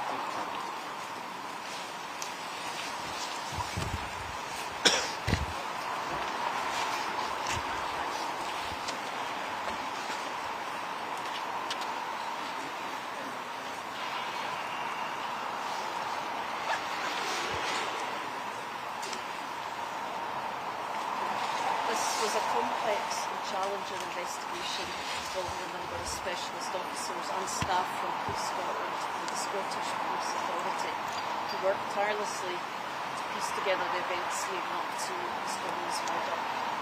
A team of 31 officers from Police Scotland's major investigation team, local policing divisions and specialist search colleagues were involved in the 3-month investigation.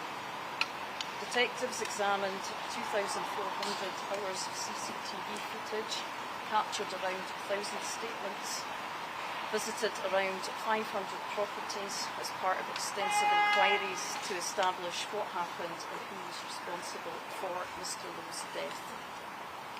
Expert witnesses in ballistics, biology, chemistry and cybercrime also played a crucial role in building evidence in this case against David Campbell. I want to take this opportunity to acknowledge that our initial response to this tragic incident fell short of what Police Scotland and the public rightly expects. We have reflected and we have learned from what happened. This learning included a complete review of policies and procedures around attendance at unexplained deaths, as we take steps to try and prevent something like this happening again. Our thoughts today are very much with Mr. Lowe's family, and I would welcome the opportunity to apologise to them personally for our initial response to the death. They have described Brian as a much-loved partner, grandfather, brother and